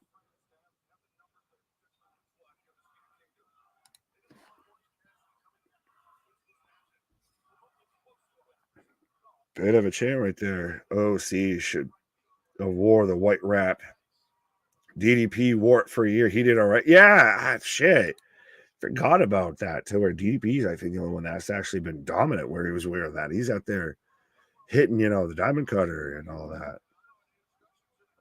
OC firing back, just wailing away, smashing Roddy's head in the top turnbuckle here. The Rock last wrestled, injuring himself pretty badly. Yeah, Hollywood might want to step in. Oh, so you're saying Hollywood would step in? I think The Rock can do whatever he wants, and I think especially, I don't know how many studios are beating on the doors after Black Adam and Oh!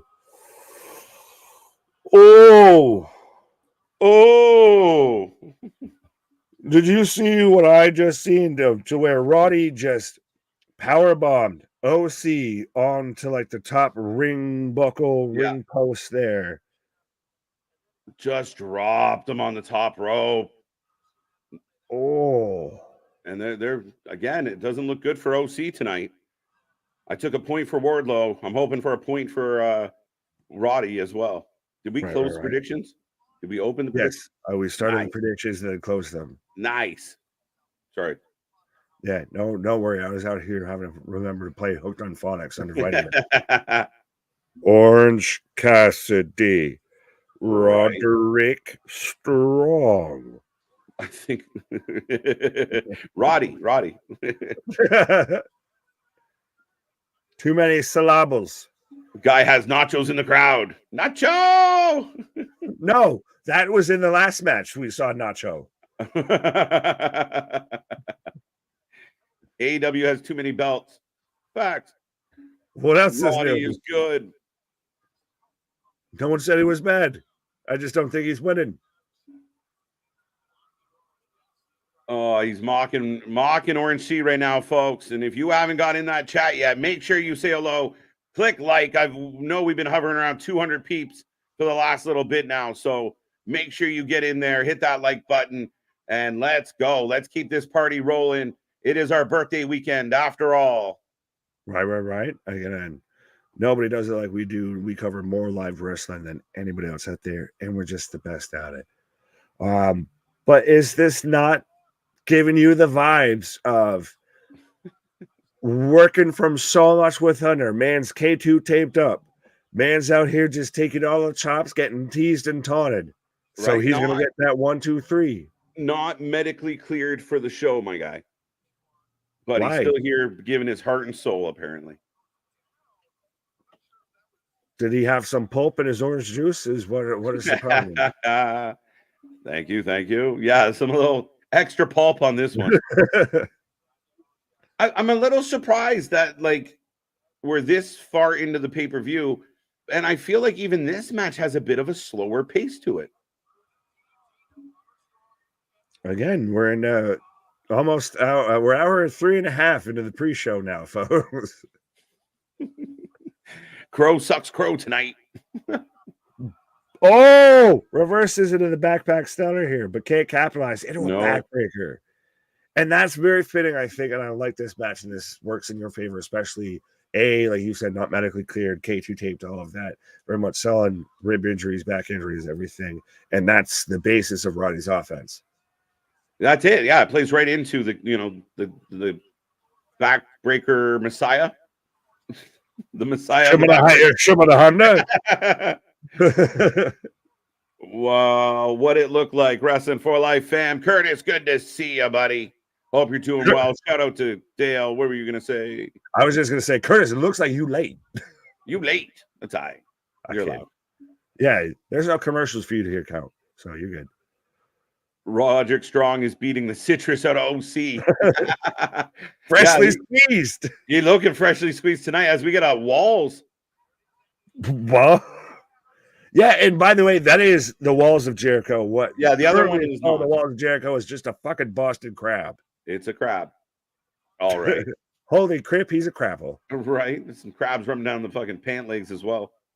Well, if he touched his chest, would that have counted as a tap, or would OC just firing up? Oh, wow. Oh, pushed off, right?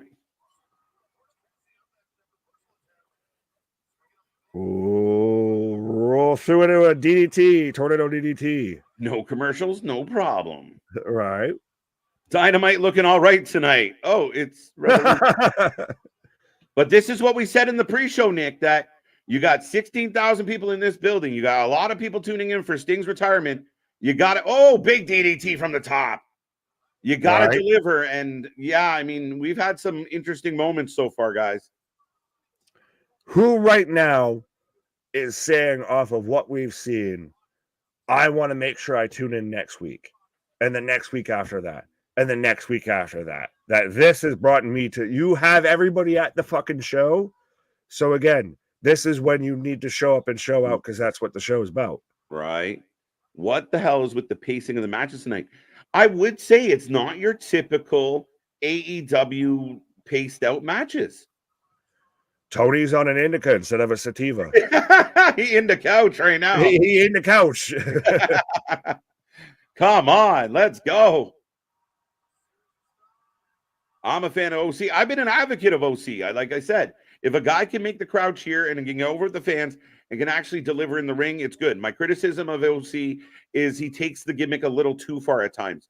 You have to have a second gear, and at times we've seen it. Like him and Ospreay delivered, but it's been a lot of OC, and a lot of his matches are the same as we get a Canadian destroyer. Or do you just call it a destroyer in your country? It's just a destroyer. We're the OC destroyer. But yeah, you sold me initially. Like I came around on OC because we were getting the Ospreay versus OC match. And I was like, "You're kidding me? We're getting Ospreay, the Billy Goat, out here with the fucking mascot." And you're like, "He could go. Yeah. It's just a shit gimmick." Right. And he's shown he can go.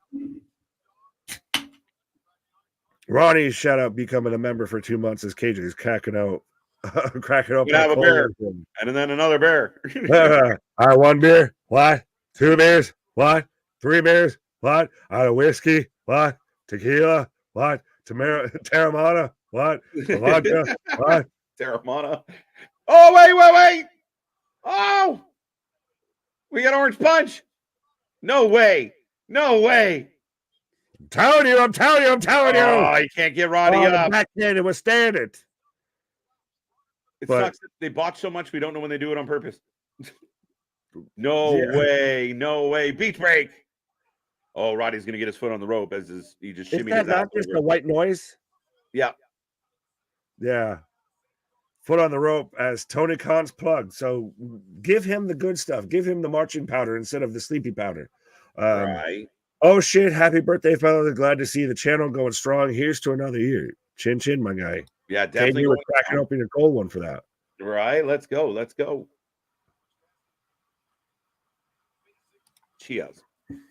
What are we drinking, RJ? Or who's RJ City up in here? Maybe a sponsorship ad? He's corrected KJ. KJ, no. Hashtag not sponsored. But if there's anyone that does want to sponsor us, we are listening. Right. It's a secret. It's a secret. It's a secret brew. It's Canadian. You wouldn't know it. What is the bet? Molson. There it is. Lumbar check. Oh, 1, 2. And new. He had to. I'll give you that. He had to, though. Like I said this while you're on your pause. If he lost this match, the fuck are we doing? Your new IC champion. And you're right, Nick. They set it up so that Roddy had to win it. The Undisputed Kingdom's been pretty inept since they've revealed themselves. And Roderick Strong. I mean, I like Roddy. I do. And I think he's put in the work. And yeah, I mean, your new international.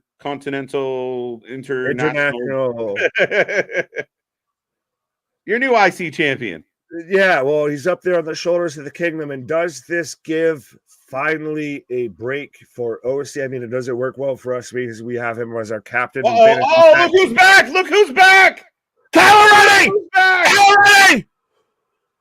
And he's gonna hug. Looking like he just walked out of a fucking park. Didn't he just look like he just stopped watching a skin flick? Yeah. Oh, look, he goes for the love. They hug. The Undisputed Kingdom has come whole. Pause. Did he pause? Oh wait, give him a t-shirt. Give him a t-shirt quick. Please, he looks like he's wearing the only t-shirt he owns. I don't know. Wait a minute. He's wait a minute. Is he this where he turns? He's holding up. If he was really about it, he'd put it right on. Oh, he whispers in his ear. And walks away. What? Is he out there like, Christian, go fuck yourself? Looks like a new title to buy. You said you would.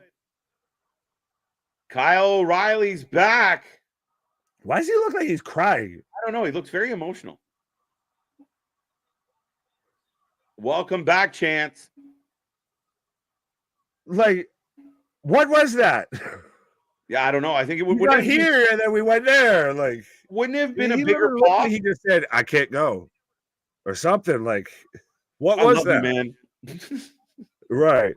I'm wondering, but like, would it have been a bigger pop if he just rolled in and then just kicked him in the head and rolled back out, or even just fully commit to he put the fucking shirt on? Like, I don't get the in between. The fucking hokey pokey with this shit is killing me. You put your O'Reilly in, you put your O'Reilly out.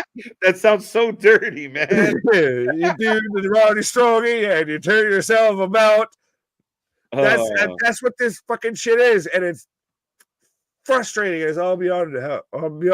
I can't get the words out. You would have had a really cool moment. Like Ryan O'Reilly slides in, looks all ominous and out of breath. And if he would have just attacked Roddy right away, then you're like, okay, cool. But then he's like, hugs him, they give him a t-shirt, then he changes his mind, then he just walks away. Little anticlimactic. It was all sorts of weird. Like, it was like huge reaction. We both popped for Kyle O'Reilly's back. Holy shit, it's been a year plus since we've seen him. Yeah. And then we think he's going to line or he's going to turn, and instead he does neither. Like, we thought face or heel, and instead this man chose indifference. Right. Yeah, I was a little surprised. Like, that was a cool moment. That kind of went like, it was a bit of a blue ball situation. I was about to take a pause, but I can't take that after you say blue balls. So I can't do that. Well, up next, we got FTR taking on BCC, folks. Get in the chat. Let us know who you're predicting. Holy fuck. Oh, they're coming out with the LOD. Holy fuck. This is literally just what in the fucking fan fiction is tonight. This is What a literally rush. wet dream. You John push your right Moxley. con in, you take your right con out, you do the hanky panky, and you spurt it all about. John Moxley and Claudio Castagnoli come into the ring in their spiked. I like how Claudio's got the Swiss cross in the center. There, we've got the no spell Raiders here. Dude, this the is Legion of Botch. What? The Legion of Botches. The Legion of the Legion of Plum. Right. FTR. Kyle O'Reilly is really back. Is his Undisputed Kingdom era bound? Apparently not, John. Apparently that's undecided at this particular moment. Kind of a weird return. Yeah. If he wasn't going to put the shirt on and you're going to build a feud between Roddy and O'Reilly, Roddy should have popped up, kicked him, and ran away. Oh. What the fuck? Just why? Why? More than anything, just double birds and LOD and shoulder pads. Oh. Just fucking why? Like, what if we were going to confirm more than anything, we just aren't going to sell a goddamn thing you do. Mm-hmm. So what, does FTR come out here as the fucking heartbreak? As you know, the heart attack here, we get the the Heart Foundation. Yeah, like FTR going to come out, like they should come out in the purple jacket or the. Right. We got them coming out, so I'm waiting to see here. We're gonna get the LOD, the BCC versus the Heart Foundation. Top guys in the building. That hair hasn't been washed in a while. I think you're talking about O'Reilly. Yeah. Not by any fresh water, more of like a stream or a river. It looks like it was washed by bacon grease.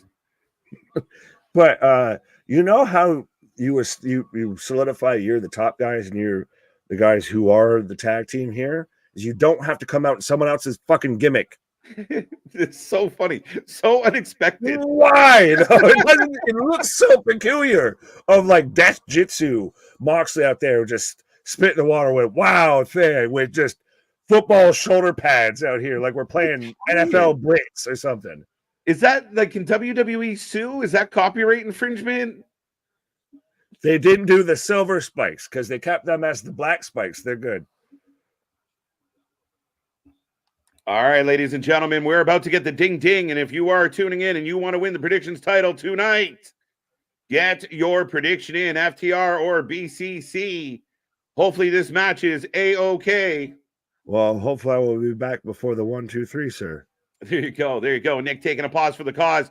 The show rolling on, folks. And if you didn't catch it, Ryan O'Reilly's back. Roderick Strong Kyle O'Reilly is back. Roderick Strong is your new IC title holder, beating Orange Cassidy, and the BCC came out in Legion of the Doom shoulder pads. Legion of Doom shoulder pads. But we are rolling along. It's been an interesting show so far. Love to hear your opinion on it. Get in that chat. Say hello. Don't be shy. We will see what you're all thinking about this one. Lots of bets for FTR. Heart Foundation. We wish. We never got it. Legion of... I cut myself. That's not funny. FTR, says Danny D. FTR for the win. Now we're getting a split crowd chant right now. Bobby Fish nearly showed up in MLW. Could move to AEW, maybe. He recently showed up. Yes, he did. Maybe not, though. Remember, Bobby Fish was in a bit of hot water with Tony Khan for kind of saying nice things about the other company. FTR for the win. They are just single wrestlers in a tag team. They kind of are. They have been anyway. And I believe that, are you trying to build up Moxley and Claudio to take on the Young Bucks? If FTR wins this and the Young Bucks win later tonight, does that set them up in a long overdue match? No, Legion of the Dumb. Legion of Dumb. Legion of No Cell. I like this. Legion really is doomed. FTR for the win. Who ordered the Road Warriors on Temu? Gotta say FTR for the win. Yeah, I think the vast majority of people are taking FTR. And they're in North Carolina, which is FTR's home state. Very, very good reason. As these men are just slapping each other back and forth. Looks like it's an undisputed night. Yeah, Wardlow picks up the win. Has a future title shot in his back pocket now. Kyle O'Reilly returns. Roderick Strong beats Orange Cassidy. So, yeah. But we're just starting this match off like we started the other match off with slaps and uppercuts. Oh, now they're just, oh, here we go. Oh. They're back and forth. Claudio taking the pin. Most likely. The BDSM club. Ouch. I wonder if Kyle O'Reilly has to say on Wednesday since he is back. It should be interesting. Yeah, look, it's nice to see Kyle O'Reilly back. I just really think that if he's going to eventually go up against Roddy and the Undisputed Kingdom, that was his moment to make a big statement. Everyone popped when he slid into the ring, but then everyone went quiet when he just kind of rolled away. No Hardys in North Carolina. I don't think the Hardys and AEW are getting along very well at the moment, to be 100% honest. So I don't think we're going to see them, and I don't expect it. And I don't know. I mean, at this point, is it that much of a missed booking? Did it look weirder because they did the shoulder pads but no face paint? It looked weirder because the shoulder pads looked like little shitty old school hockey shoulder pads. Like if you were to make a Legion of Doom spike shoulder pad at home. Big drop kick by Cash. So we got Cash and Moxley in the ring right now. Jay White really wanted to trash Greensboro. He held back. Again, it was a very kind of uppity babyface promo from our buddy Jay White. As FTR just wailing away on Moxley in the corner, who just stands there like nothing's happening. I think there's original members of the Legion of Doom selling better right now. And you know their situation. Too soon? I got a song for you to sing. Live in La Vida Loca. Well, we'll save that for Nick. He likes to do the singing.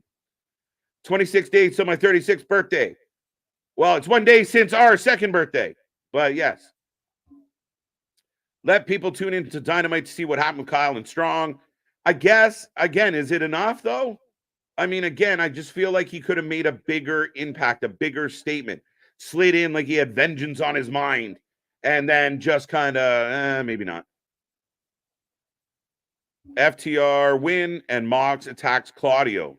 Ooh, Keith, bold statement. We finally see the breakup of the BCC. I don't know. If anybody's having issues with Bleacher Report, Tony Khan tweeted that they got cleared for a Triller fight here in the U.S. Oh, wow. I haven't had any issues. I always watch it on Bleacher Report with Nick. But if they get cleared for Fight Triller, that will be excellent. But I don't know. Is anybody in the States having issues with their Bleacher? Right now, Cash got Claudio in the corner. Big chop. I was hoping FTR would win, but Moxley doesn't take loss. Yeah, I think FTR is going to win. Claudio will take the pin. That would be my guess, honestly. Oh, that's my take. O'Reilly dunked his head in a puddle and stole clothes from a homeless dude getting into the ring. FTR for the win. I can't remember what the question was. What were you? Welcome back, Tiffany. Good to see you. The crowd is completely dead. Yeah, they've been quiet. They were quiet last match. They were quiet during the scramble. They were quiet. They've been kind of quiet. They have their moments, but it's been a bit of a weird night. Cash has a court date next month over a road rage charge. So that's why they're the Road Warriors. The wrong team had the shoulder pads. LOD from Wish. It's when mom says she has Legion of Doom at home. Only 3 matches to go. Holy shit.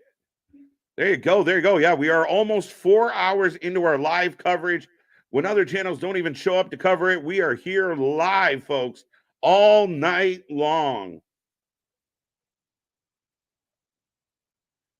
Is John Moxley bleeding yet? No, he hasn't been involved in the match enough to bleed, to be honest. But he is. They went out to the crowd for kind of no reason. Rolled back in. It's been a weird night of wrestling. Anyone out there listening to me right now, would you agree that these matches don't feel like typical AEW matches that we've come to know and love in a lot of regards? Like, people criticize them for not following the rules, blah, blah, blah. But usually the matches have a crazy pace and they kind of get everyone going. But it's been a very different night. It almost feels like we're getting what people would often describe as WWE style matches tonight. It's World's End all over again. Oosh. Only 3 matches left, thank God. The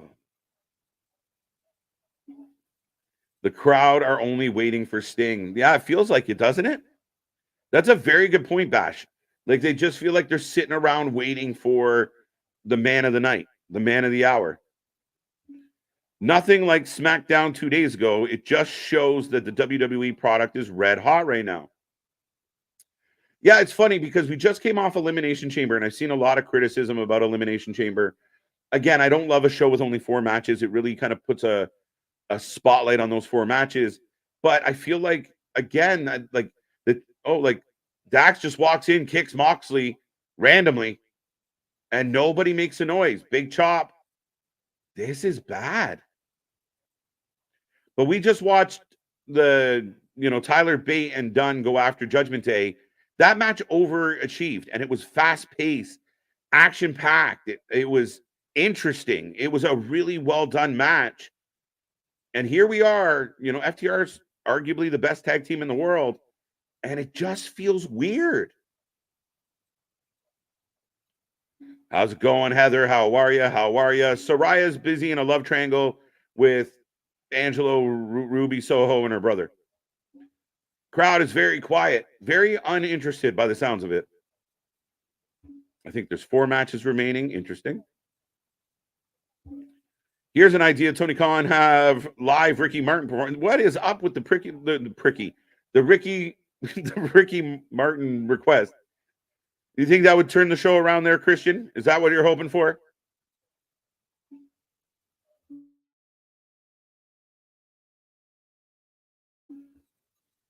Claudio stomping on the back of... Would this be a good example of why it's hard to have everybody in the company be a tweener? Is this the example of when the crowd doesn't really know who they want to support, as Moxley scratching the back of Cash and biting him on the head? If they're both acting kind of heelish, if they're both cheating, if they're both taking liberties, the crowd doesn't really know who they're behind, and you get a very quiet crowd just watching moves. We've seen a faster pace on regular house shows, to be honest. Yeah, it's kind of baffling to me. Should have saved $50 for a beer run. 100% agree. Did they mic the crowd? It's crazy quiet. Yeah, it's 16,000 strong. I said it, we just came off of SmackDown on Friday, 10, 12,000, whatever it was at SmackDown, and the crowd was like just at a fever pitch. They were loud, they were energized, they were chanting and cheering. This doesn't feel like a typical AEW show for some reason. Cash out of the corner, big clothesline. Mox can bleed heading to the ring. Facts. Especially with spiked shoulder pads. I'm shocked. But no blood for Moxley.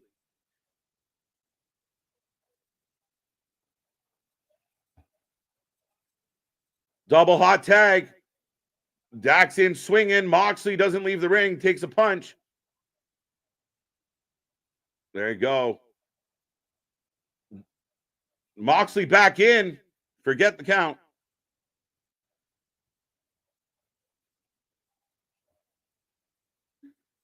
Bait Dunn versus Judgment Day was my fave match of EC. There you go, right? I've never seen a four sides of a triangle, much like I've never seen a blue duck. Two people are in the same point. But hey, if you got a blue duck, I've never seen a blue duck. I wanted to draw a blue duck. Roll up. No crowd reaction to anything. None. Could AEW give FTR a worse opponent than Mox? How nice would it be if this was FTR versus Ricky Starks and Big Bill? And I know we saw it, but what if that was the match right now for the tag titles? I'm just saying, was there better options? Dax thrown into the pool. You remember, North Carolina is a wrestling town, and you got to tickle their fancy to get them out their seats. Pause. But man, I'm struggling with this. Do you think when you get debut Sasha Banks today? I don't think so. Oh, Dax is bleeding. How did that happen? You probably shouldn't zoom in on the gig marks. This pay-per-view is still better than World's End. You might be right. World's End didn't do anything for me. Speaking of World's End, I was going to say, speaking of not doing anything for you, you do plenty for me, sir. I'm the man of the hour. It's too sweet to be sour up in here. But Nick, is it a weird night here on AEW? It doesn't feel like typical AEW matches. Is this, though, really just exposing what a typical AEW match is? Like, I know you say it doesn't feel like that, but is this just what it is? We talked about, the little fucking hobbit that gets in a CGI car and everything like that, of the Meltzerites that are starting to, like rats, just run off the ship here. Is this really what this is? Fucking Dax is leaking. I'm not even sure what caused it. I don't think that was intentional because they're treating this like, shit. But the match doesn't. The match has been so subdued; it doesn't even really call for a bloody spot. The crowd. If somebody sold something, if you had some bit of momentum, a story, a pacing, that's been the biggest lacking thing of Revolution. Has had no pacing. It's funny that Revolution means you go around and everything like that. Normally, you do that when you're on a bike and you got to pace yourself and all that. But there's been no fucking pacing throughout this entire show. Yeah, but I think for me, I've become so used to the chaos that is AEW. Right? They get criticized that the refs don't matter and shit's just happening everywhere. And this match doesn't even feel like it. Like, no big brawling on the floor, no jump starts. Like, it feels so different than. And we got another exchange spot. How many exchange spots are we going to get? All of them. Well, the artist saying, I think it's just anticipation lead up to the Sting match and Swerve's possible, title win. But is that so basically we're just going to sit on our hands till we so essentially we paid for one thing and the rest of it we'll just sit through. But is that, though, indicative of current status of AEW of we've talked about this and they have so far seemingly failed to capitalize on, you have, like you said, 16,000 people in attendance. We don't have millions, but we have thousands. Oh, pile driver into tope. Yeah. Sorry. You're literally giving nobody your two count. You're giving people less and less of a reason to tune in next week. I'm so usually it's chaos and I'm complaining that like on a Wednesday it's like none of this makes sense, but it's action packed and some of the fans out there are like, this is so cool because it's just go and tonight doesn't feel that way. It's so quiet in this building of 16,000 people. We're getting random. This is awesome. No, it ain't. But like 6 people. Well, yeah. How jealous is Mox right now that Dax is bleeding all over? Nobody makes me bleed somebody else's blood. That's my gimmick. Right. They're setting up like so. Oh, Mox almost fell off. Look, like this move here is so shit. Like Dax didn't move. That was fucking ridiculous. Well, it's just everything seems so set up, so convoluted. Yeah. In case you missed it, we were talking about the Christian thinks we need I'll Ricky just Martin. go William Hung. She bangs. She bangs. When she moves, she moves. Big Did knee you throwing out see some hump. someone used Cameo Yeah. and used William Hung to quit their job? And if there is a better way to quit your job, I don't know what is. Right. Big surprise that Big D is throwing out some hung. There you go. Yeah. Nothing compelling. Does your chain low? Does it wobble to and fro? Can you tie it in a knot? Can you tie it in a bow? There are just matches. Yeah, fair enough. Again, AW, and I've said this, and I know you've brought it up. AW so much oddly more enjoyable to watch. Doesn't mean it's better as a wrestling promotion, but when you just tune your mind out of there is no story of just accept that it's just the super indie. It is 2.0 on steroids. It is black and gold NXT on steroids. Oh, Claudio blocked the shatter machine. Stunner or cutter. RKO! Fuck off. RKO, and that's not what you should do with someone who's bleeding from the head is fucking swing them around. Sping. I'm just painting the lawn here. I'm just going to paint the ring red. No way. 1, 2. Oh, Two, that was a three. two. That was a three. That was fucking close.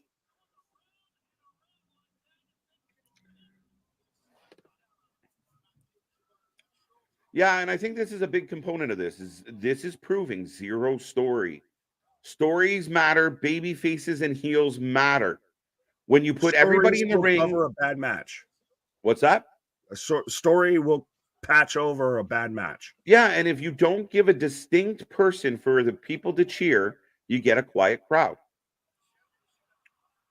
Well, BK is saying it's crazy to hear that North Carolina crowd is dead. I'm out here in Charlotte, been a few events. It's always live. Yeah. Well, it's hard. Not tonight.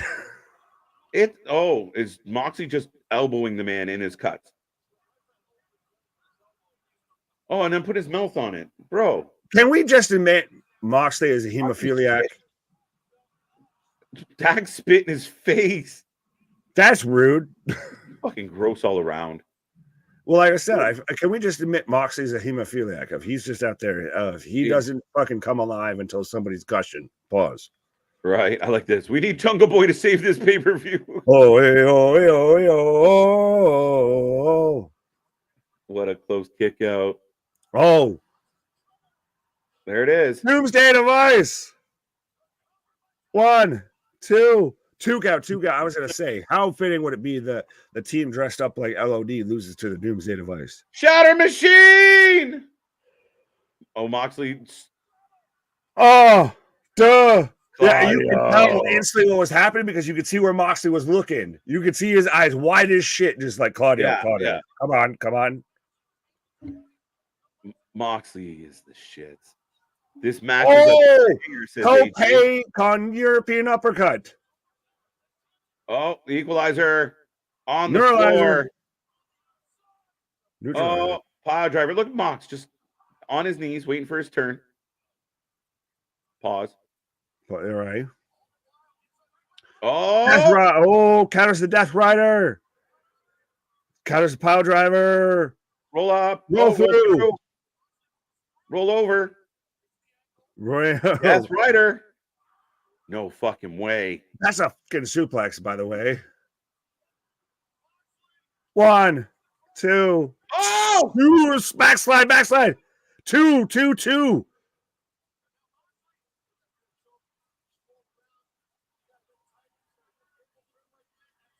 Does he have it under the chin? No, as we got an FTR chant as Cash is kicking away Claudio here. Oh, that was clean though. That's better than even clean. What Moxley hit though, as Claudio. So both men got the Kata Hajames locked in here. What the fuck? BCC out of blackout. They blacked out both of them. Bye-bye, FTR. You got people want to bitch about people being buried? That is fucked. Oh, we're going to Hunter. Oh, we're going to Hey, they signed a Hunter. 4-year contract, and they again it was Just start slapping people backstage. You'll get fired real quick.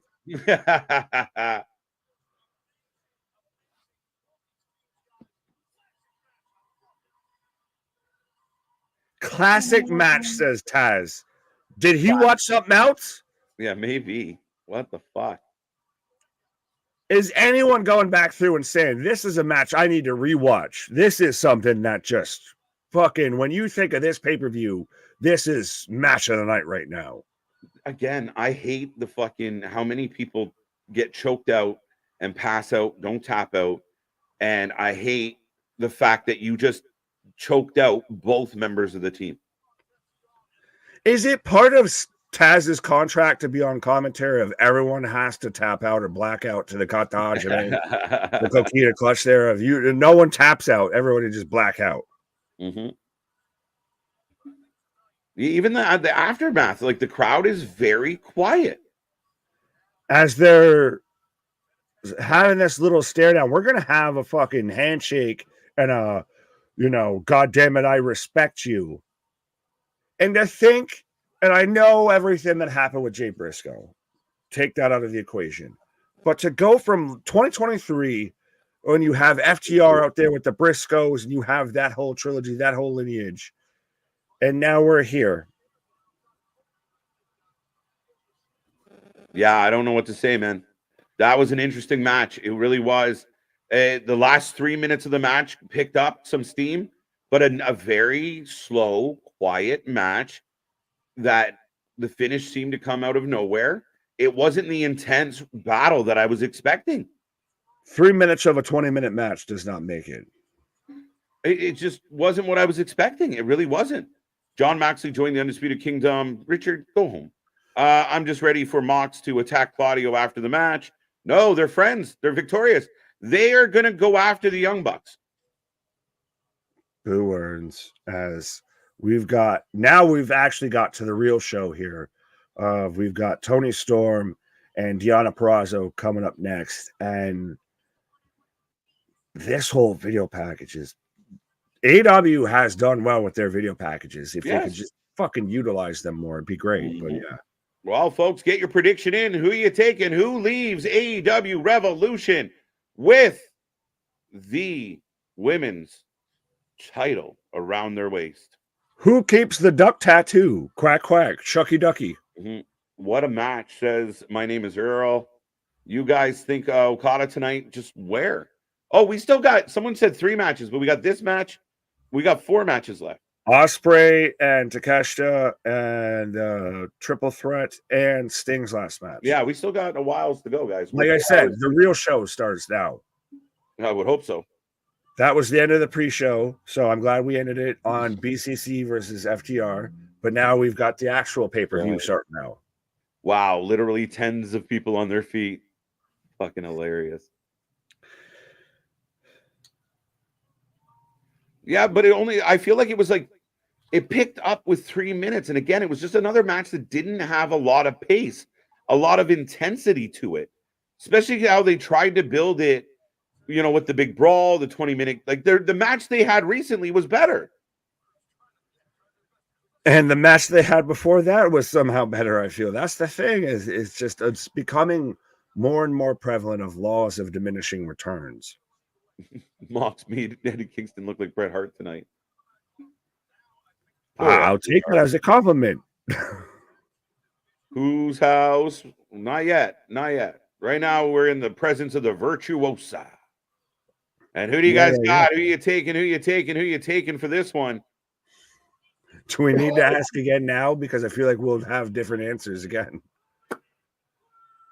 I don't know. This has been a weird night, my friend. A weird night.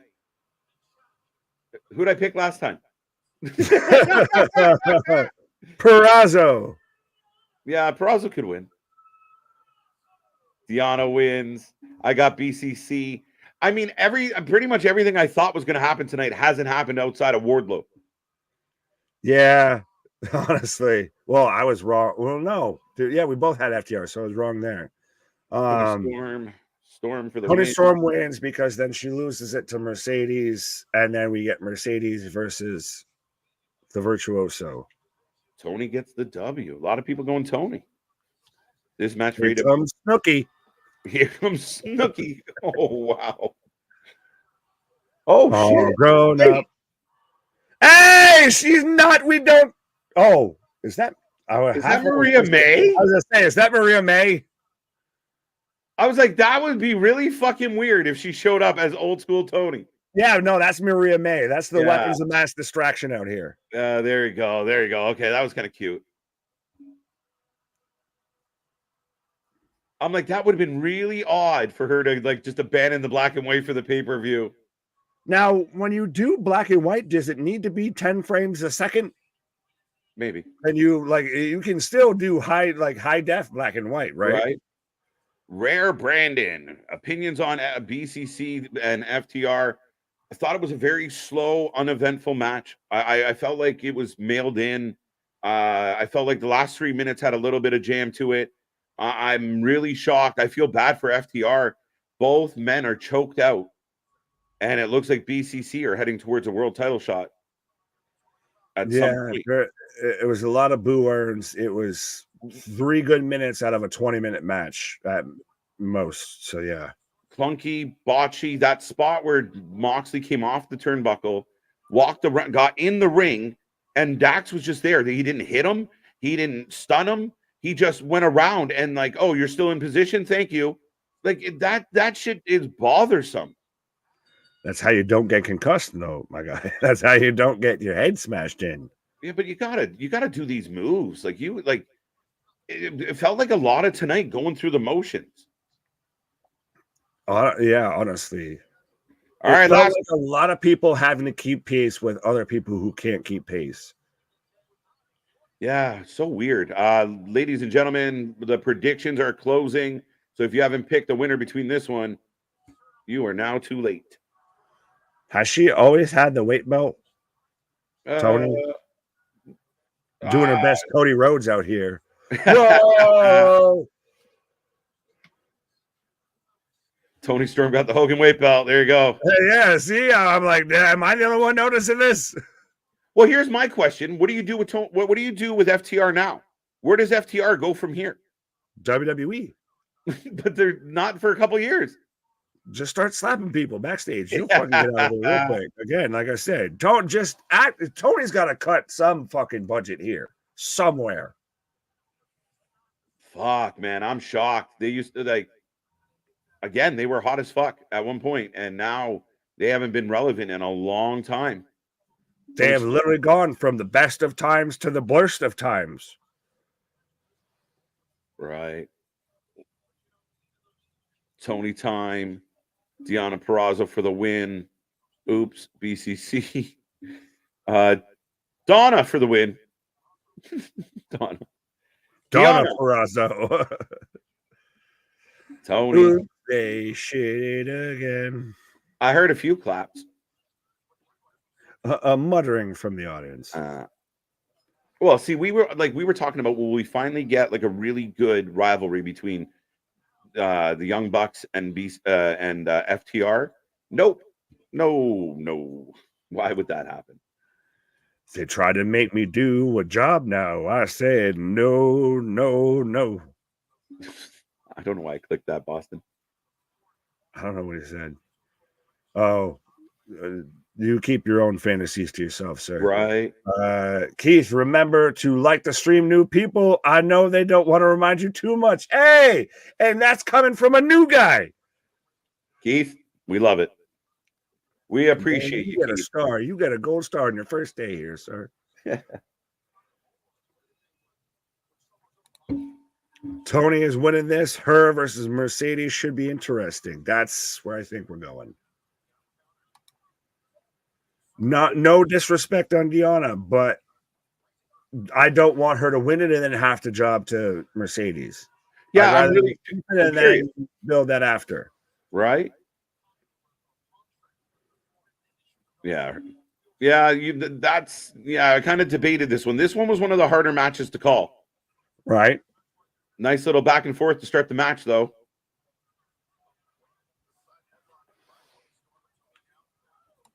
He was number one.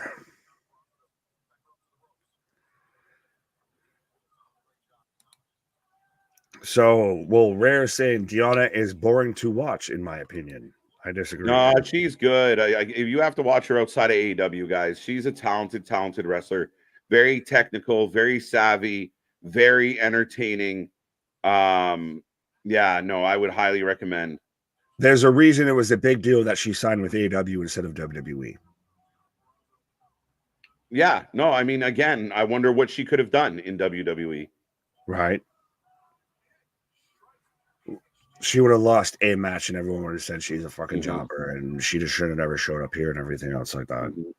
And folks, we are less than 20 people away from 4K. So be a friend, tell a friend. And if you're watching us right now and you haven't clicked subscribe, please do so. 4K for our birthday. Right. I see 200 some odd plus people here and everything like that. So y'all better be subscribers. That's all I know. Right.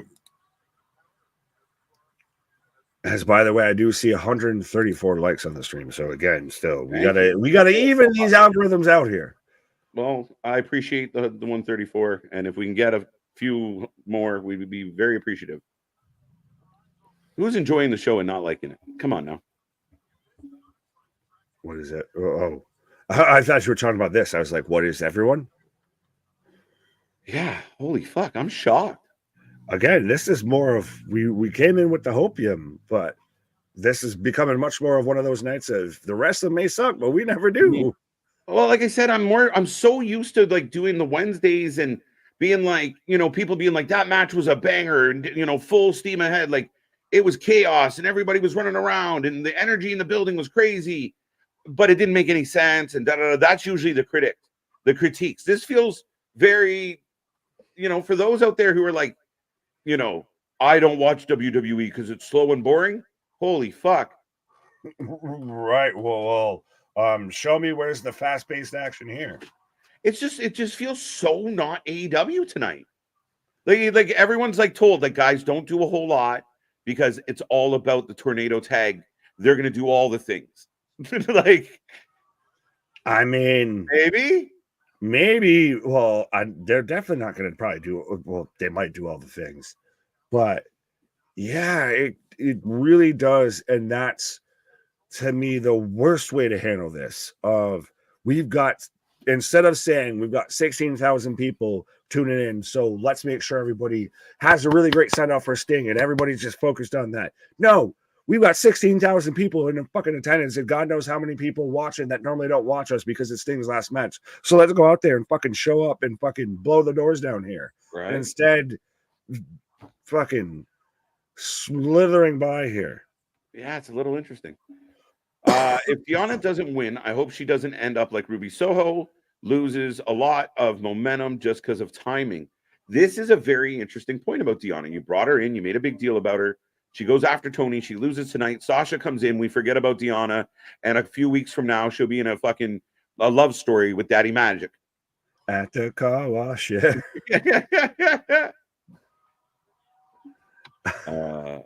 I got no friends to tell. Well, Bash, you are our friends, so welcome.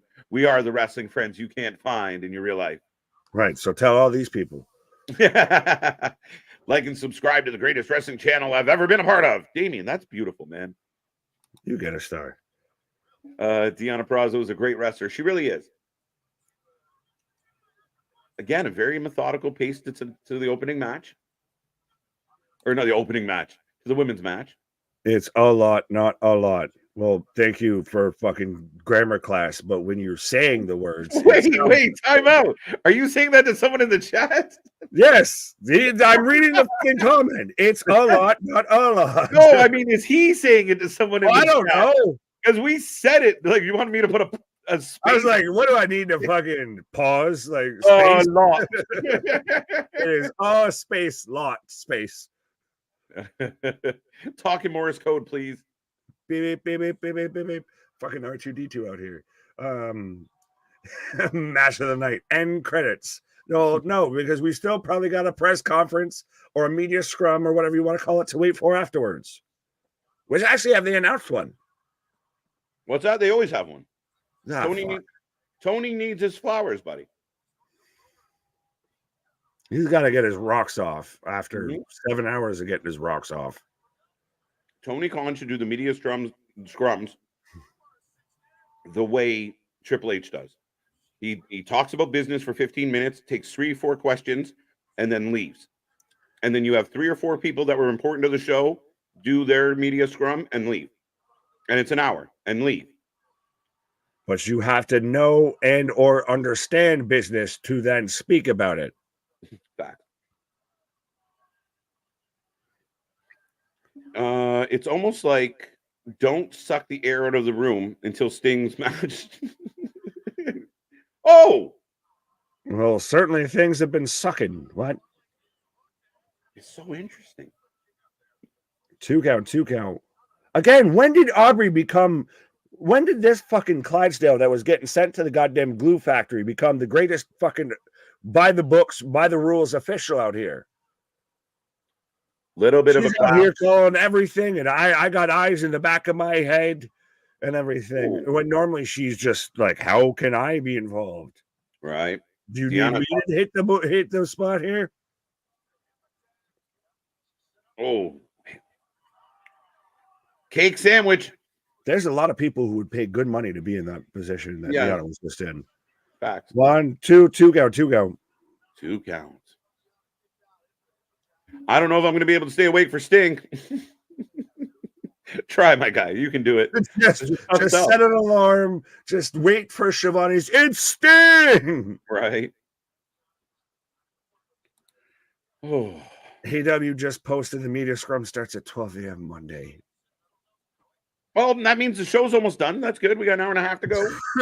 Right, but what about these people that have jobs? Remember, these are all the wealthy people that watch AEW. These aren't the poors out here watching AEW. Just go home. You too good for your home? We're right. We're the poors out here having to watch people watch. We're watching AEW and everything.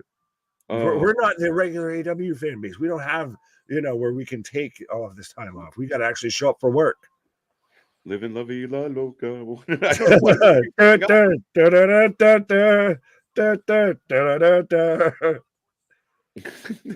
watching it in Spanish. Ole. Ole. Yeah, that's how. Who was it that was saying that they couldn't wake up? That they were worried they couldn't stay awake for Sting. So we'll just start going around when Sting's about to come out. We'll just start going. Luther catches Tony. Deanna takes them both out. Does anyone else feel this pay-per-view is meh? I don't know. We got about 200 people here. If you feel meh right now, let us know. I feel like, though, I've watched a lot of these matches and anticipated them cutting to commercial break because of the fucking spots and everything, and like realize, oh, wait, no, it's not the weekly show. It's the pay-per-view. By the way, Luther finally taking a bump, justifying his fucking 2-year paycheck. Oh, into the armbar. Just go to work tired. Exactly. It's what we do. A lot. That's a safe way to drive. Poor people don't watch AEW. I'm a poor. Shut up, poor. Deanna trying to set up the Venus. Luther distracting. Tony tapping. Again, even that was done so subdued. As Deanna just punted the shit out of Maria May. And loses. Here it goes. 1. Pile driver. 2. That match sucked so bad. Awful waffle, my guy. 100%. I think I picked Tony. Did I pick Tony? No. No, you picked Perazzo. Son of a bitch. Again, another match that didn't have any peaks or valley. Like, it just, no ebb and flow to the match. It just kind of, even there, like when she's putting on the move, really slow. There's no intensity. It just lacks everything. There's been no pacing. There has been no, it's apropos. It's called Revolution because it's taken, I think, once Earth Revolution for anything to fucking feel relevant in this goddamn show here. Dang, the ending sucked. Ends on a pile driver. That is Tony Storm's finisher. Is that snap pile driver? That wasn't snapping anything. Well, I'm just, yeah. Yeah. 5-1, 6-1. Boo. Am I the only one that thought granted, Maria May's out there holding the belt like she just got handed the gift from God there, but I was waiting for her to just turn around and clatter Tony Storm of just like, fuck you, bitch. You coming out here making me dress like you. Won't give me no respect. Up next. Now, business should fucking pick up in a big way. Right. I believe the bar has been set very low for Ospreay and Takeshita to take this one over. Why is Tony Khan in the video package? I don't know, but I'm just hoping that this is a high jump instead of a fucking limbo competition, because it has to be a leap, my friend. If there is a match that will get you in, that will bring the crowd alive, this is it. Mm-hmm. If this don't do it, ain't shit else gonna do it. Maybe not.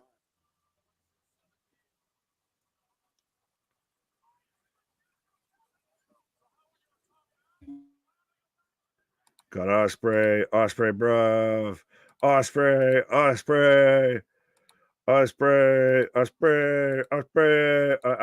I'm now not even saying the man's full name. I'm just making noises that sound like his name because so many people are taking Ospreay. He has to win this one, Nick. And sorry, bear with me. We've been on here for 4.5 hours. Don't worry. Trust me. I needed a snack. I was out here reaching into the nether regions, pause, to fucking find some snacks here. One person, J. William Reed, taking Takeshita. Bold strategy, sir. Bold strategy, Cotton. You never know. You never know. This has been a funky night.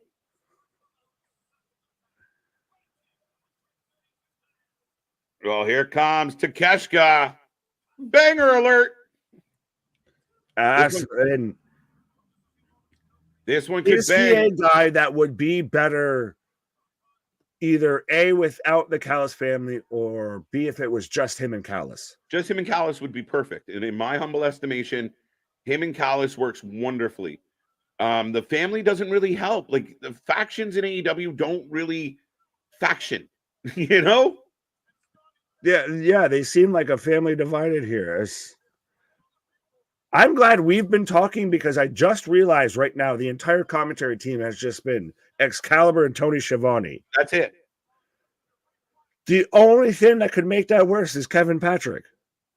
I felt like Taz was there earlier, wasn't he? Yeah, he was. Did he just get swallowed up by Don Callis? Is like, move, by Callis?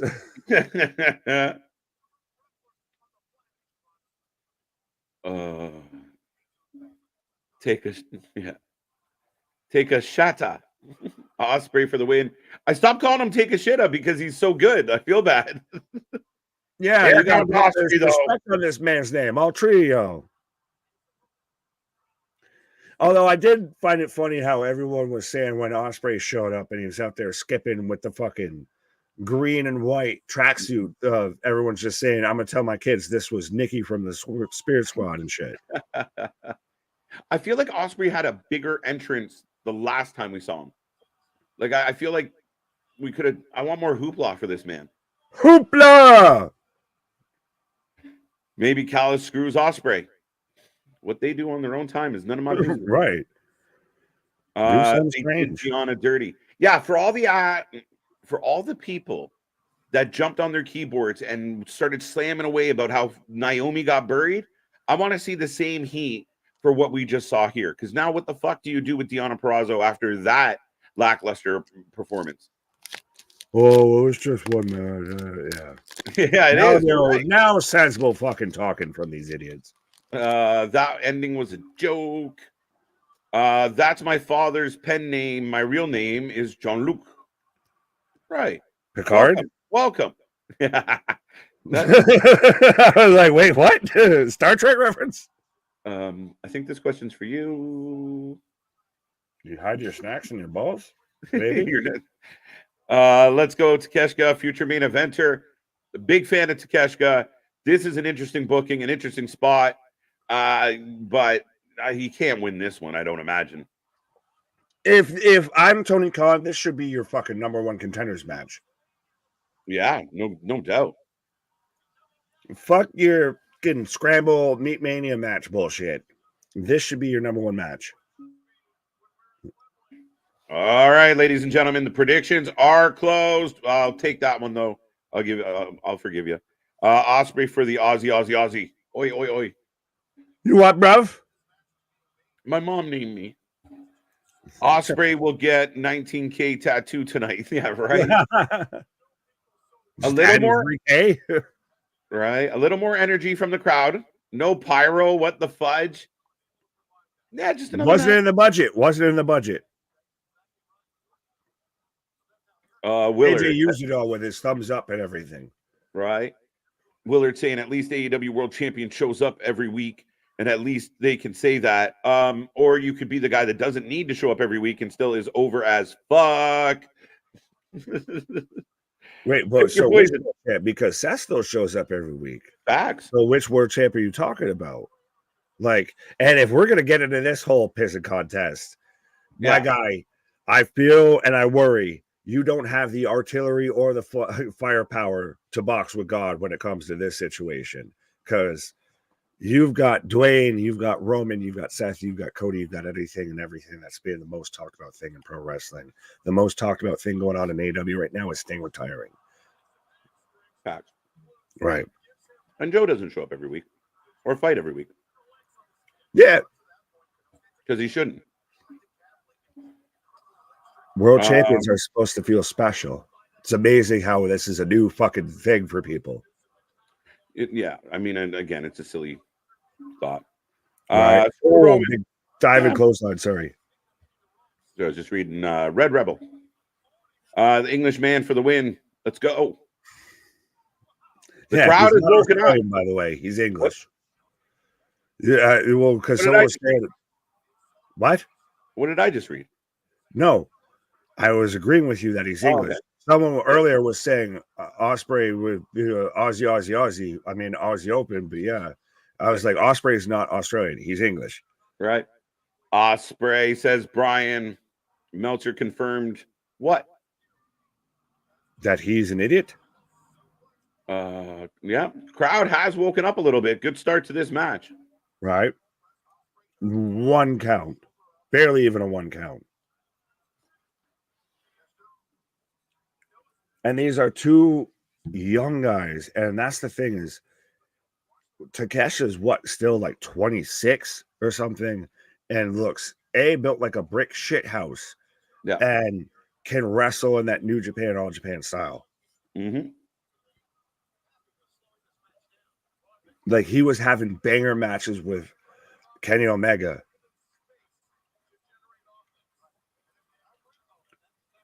Right now, working over a neck crank / body triangle on Ospreay here. Mm-hmm. Give me Swerve Strickland versus Ospreay at Wembley. That's been my hope. That's what I hope for. Ricky taking Takeshita. MJF didn't show up every week in AEW. Facts. He shouldn't. The crowd is finally awake. Yeah, a little more energy from the crowd right now.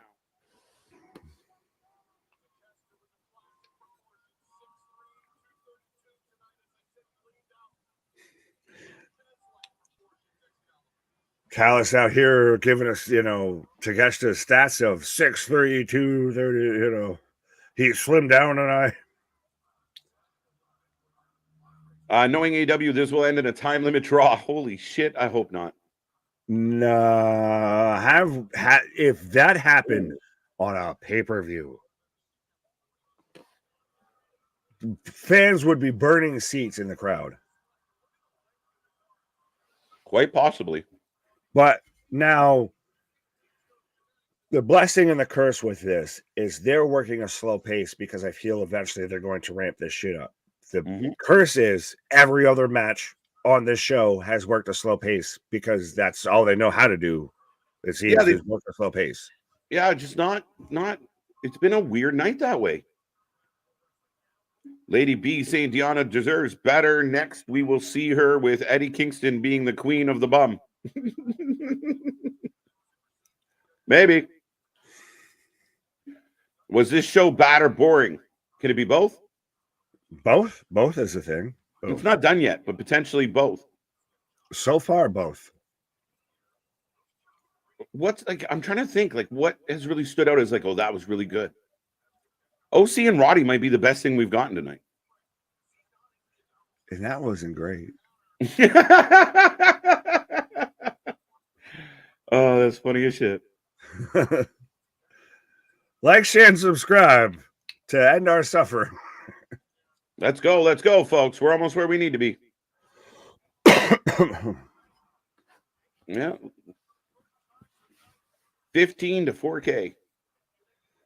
So if you're watching us right now, hit subscribe. What? If you're watching us right now, hit subscribe. I was halfway running with the other previous statement of saying big need from Ospreay because you were like 15 to 4K. Right? Dun, dun, dun, dun, dun, dun. Oh, we want some action. Oh, okay.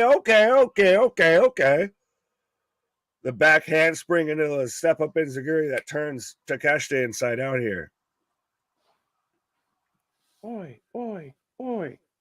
And Ospreay waking the crowd up. Up and over, down on Takeshita. Business picks up.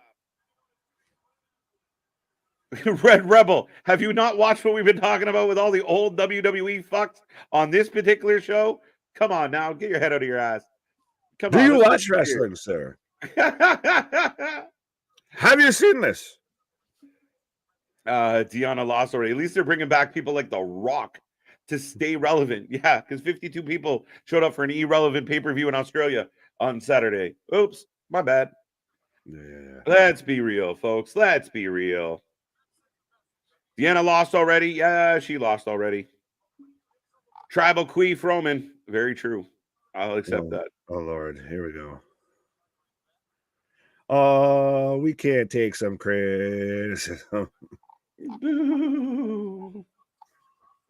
Ashton, happy B-Day, and I can understand the argument for Peraza losing, not doing her any favors, and the other hand, Tony Storm retaining the idea that Jamie Hayter could flatten her at all in. But you also remember, wow. Never mind what the fuck I was saying. Right. Scratch that, strike that, reverse it. Yeah. Again, welcome to the show here as we are fully awake here with Takeshita picked up. Sit out diverticulitis there into the running knee and then this swanton over the top. Bigs. Yeah, here we go. This is the energy we've kind of lacking tonight.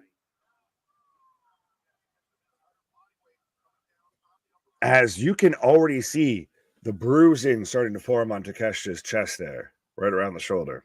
Uh-huh.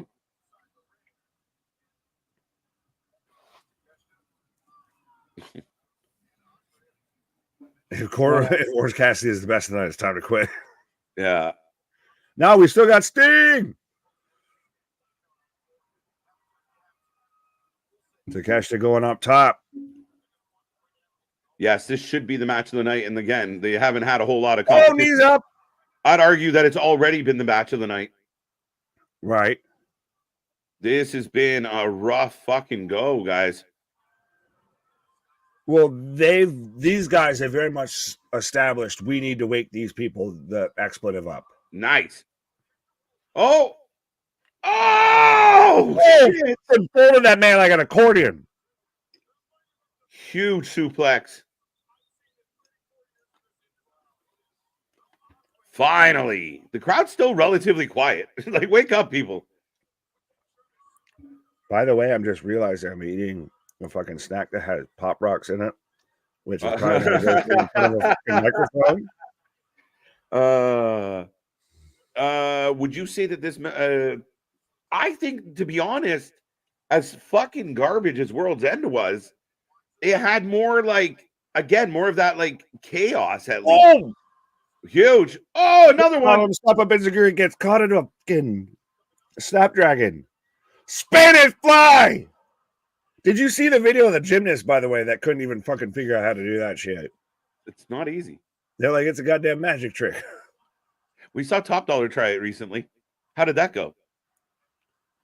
This man leaves his feet even to reach something off the top shelf, and it's a fucking struggle for his life. So he turned it into a Spanish moth. I'm a beautiful butterfly. He's like that. He's like the fuck. Have you ever seen ants? Yeah, right. The giant German caterpillar. I'm a beautiful butterfly. Sting's final match. LOL, the biggest work in AEW history. That'd be amazing. Nah, the biggest work is still thinking that Ric Flair's not going to have a match. Right. Oh. This would work if this wasn't the 17th time we've seen this tonight, though. It's like one agent doesn't talk to the other agent. Someone who's booking the people that are behind this match don't talk to the people on the rest of the fucking card here. It's everybody's doing the same things. It's rinse or repeat, just with different names. Right. You know, you're not wrong. Anyone get an update on Kenny Omega's status lately? Yeah, people right away are like, how's Kenny doing? Will's here. I don't know. I mean, again, he was recently on a podcast of some kind, and I think that he was doing much better. Mm-hmm. I don't know, though. I can't say for certain. Cannot confirm nor deny. I did not stay at a Holiday Inn Express, nor am I a medical professional. Big forearm. Down goes Takeshita. Accordion Ospreay. I'm enjoying this match, yes. Right. Oh! God damn! Discus elbow, and even Takeshita sounded like he's literally like just stuck in a fucking pose right now. Right. Man slapped the taste, scent, smell, fucking hearing, everything out of this man. He slapped all his senses out of him. Right.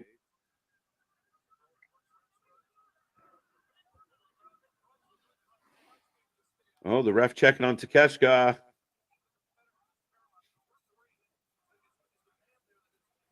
All hail Ospreay. Are you guys glad that you're watching AEW Revolution instead of WWE on A&E? Maybe not. Fuck kind of question is that? Maybe not, though. I'll click it over. I swear to God. Don't tempt me. Don't you threaten me. Watching some good old 90s wrestling. I will turn this fucking stream right around, and we will all go home. Yeah. So, yeah. Don't tempt us. Oh.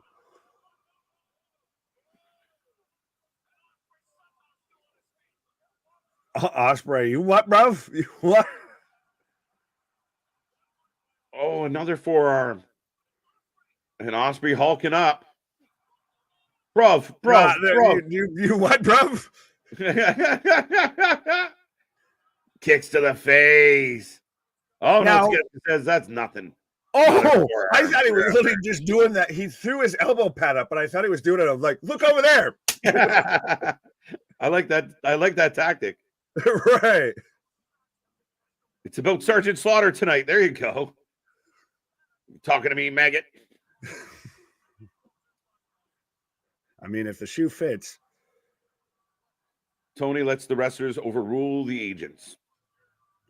Doesn't work for me, brother. Oh, up and over. Back down. Oh, the angle on that, though. I love it. Like, that's that man that reaches around the fucking corner and punches you in the face. Double undercut. This is the first awesome chant that is warranted. Facts. I agree. Again, like it just.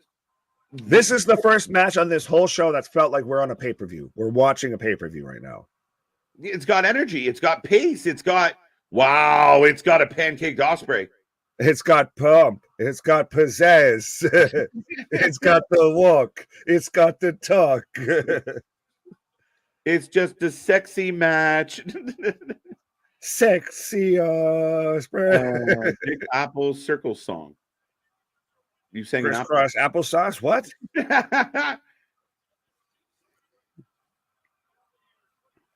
Fucking going for the ox cutter and counters it into a fucking twist out Blue Thunder bomb. Fantastic. Fight Forever This just chant. become fucking karaoke night with me, apparently. Right, do we need to have like a cameo thing and just pay us money and I will sing you a fucking song? Sing us a song, you're the bearded man. Super chats if you want Nick to sing a song. No, we should do something more strange for a piece of change. Pause. And technically, done is my thing. This is on Mace for match on pace for match of the year caliber. Yeah, not quite. Nah. Ox cutter. Not if it ends now. Two count. One of the better matches we've got in 2024, and probably the best match we've gotten from AEW in 2024. Maybe. Yeah, I mean we're still early in here. It's not blowing my socks off, but I get you. Blown away. Wow. Oh. That wasn't a kick out. You fucked up. This could be a match of the year candidate. If it keeps at this pace, it's killing. It's banging right now. Does it just seem that good because everything earlier has seemed that bad? I mean, I'm enjoying this one a lot. I mean, like separate from I'm not taking away from it, but yeah. Right, absolutely. But yeah, I mean, again, this has definitely been set up for the bar to set the tone for match of the night. We expected this to be match of the night up against other really good matches, but tonight's been a fucking weird night. We expected it to be out there punching its weight with heavyweights for a match of the night instead of punching down on fucking children. Kind of. It's got the macho. It's got the vibe. It's got the. Oh, shit. Match of the year so far, not even over yet. I'll give you that. Well, someone was talking about Meltzer's breaking out the lotion. Yeah. Alvarez, break out my good, observer. Alvarez, you put the lotion in the basket or you get the hose. Or else you don't get on the pot again. Oh, I see. I like that spot. Don't get back up. Put your head in his hand. Fight Forever chance. I'm donating. Blood, urine, or never mind. They'll chant Fight Forever, but won't buy the video game. Well, I mean, they don't want to completely throw away their money. Hell no.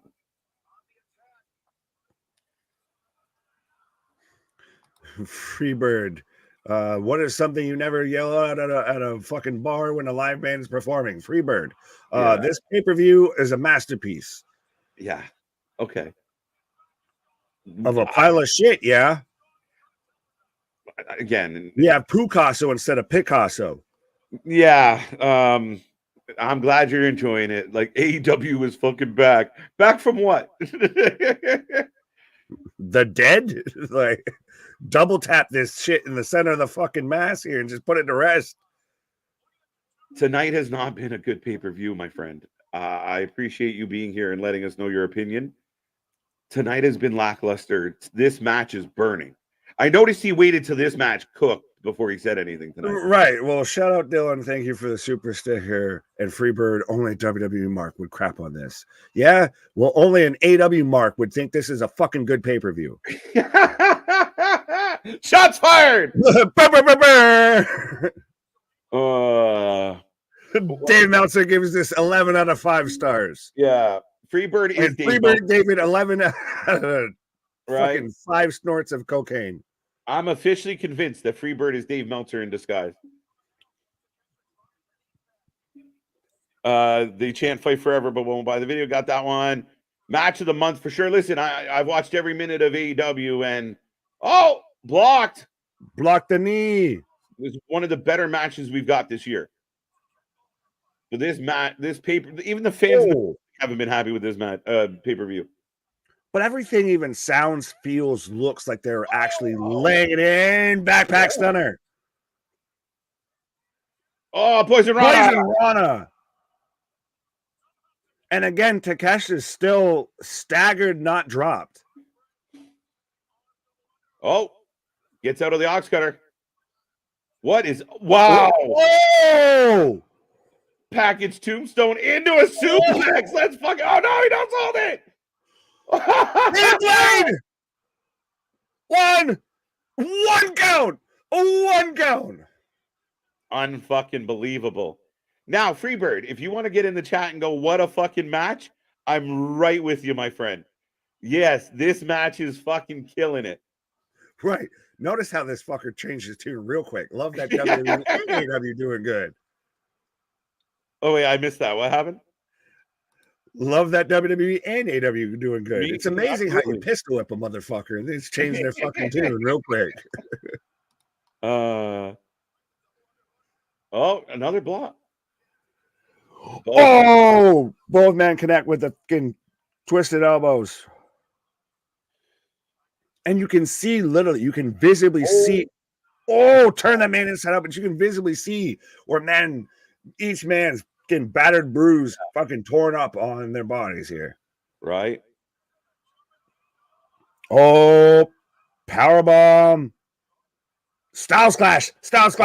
Big pop for the Clash. Styles Clash. It's not over. It's not One, over. two. It's not over. He kicked Does the out. Styles Clash have the smoothest pinning transition off of the move, by the way? Mm-hmm. Oh, I love it. Nothing like it. Not many like it anyway. Closest would be Gunther's powerbomb into I own you, bitch. Yeah. Oh, what a fucking match. Thank God we waited 4 hours and 40 minutes. Yeah, right. It's amazing when you have a 4.5 hour pre-show and you can finally get an hour's worth of a pay-per-view. Now. Hidden Blade.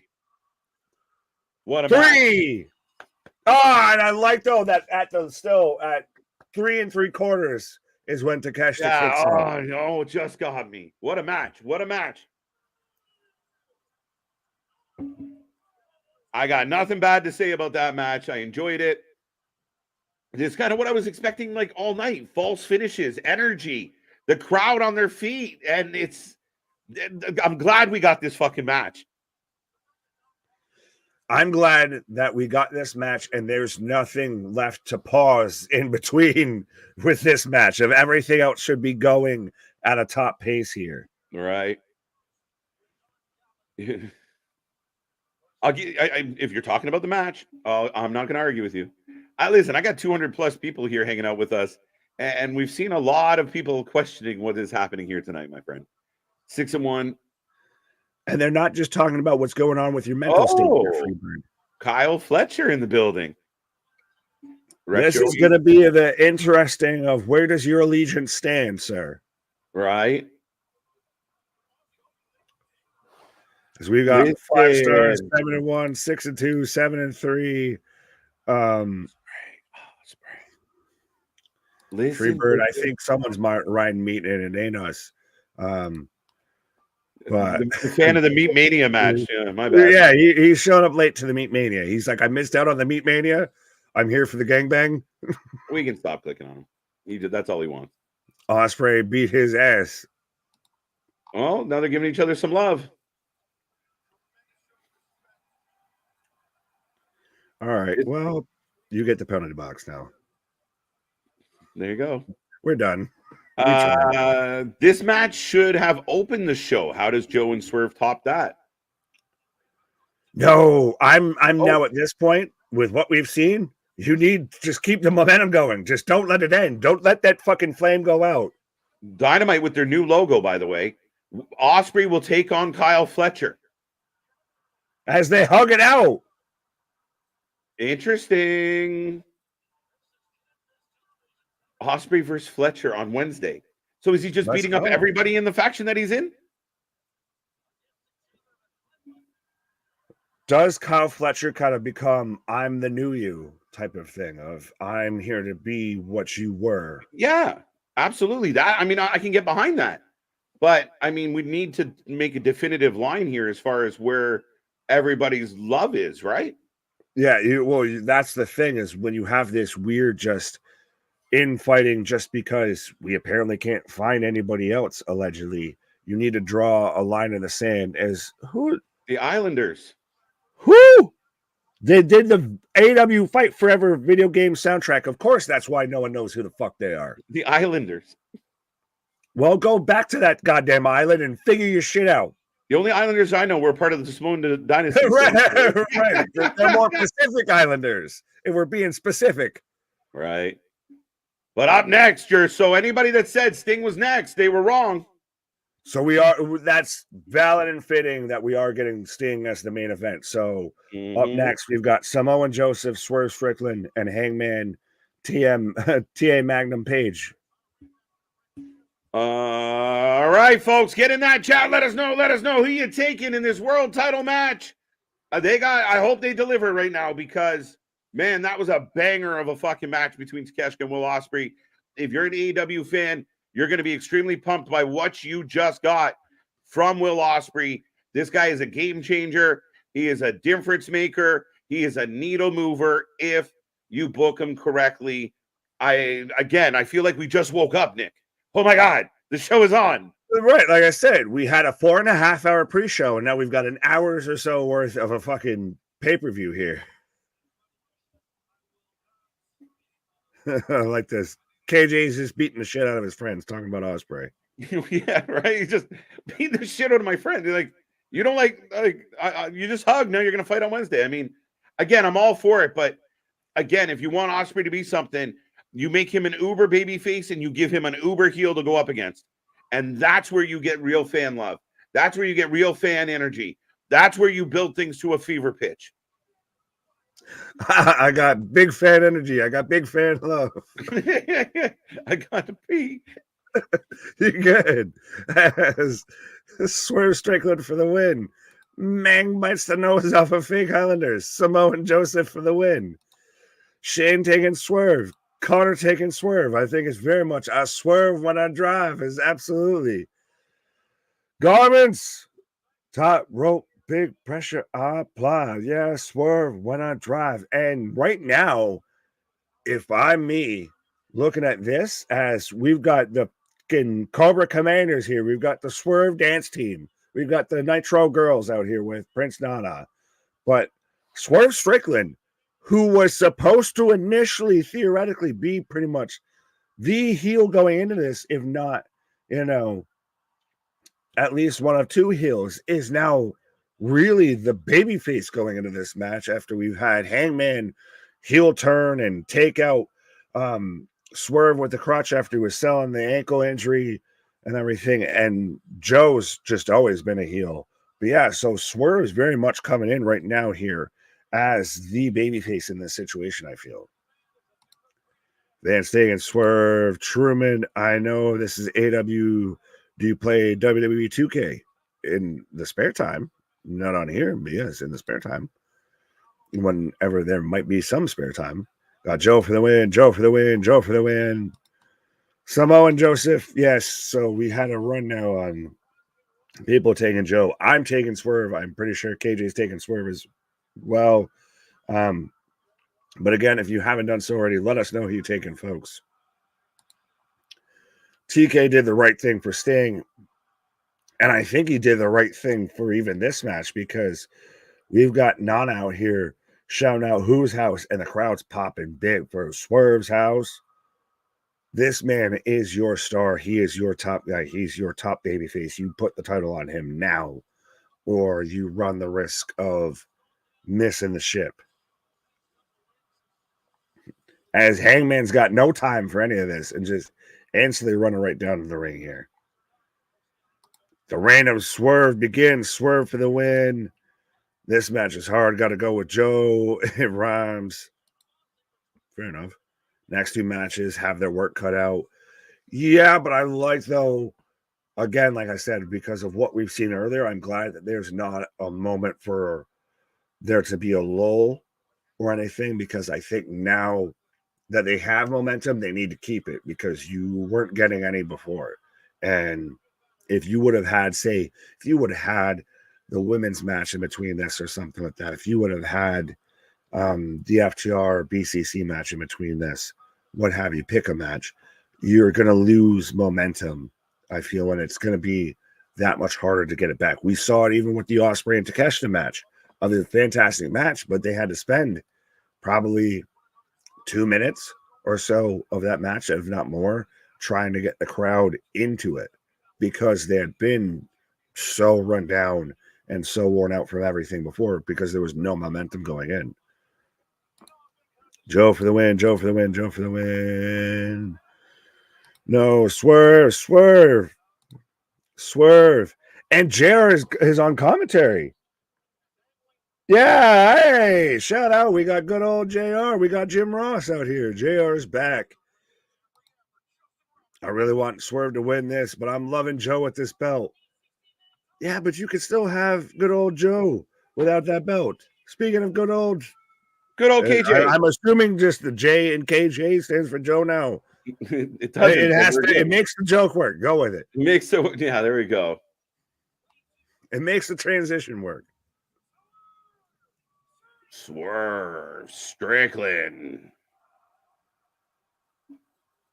Samoa Joe wins. Oh, West v Mountains feels like the entrances have been rushed in this match.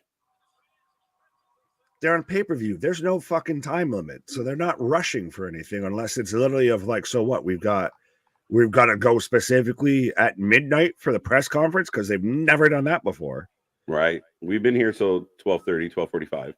1 a.m. Tony walks out. I was trying to be nice. I'm not. But I said this while you're on your little hiatus because of your situations. But is Swerve now the only babyface going into this match? Did we open the predictions real quick? Yep. I think we did. I did. So predictions are about to close, folks. What Swerve is kind of the babyface heel here. Again, especially with Paige jumping him. But folks, get your predictions in. Who you taking? Who you taking? Who you taking? Who leaves Revolution AEW World Champion?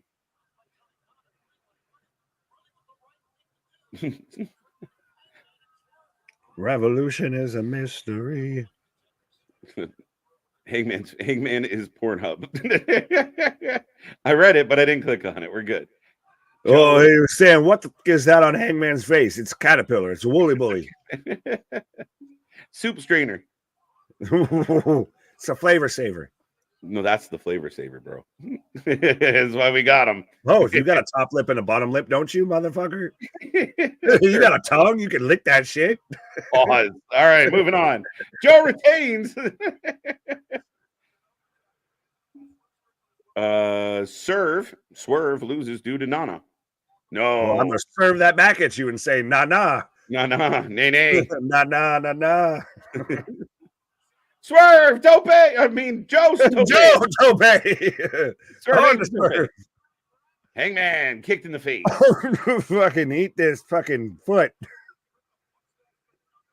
I feel like this is that a fucking joke of Excalibur saying he heard the footsteps as he just got kicked in the side of the head?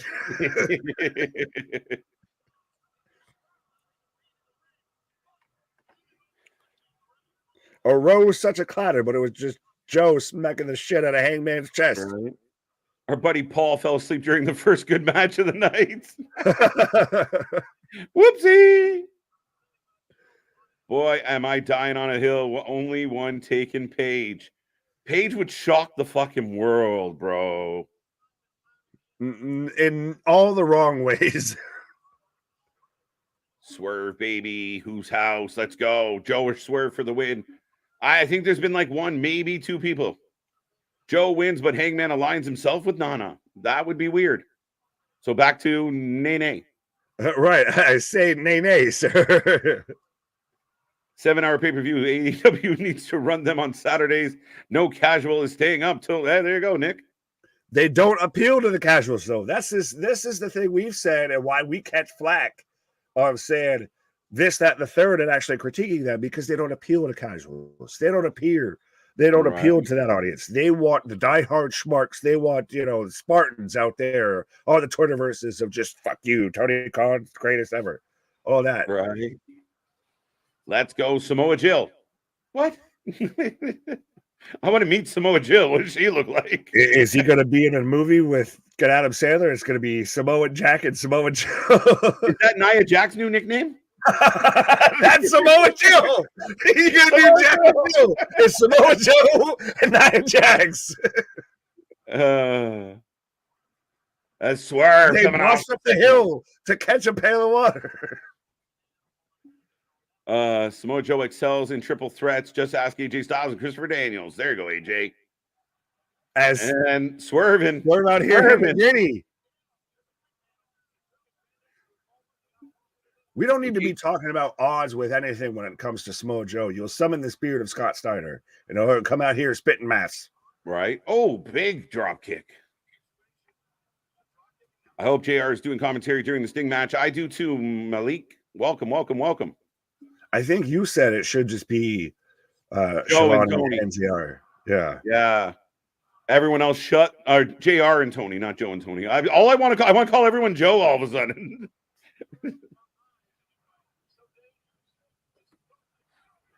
I would Swerve throwing hands with Hangman. Yeah. Swerve for the win. Let's go, Swerve. Hangman Page lost me when he quit carrying the rope to the ring. Oh, the good old Hangman days. Oh, leapfrog. Cut short into a belly and belly. Eat your heart out, Bailey. Oh. Yeah. Bailey, eat your heart out. Joe's house. I thought it said Jose's house. Putting wrong emphasis on things, sir. Man, we've been here for a hot minute. Trust me, my guy. Here, you relieved your bladder. I need to do the same. Yeah. Go stretch your bladder. Nick taking a pause for the cause. We are in the main event, folks, and we are rolling along. Samoa and Jill looks like Brock Lesnar's daughter with a tan. Oh, that's funny shit. How is the weather in Canada, KJ? Getting better by the minute.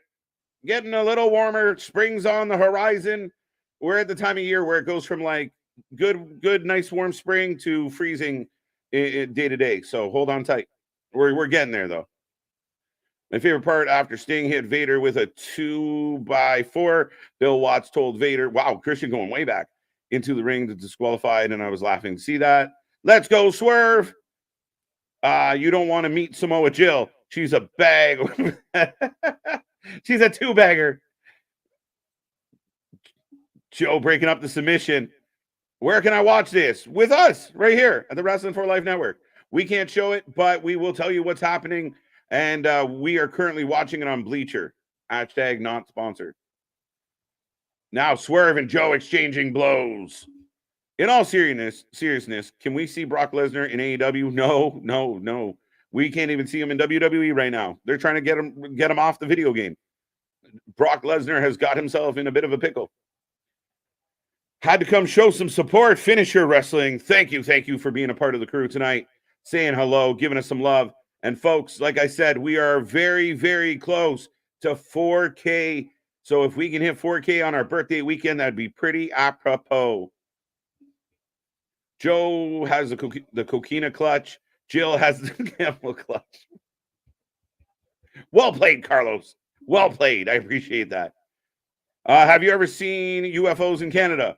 I have not. I'm assuming aliens don't like the cold as much as humans don't. We know TK has the bank account to make that happen. Yeah, I don't know, man. And I don't think it's not about the bank account with Brock, because Brock's got plenty of money and a good old, hanging out in Saskatoon, Canada. It would be if you could talk him into it, and he wouldn't do that. What are you going to do? Brock Lesnar beat up half the roster, like shoot style. Oh, Joe's in trouble. Double power bomb. Page and Swerve, Pancake and Joe. Yeah, no, it would. It would. That's the definition of a needle mover. But how long is he going to last? Do you think fucking CM Punk was hard to handle? What are you going to do when an angry Brock Lesnar's stomping around the back? Tony thought he feared for his life before. Holy shit. I can't help but sharing Sting moments. We appreciate it, Christian. I'm sure the chat appreciates it as well, sir.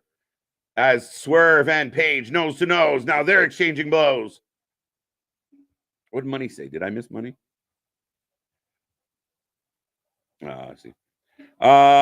Sleep is winning, fellas. I'm trying to stay awake for this pay-per-view, but I think I'll fall asleep and dispute the charge tomorrow morning. Listen, it's a tough. We've been here live for 5 hours. For 5 hours, we've been live, and for I think 2.5 of those 5 hours, we've had 200 people here.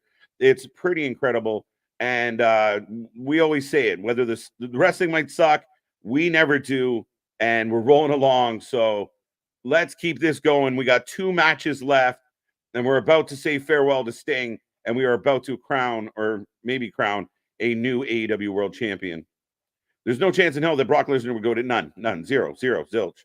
Brock Lesnar's, even if he wasn't going through the bullshit he's going through, he was close to retirement anyway. He was a part-timer at best. And I enjoyed Brock Lesnar's last run. I mean, happy-go-lucky cowboy Canadian Brock has been fun. Swerve going for it. Oh, wait. Locked up. Roll through. We got a 2. Joe breaking it up, though. Dylan, I love it. Not only for pay-per-views. We watch all your favorite shows every night of the week. Plus, we do independence. We did House of Glory last night with Collision. We've done 5 shows in 3 days. It's what we do here. We watch more live wrestling than anybody else out there, and we love bringing you these streams. We just turned 2 years old. We just hit 1 million views. We're about to hit 4K subscribers. We are growing fast, and we're having a lot of fun doing it. Hangman got Swerve up. Oh, down the goat.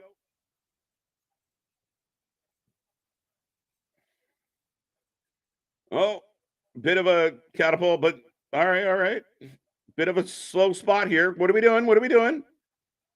Oh, Hangman into the moonsault. Up goes. Down into the tombstone.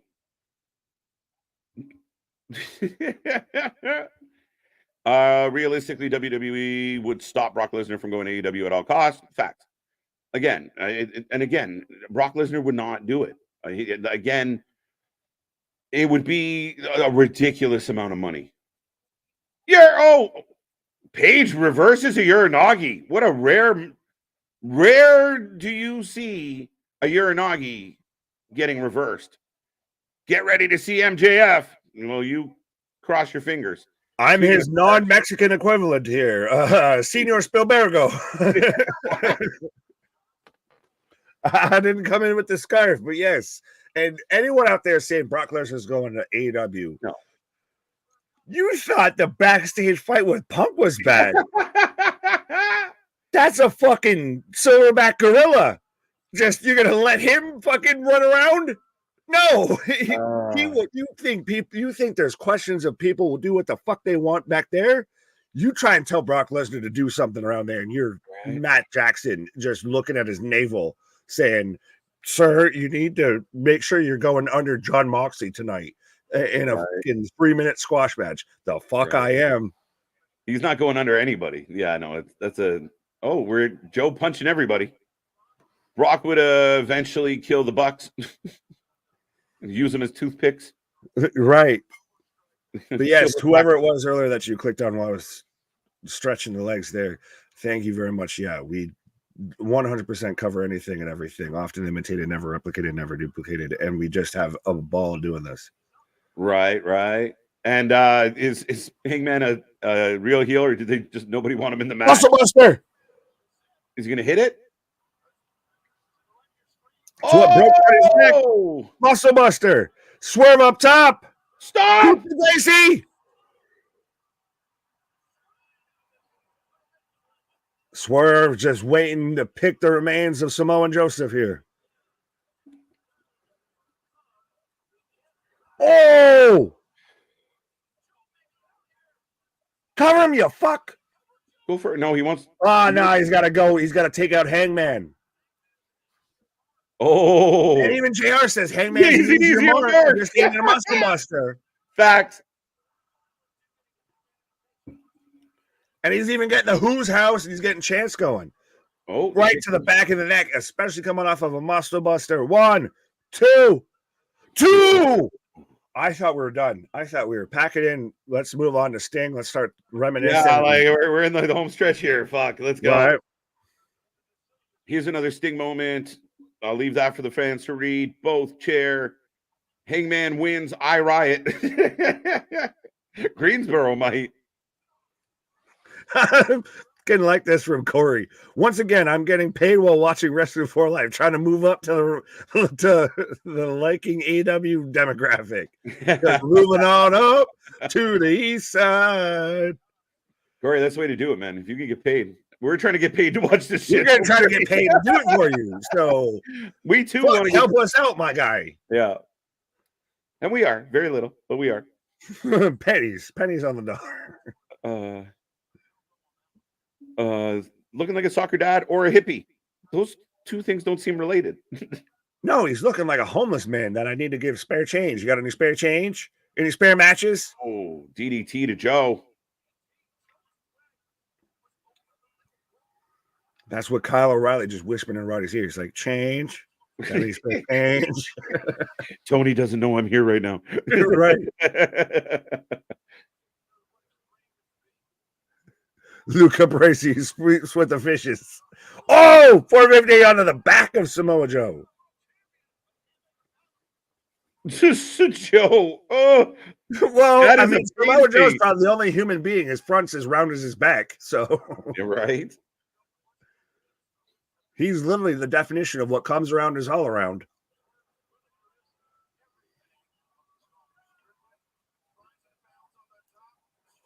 Double stomp. 1, 2. He missed his spot. The ref had to hold up. Oh, the ref all the way out. Going straight heel. 6 hours is insane. Yeah, the 90-minute pre-show is now really irking me when I was so happy about a 30-minute pre-show. Yeah, this man's done. Oh, they start at, 6:30 for the show. So we'll go at 6. No. Chair shot. Could Hangman do this? I mean, he's gone clearly full heel. He was already, I think, full heel when he sits there and sells the ankle injury and starts swinging crutches, like fucking Joaquin Phoenix and signs of swing away. Right. But now he's out here about to hit the belt shot. Oh, Joe's going to pin Adam Page with Swerve on the floor. Fuck me. That's what I'm thinking. About the pin, not what you requested. No. Yeah, Joe's up. You can see Joe. Hey, bro, you're in a match. There's another. Has he become? And again, we've talked about this. This is the rivalry. Has he become so obsessed? And we saw it even with Swerve. He could have pinned Joe, but he became so obsessed. Buckshot. Buckshot. And there's boos. And Boston, I didn't click on your stuff, but whether you pinch it or punch it, it's up to you, bro. What? You pulled the referee out. There he is. 1, 2. Oh, 2. Landsberg comes out and gets a 2 count. Yeah, you did, James. You missed quite a bit. A lot of people falling asleep tonight. I mean, Revolution brought to you by NyQuil.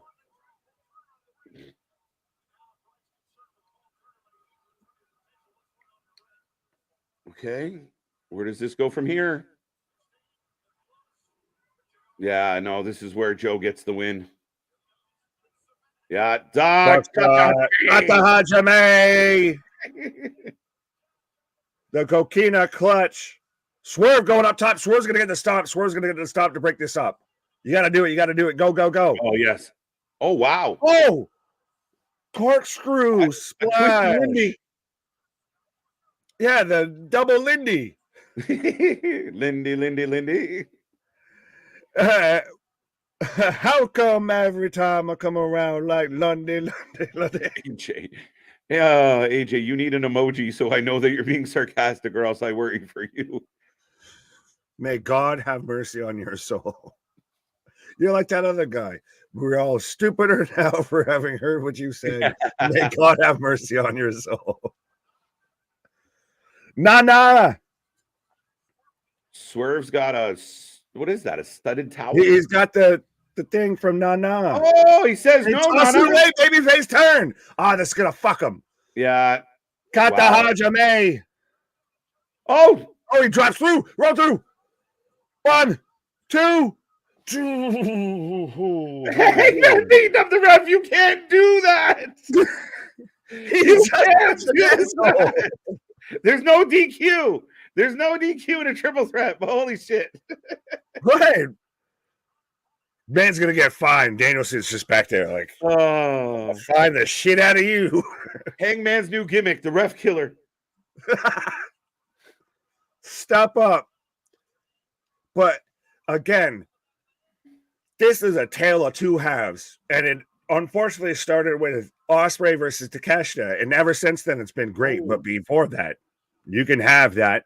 I'm kind of mad at it. Clothesline.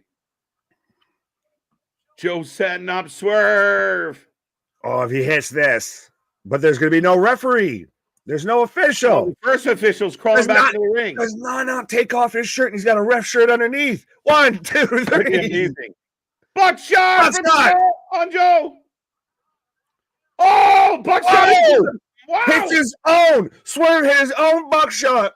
On the Hangman. He's gonna win this fucker. Oh no, there it is. Joe just popped up. There's my spot. Just threw. Suplex. Got the Hajime. Joe's gonna tap out Hangman Page. Grab the ref. Yeah, you bitch. You. Yeah, how come Aubrey didn't gallop out there? Samoa Joe with the win. And still. Good match. The only thing that I didn't like was you could literally see Joe. He heard that bang hits the canvas. Oh, there's my spot. Pop up. Yeah. Again, you want to sell some of this shit. You want to stagger into that finish. Hangman takes the L, though, and Swerve's now mad at Hangman. Good match, though. Good match.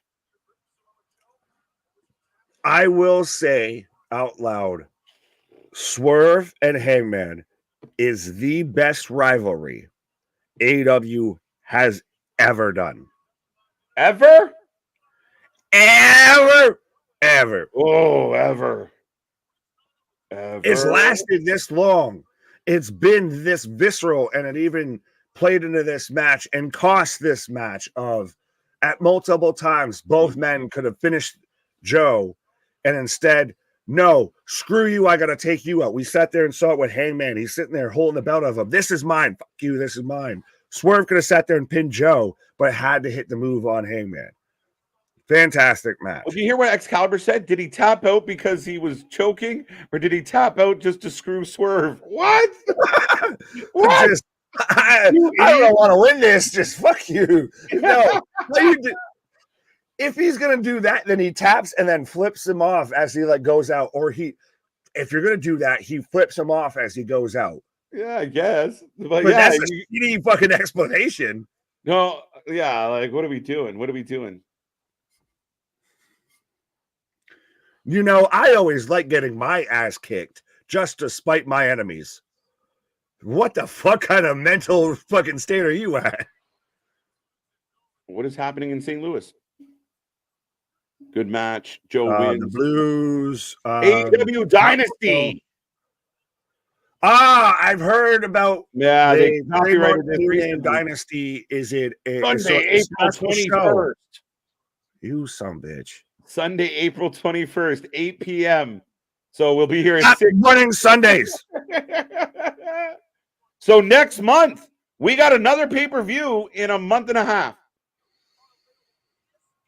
Oh, that's going to be a busy fucking April, bro. We're just barely getting into March. Help me to help you. Help me to help you. AEW Dynasty live from St. Louis. I guess that's where a lot of we were trying to figure out when would you actually have titles change hands or the next big matches, well, there you go. Because you can't Right. wait till June or July to get some of these payoffs. 8-1. What the fuck, says Ricky. That's some BS. If not, when for Swerve? Dynasty, April 21st. Be here with us live for another 6-hour extravaganza. From St. Louis, we're going down, down, baby. No street in the sweet people, baby. Not ready to let it go. The right finish happened. Joe deserves to keep the title for a bit longer. I'm okay with it. If you have a plan, I'm okay with that. I want Swerve to win, but the chase makes it exciting. Yeah. And I mean, he gets it a month longer. He gets to lose it in April instead of March. But you got to get Hangman out of the way. It's got to be Joe, Swerve, straight up, one-on-one, no excuses, no bullshit. Go for it. But that'll still be the thing. You can still have that, and does Hangman come out and try and screw over, Swerve. Yeah. Hangman did great. Look, Hangman did great. Now he's got to dig into this. Continue to be the heel. Hangman has done what the Young Bucks have been trying to do. Actually be a convincing heel. Right. Well, they just codied us, says the artist. Finish the story. Swerve's ruined. Swerve's never going to finish the story. Oh my God, poor Swerve. Well, Ricky Williams out here smoking all the good vitamins, saying, "Oh my God, Goldberg, her." Man's already out there in St. Louis with her. I like the way you do that right there. You should hit the like and subscribe right there. Right, folks. Like I said, we are so close to 4K. It'd be awesome if we could get about 12 people to hit subscribe out of the 200 that are watching right now. We need by the end of the night. So you got probably about 20 minutes, a half hour here. If we can get 12 people to hit that like, share, and subscribe button. Right. 154 likes on the stream tonight. 200 people currently watching. So we appreciate everyone for joining with us. Here comes the Nature Boy. But we will take your final predictions. Bucks versus Sting and Darbs. What in the fucking suit is this? He should have came out in the cloak, like in the robe.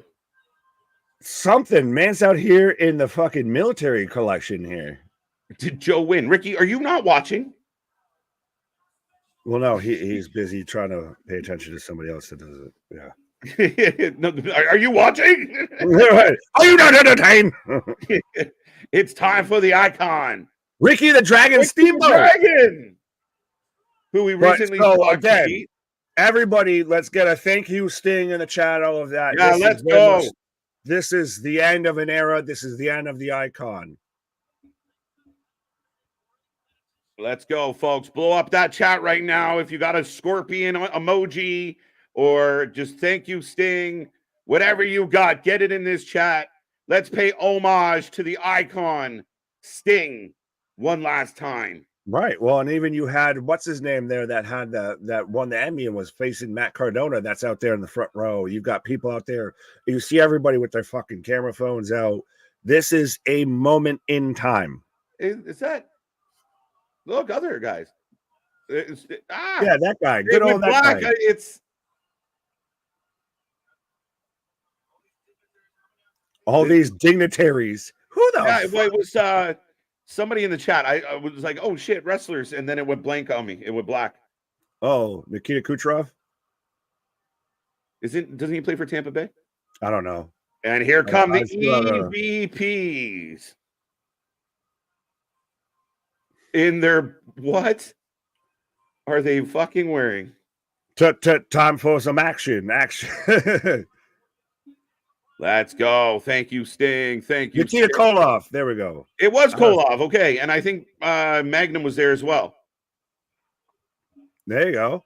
Guest timekeeper. Thank you, Surfer Sting. That's very specific. Yeah, just screw the rest of them. Just only Surfer Sting. He's Sting. He stung. He Sting. He Sting. Stung.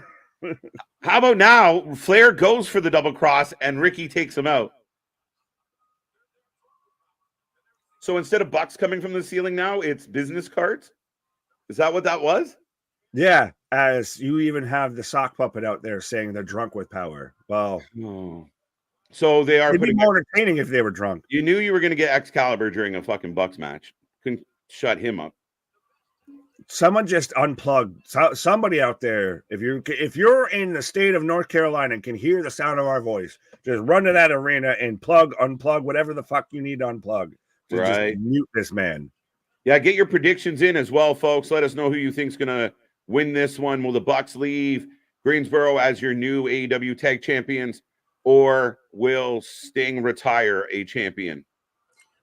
Does he come out to what Sting do we get? What iteration do we get? Do we get a mishmash of all of them? Do we get Destroy? Do we get Joker, half just paint everywhere? I thought could we see Sting come out no face paint?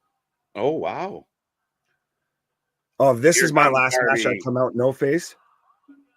Nikita Koloff, thank you, Sting. I love it, folks. Keep this going. This gimmick fucking sucks. Referring to the Bucks, I'm assuming. I like that we're getting Darby now. Do we just get you're Darby gonna get Sting like this? We get Seek and Destroy Sting. Yeah, you're gonna get Sting all alone. Karate robes, LOL. Someone online is gonna tell us it was like a throwback to when he fought some fucking buddy. Like it'll be some obscure reference that only 3 people get. Oh, lights out. Lights out. I'm really curious, bro.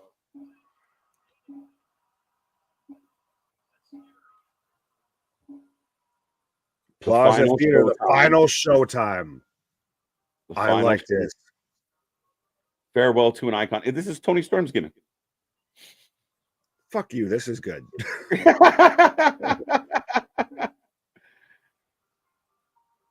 Do we get like Joker Sting if he comes out like, ha ha?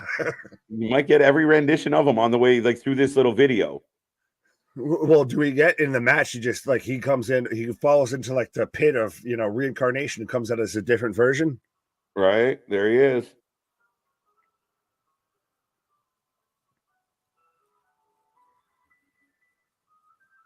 Going from blondes, this again.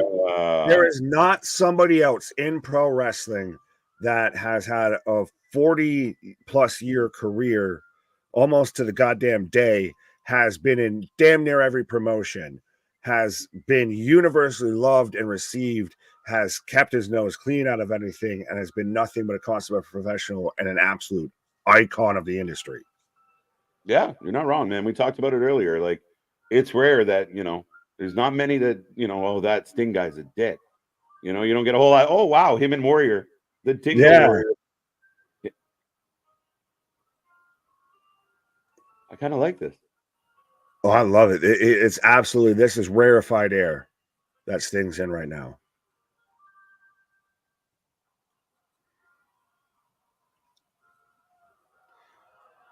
I got the goose pimples, but my name ain't Dwayne. Right. Oh, him and Darby. Oh, the old days. When they were taking on Team Taz. Right.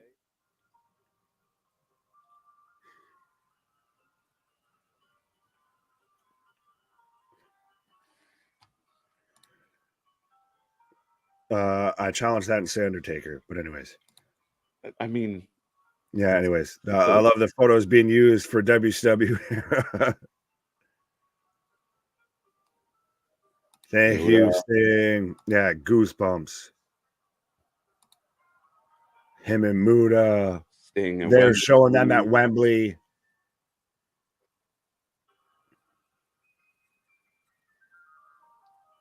Oh, don't show this. Big Sting chance.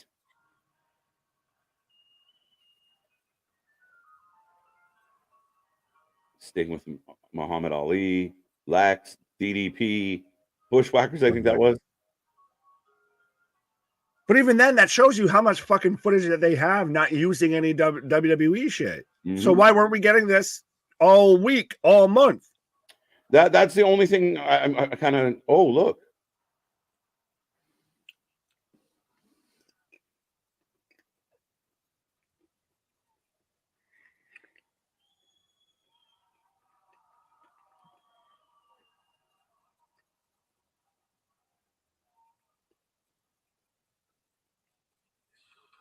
Oh, showtime.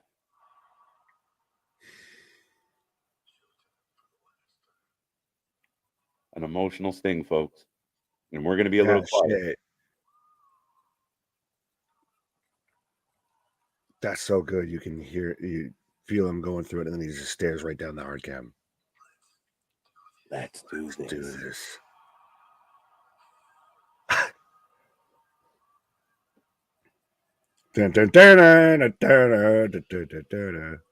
Yeah. Oh, no, they're... Nah, you got to. Tony, pony up, you fuck. You only got to pay it one time. Look! It's first thing. Oh, no. Who the fuck is that guy? Is that one of his kids? Is that one of his kids? It's got to be. Look, black and red. That looks like an Xbox. All grown up. But you could do literally, like, if they did, like the... There it is. There it is. Let's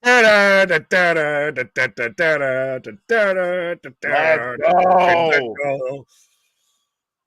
Yeah, that's got to be his kids. But I was saying you could do literally a Cena entrance to where you had Cena, all of them, yeah. Junior Cena's paving the walkway of you could have had different iterations of Sting the whole walkway. Fucking let's go.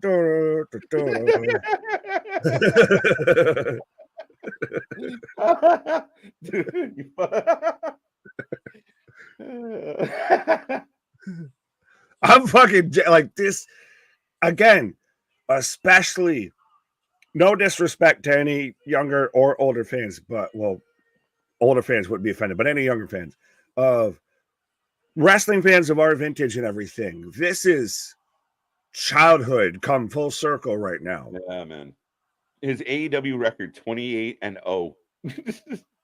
He's got to take on Hook then. See who can leave with the undefeated record. And Tony with his obligatory Sting. It's Sting! Woo!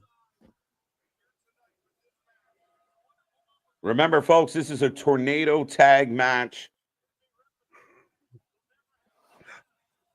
Really like the how they brought him out. Really like the touch they did here. Oh yeah. See money like that. It's Mr. And here we're off. Right. Predictions are closed. No shit. His daughter is in the crowd. See money is Mr. Kennedy and US Sting. Yeah. It's Sting. Oh, Darby and Sting exchanging. And the crowd, everybody, you can see everybody standing. Which standing doing this. Everybody is doing this the whole fucking time. Oh, again, the sun's in the ring. Oh, I dropped shit. Let's go, ladies and gentlemen. Hey, they're getting the revenge. Stinger splashes for everybody. I'm telling you, after tonight, it will be the Stinger boys taking on the Young Bucks for the tag titles. Do they just call themselves Stung? Yeah, the Stungers. The Stungers.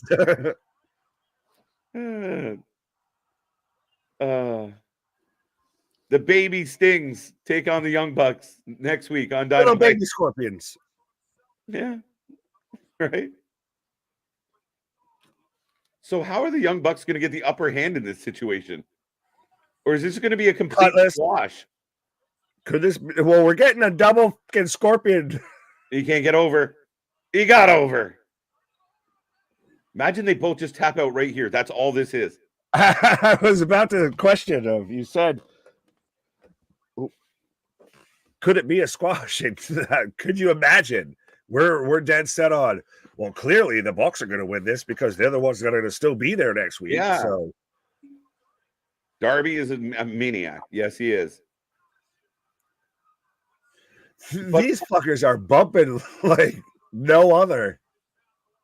I'm just trying to figure out, like, give them credit. We've given everybody shit for not selling. The Bucks came out selling tonight.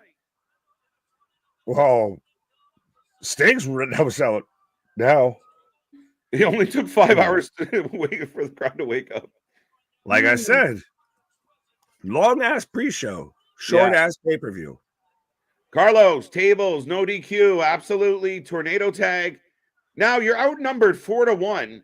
How do the Bucks even begin to get a comeback here? I don't care. Fuck them. Like, I just want to watch Sting beat this shit out of these two petulant piece heads.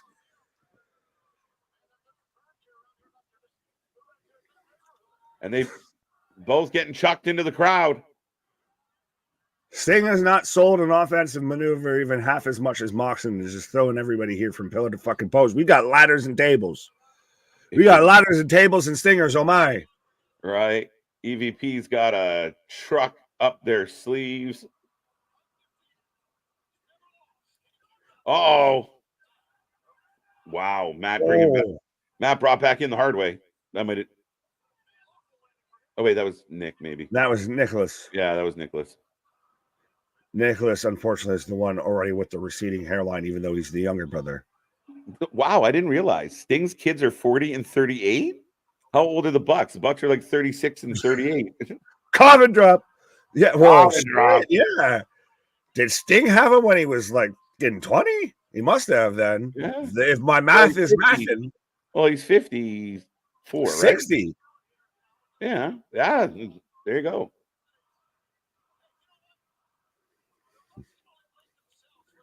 Those aren't kids. Those are grown fucking men. With a tear in my eye, says Scott. Yeah, he had me. And then the music hit. He's got a pane of glass. Oh, wow. Help him, Darbs. Granted, it's the tempered glass there, so I've seen that to where it'll shatter into a million pebbles, but still. I'm worried that it might before they get it on the table. Yeah. Darbs, why Darbs is just watching? Grab one. I mean, you ever been a little kid watching dad do some shit? You're like, I don't want to fuck this up. So I'm just let you do it. Wow, Darby's going to go through all of that. Oh, on the chairs. Yeah, he who sets it up must go through it. I don't like it's a bit Double weird. pain. Respectfully, little Stinger out there, that's the fucking Wolfpack version. He looks like just more like a red Oompa Loompa out there with a fucking wig. Right. Well, the art is saying that the Bucks outfits are an homage. We were about to witness a murder. No, you see, he's got to shatter that one with the bat to show you how devastating they are, because he was about to fucking cave in Matthew's skull.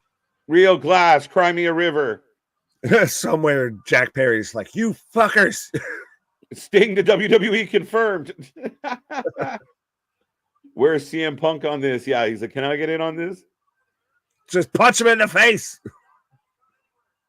Oh, he has one more boy who's 33 and a daughter who's 28. There we go. Thank you, Joseph. So the majority of his children are older than me. Yeah. Or around my age. Shit.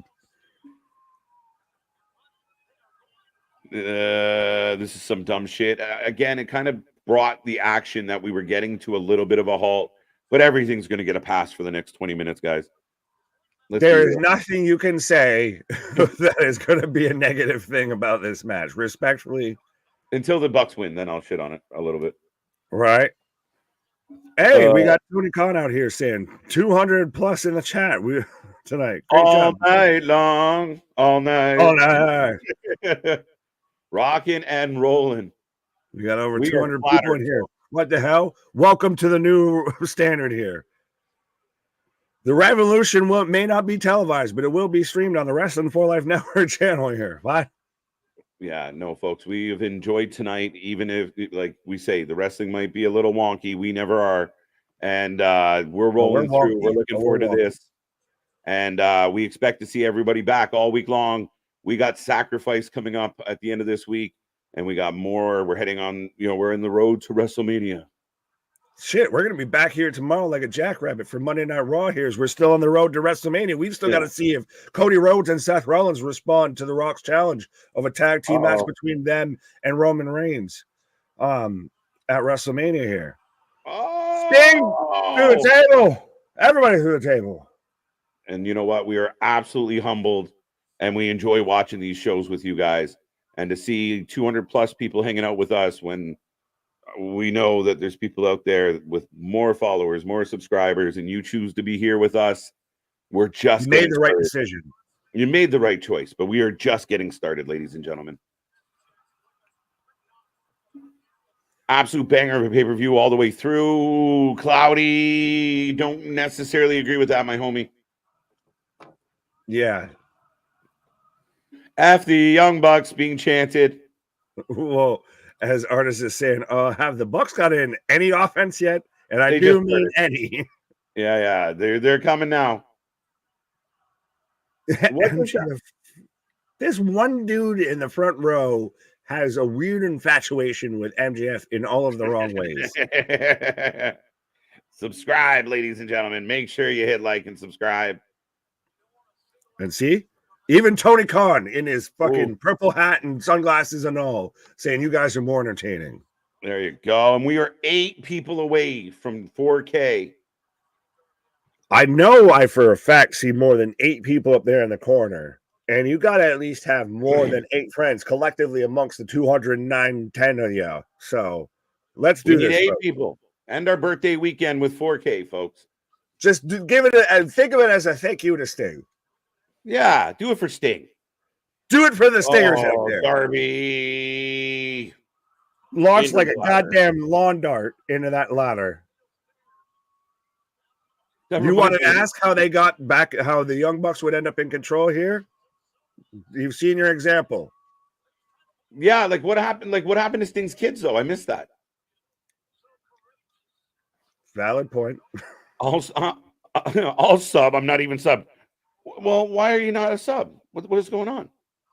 What's your problem? Oh, Cutter. I love Darby.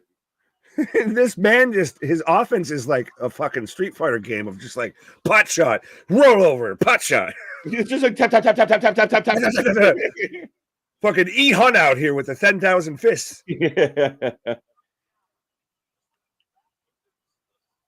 That ladder is larger than any fucking ladder ever needs to be.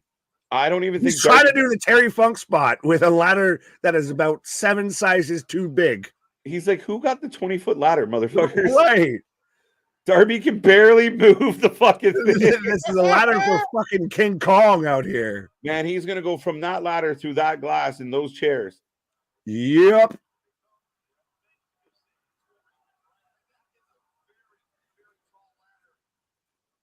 Sting just lays here for 10 minutes and lets Darby get his ass beat. Where's his sons? Yeah, what happened to the sons? I can't answer that one. I think Sting's just like, let me catch my fucking win. I had a good 5 minutes here. Let me catch my breath. Right. I'll come back around. My question is, how do the Young Bucks get out of being down by 2 men? And I guess the kids were like, we've done enough here, Dad. You got it. They paid us hush money to go away. They offered us a contract. We're going to be in a faction with Soraya's brother. God. Oh! And they moved. Holy! And you can instantly just see, you could damn near visibly watch that man get torn to shreds. To shreds, you say. To shreds. As he went through that, you can literally see the blood starting to fucking pour out of this man on his back, on his elbow, everything. Oh, you got saved. By who? The fucking ground? Look. No, not Darby. Oh, what saved him? The ground? The Buck who wasn't even really positioned in a place to take the move. But holy shit. Darby, like I said, literally, the longer you see Darby sit there, the longer you can see him start to bleed out. Anybody that said that was not real glass was really wrong. Yeah, no, you don't. Sugar glass doesn't cut you up like that, I don't believe. Not that I've ever gone through any. Right. I'm not trying to play fucking Shane McMahon and Kurt Angle here, but oh my God. That might be the end of Darby. We got a double retirement here tonight. Right. That's it. He's dead. He's insane. JR Line. Poor Mox. How is Moxley the guy that didn't bleed tonight? Mox is just backstage fucking Licking his fuming lips. now. If they had everybody else bleed on this fucking card, even the guy who wasn't supposed to bleed in the match, but I can't bleed. Nobody makes me bleed my own blood. Mox just looks at Renee. I'm gonna lick him when he gets back here. Just punch me. Just punch me in the face. I just need to bleed. I need to let it out. I just want to taste a little. And F the Young Buck chants right back up. Right? They're not going to be happy when they get crown champions later. I'm telling you, when that happens, you will see trash thrown. I hope so. Who's more a daredevil, Sammy or Darby? Darby, and Sammy's more of an idiot than a daredevil. Yeah, one's Evil Knievel, one's fucking superhuman out there fucking diving through tables in the barbed wire. Right? Hot Rod, fucking Adam Sandberg. Fuck it. Yeah. Darby versus Balls Mahoney. Let's go. Well, Sting right now just dribbling Matthew Jackson like it's a fucking basketball. It's called Pepsi Glass. Thank you, Molly. It's called tempered glass. Same type of shit that's in your windshield. That's why it won't shatter. Yeah, I just didn't think it would shatter the same way. Maybe I'm wrong. I thought it was, yeah. What well, with that stuff, way, oh my God. Have you ever worked at like a TJ Maxx or anything? Like how they have the glass shelving that they fucking put down there? That's that shit. Because if it breaks, it just pebbles. But that literally just lit up Darby's back. But they got Sting through a table. Oh! And now we've got glass in the corner, and he's out! Just classic Sting on the PCO, just fuck your table. Yeah, classic Sting. He's gonna go through that glass though. No, put a buck through the glass. Come on, let's be real. Well, one's already bleeding.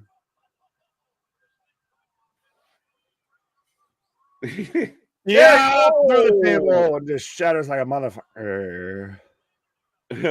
Jim Ross just said, some idiots say wrestling is fake. They know how to fall.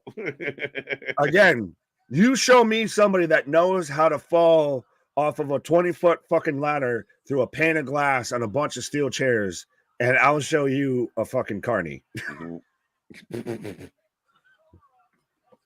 It is sugar glass, okay. Sting confirmed for the Harlem Globetrotters.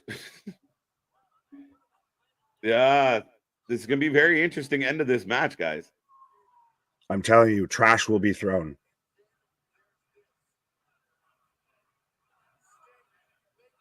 But do you have Sting win and go out, and then what? Sting's not winning, man. I don't see it. It doesn't fit the MO of him. He's very much seems like that quote unquote company guy. Steve-O, you ain't cheat of all the times. Steve-O just fired up. Eats a chair. Oh, Rick! Here comes Ric Flair's moment. Rick goes marching into the ring. Well, see, and he goes instantly. But this is how you're gonna get Ric Flair's gonna come because now Steamboat's taken out. Wait! Rick's gonna start throwing bombs.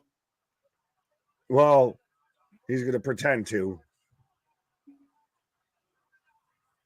No, don't hurt my stinger. What is Eddie Kingston and John Moxley in an exploding ring match in 2054?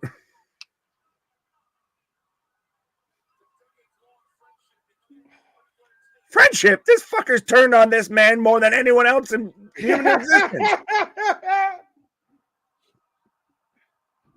This man just laid on top of another, is already blown up. Oh, wow. We're not getting a Rick turn. We are not getting a Flair turn. The Bucks are just... Oh, wow. You got to remember to sell that shit, Ricky. The Bucks are just eating up everybody of the old generation. Fuck them all. Hey, they wrote a whole book called Killing the Business. There it is. Boy, howdy are they fucking tonight. Wow. Oh, he kicked out. He kicked out.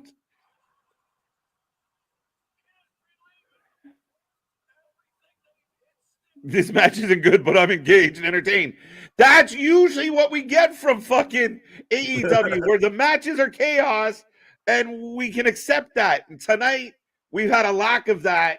But this, I don't care what happens. It's nostalgic. It's all over the place. Some shit doesn't make sense. Like, where did his kids go? Right. Did they die? They just said, fuck them. Off into the plane of existence here. That was the big surprise turn, was his kids just abandoned him. Right. Yeah, they're going to come out in costume. Double super kick. Oh, they woke him up. They woke him up. Do we need a Sting versus PCO match now? We really do. Oh, who won't die first? Ah! Pound in the chest. Stinger, death drop. No way. Scorpion death drop. No way. No. I know what I'm saying. It's just not coming out right. No, that's fine. Don't worry. Don't worry.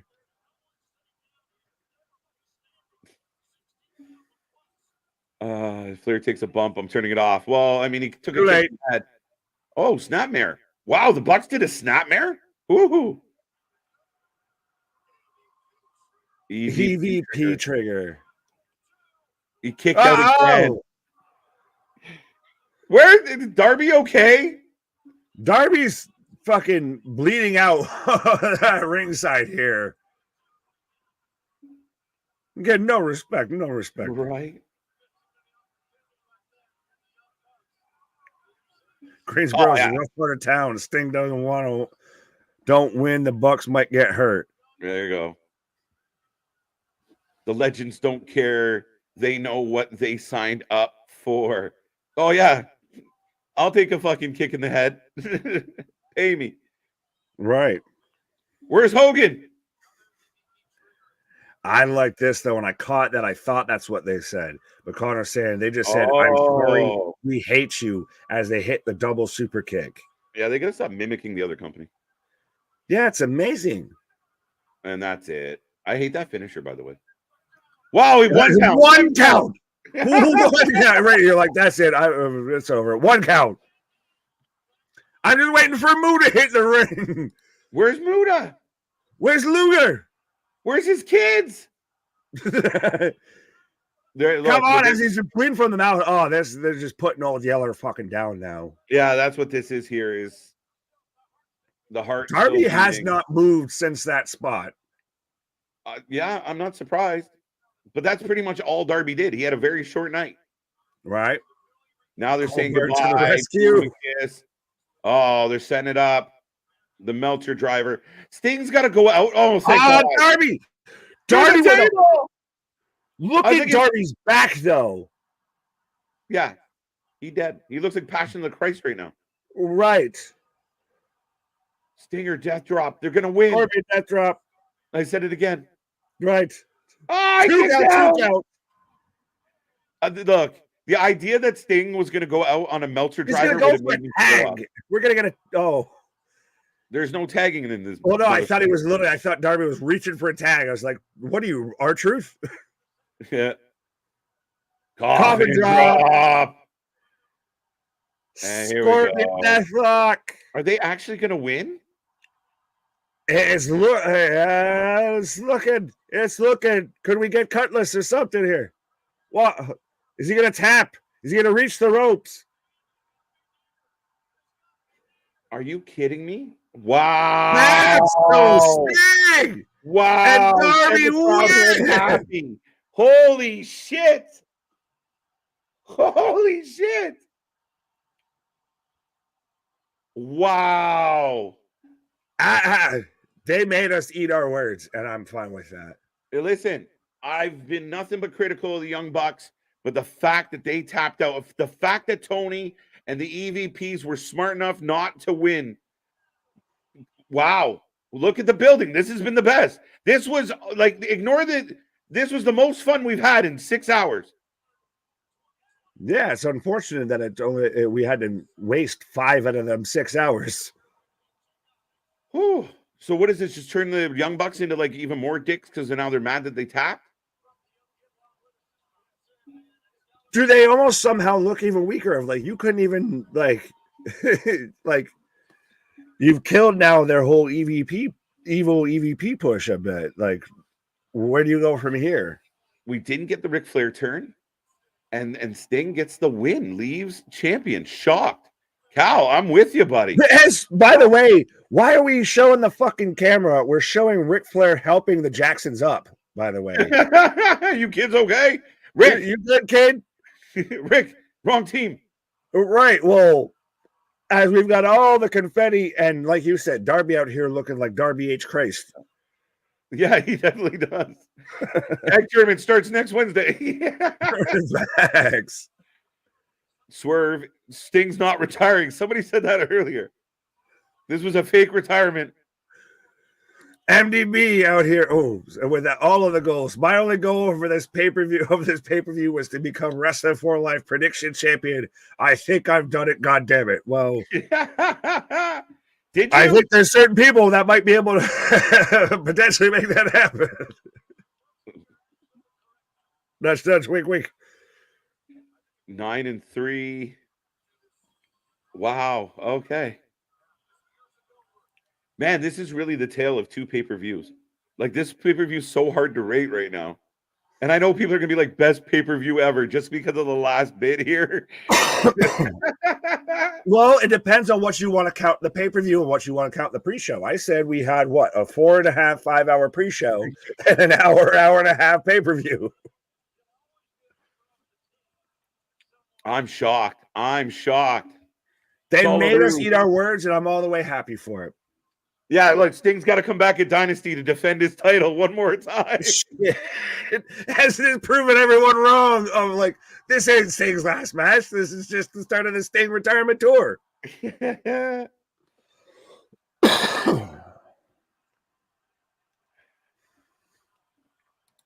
Artists, don't worry, we got you covered.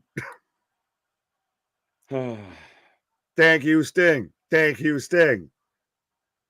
Yeah, now it's really hitting home that this is it.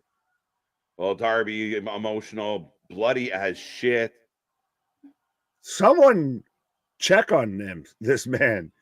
Someone get him to a Red Cross. He's going to need some blood donations here soon, I feel.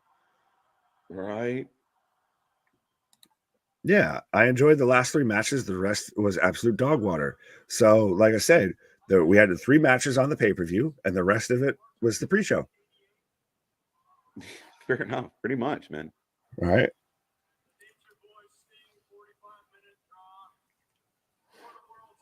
For the world title.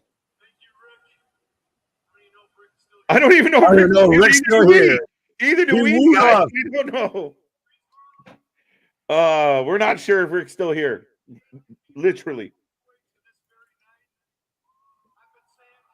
Oh.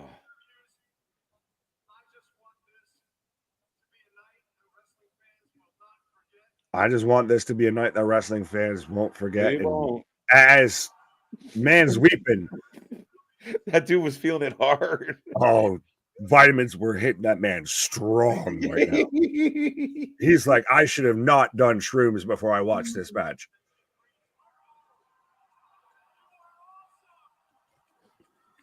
Greensboro, you were awesome. 10 out of 10.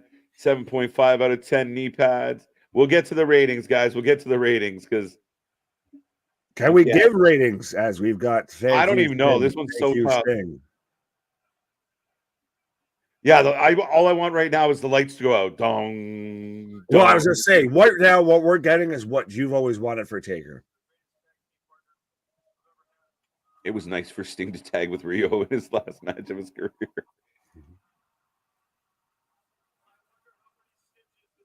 I wonder how many. Look at the gas. I think that's literally. I don't know if that's actually. Yeah, he's like, I thought I would die in your last match. I think that's actual stitches. I thought it was confetti stuck to this man, but I think it's actually they had to fucking stitch this man up. That's why he was out there for so long, because he's got a whole crescent moon.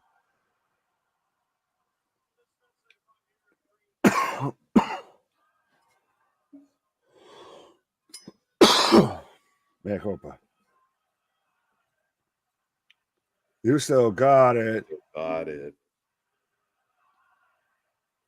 He really, it is a valid statement. It's not often that you can say that with most people, especially his age and this run and everything, but he could still fucking go if he wanted. To an extent. I mean, we saw it tonight. I gotta wait. Oh, okay. So that's it. I've What gone the off the air. shit? He said I gotta wait for my cue. So there's more for off the air. You pieces of shit. Ladies and gentlemen, that is goodbye to Sting. That was AEW Revolution. I want to know, how did you guys feel about it tonight? Nick, this one is such a tricky one. I don't want to. I'm pissed. Why did they why did they go off air with that? Let the man fucking talk. You built this whole show around this shit. Right. So I gotta wait till somebody fucking shares a fan video that I can't hear the audio quality because somebody's fucking yelling about Kenny Omega or one of the fucking young cucks on fucking Twitter to hear Sting's last fucking statements? No, show us it, you piece of shit. We paid $50 for the pay-per-view. Aggressive. Regular from House Left. Sorry. If I'm gonna have this fucking moment, let me have the moment. Don't sit there and cut it off. Yeah, you literally saw Darby come over and you said it. If he sit there, yeah, he said, "Oh, I gotta wait a minute," and then he laughed. So I don't know why you just didn't stick with it. Let him finish his speech. Right, literally, I put it up on YouTube and everyone's put it back on. What are you doing?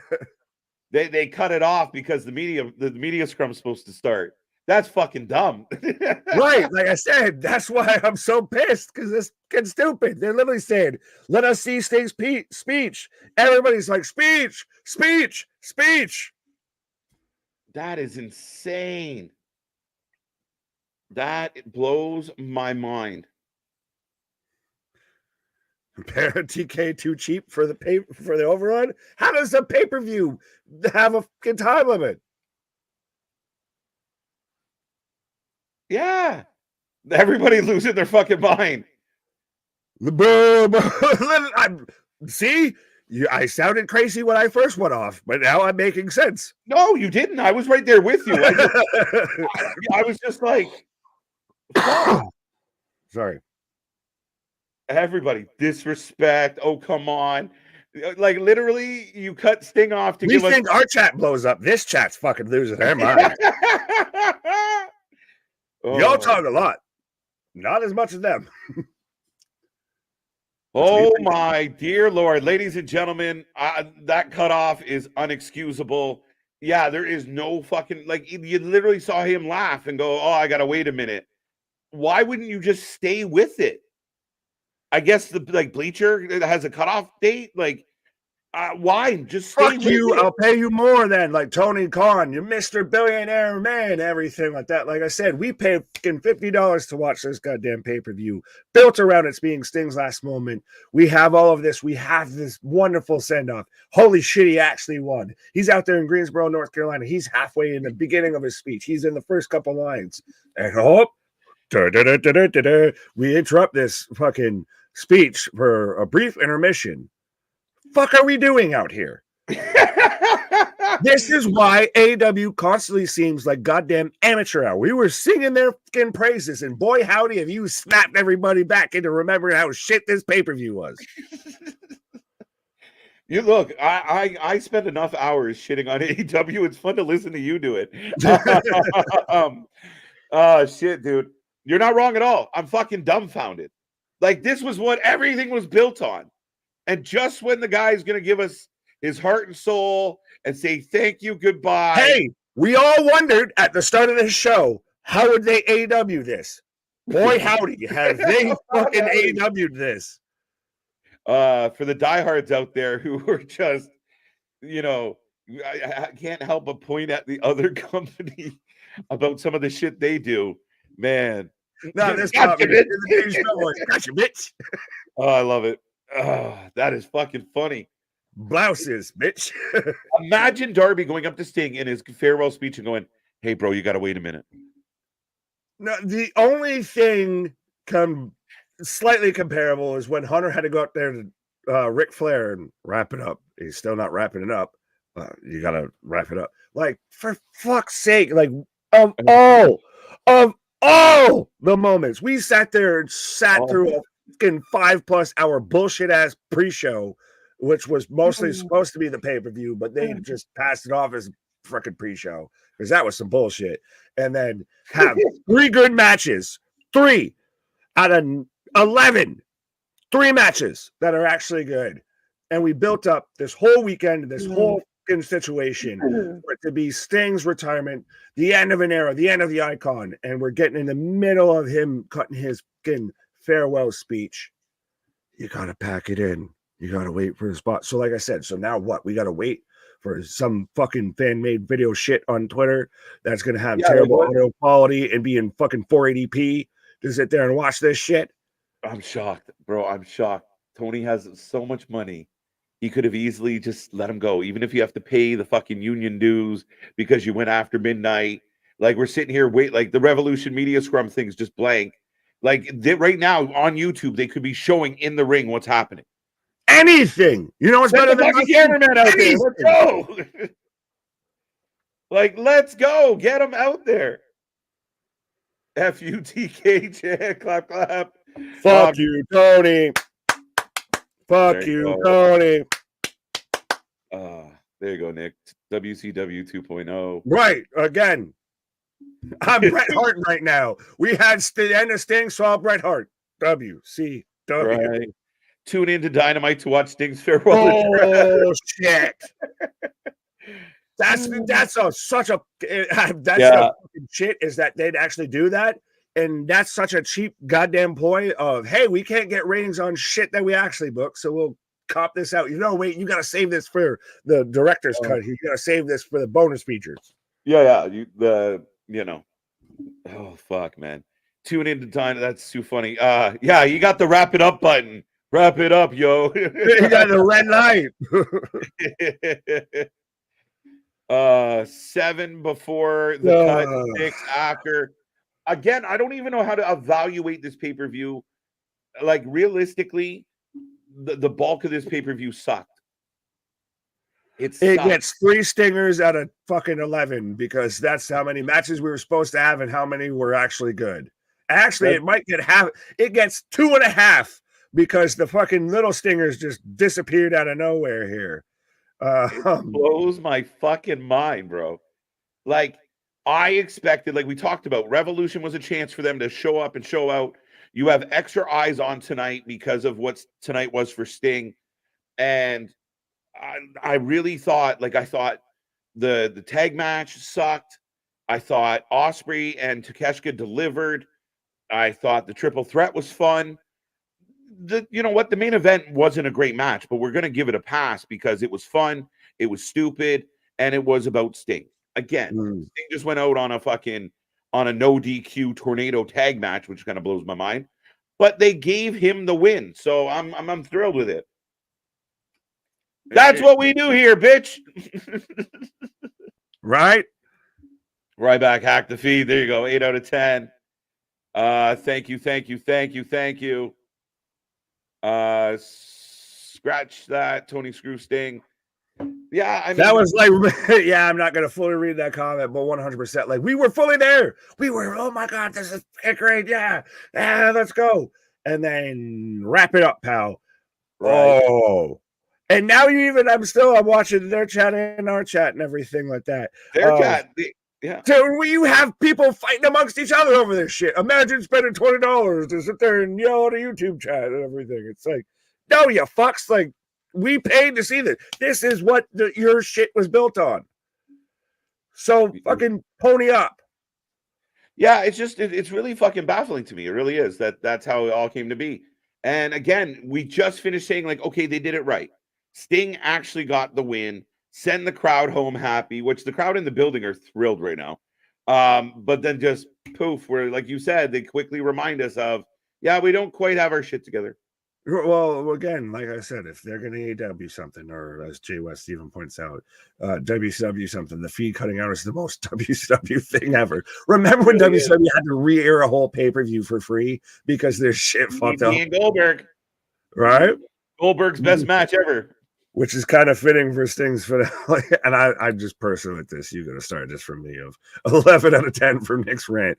I need to check my blood pressure. I need to go fucking take a walkabout.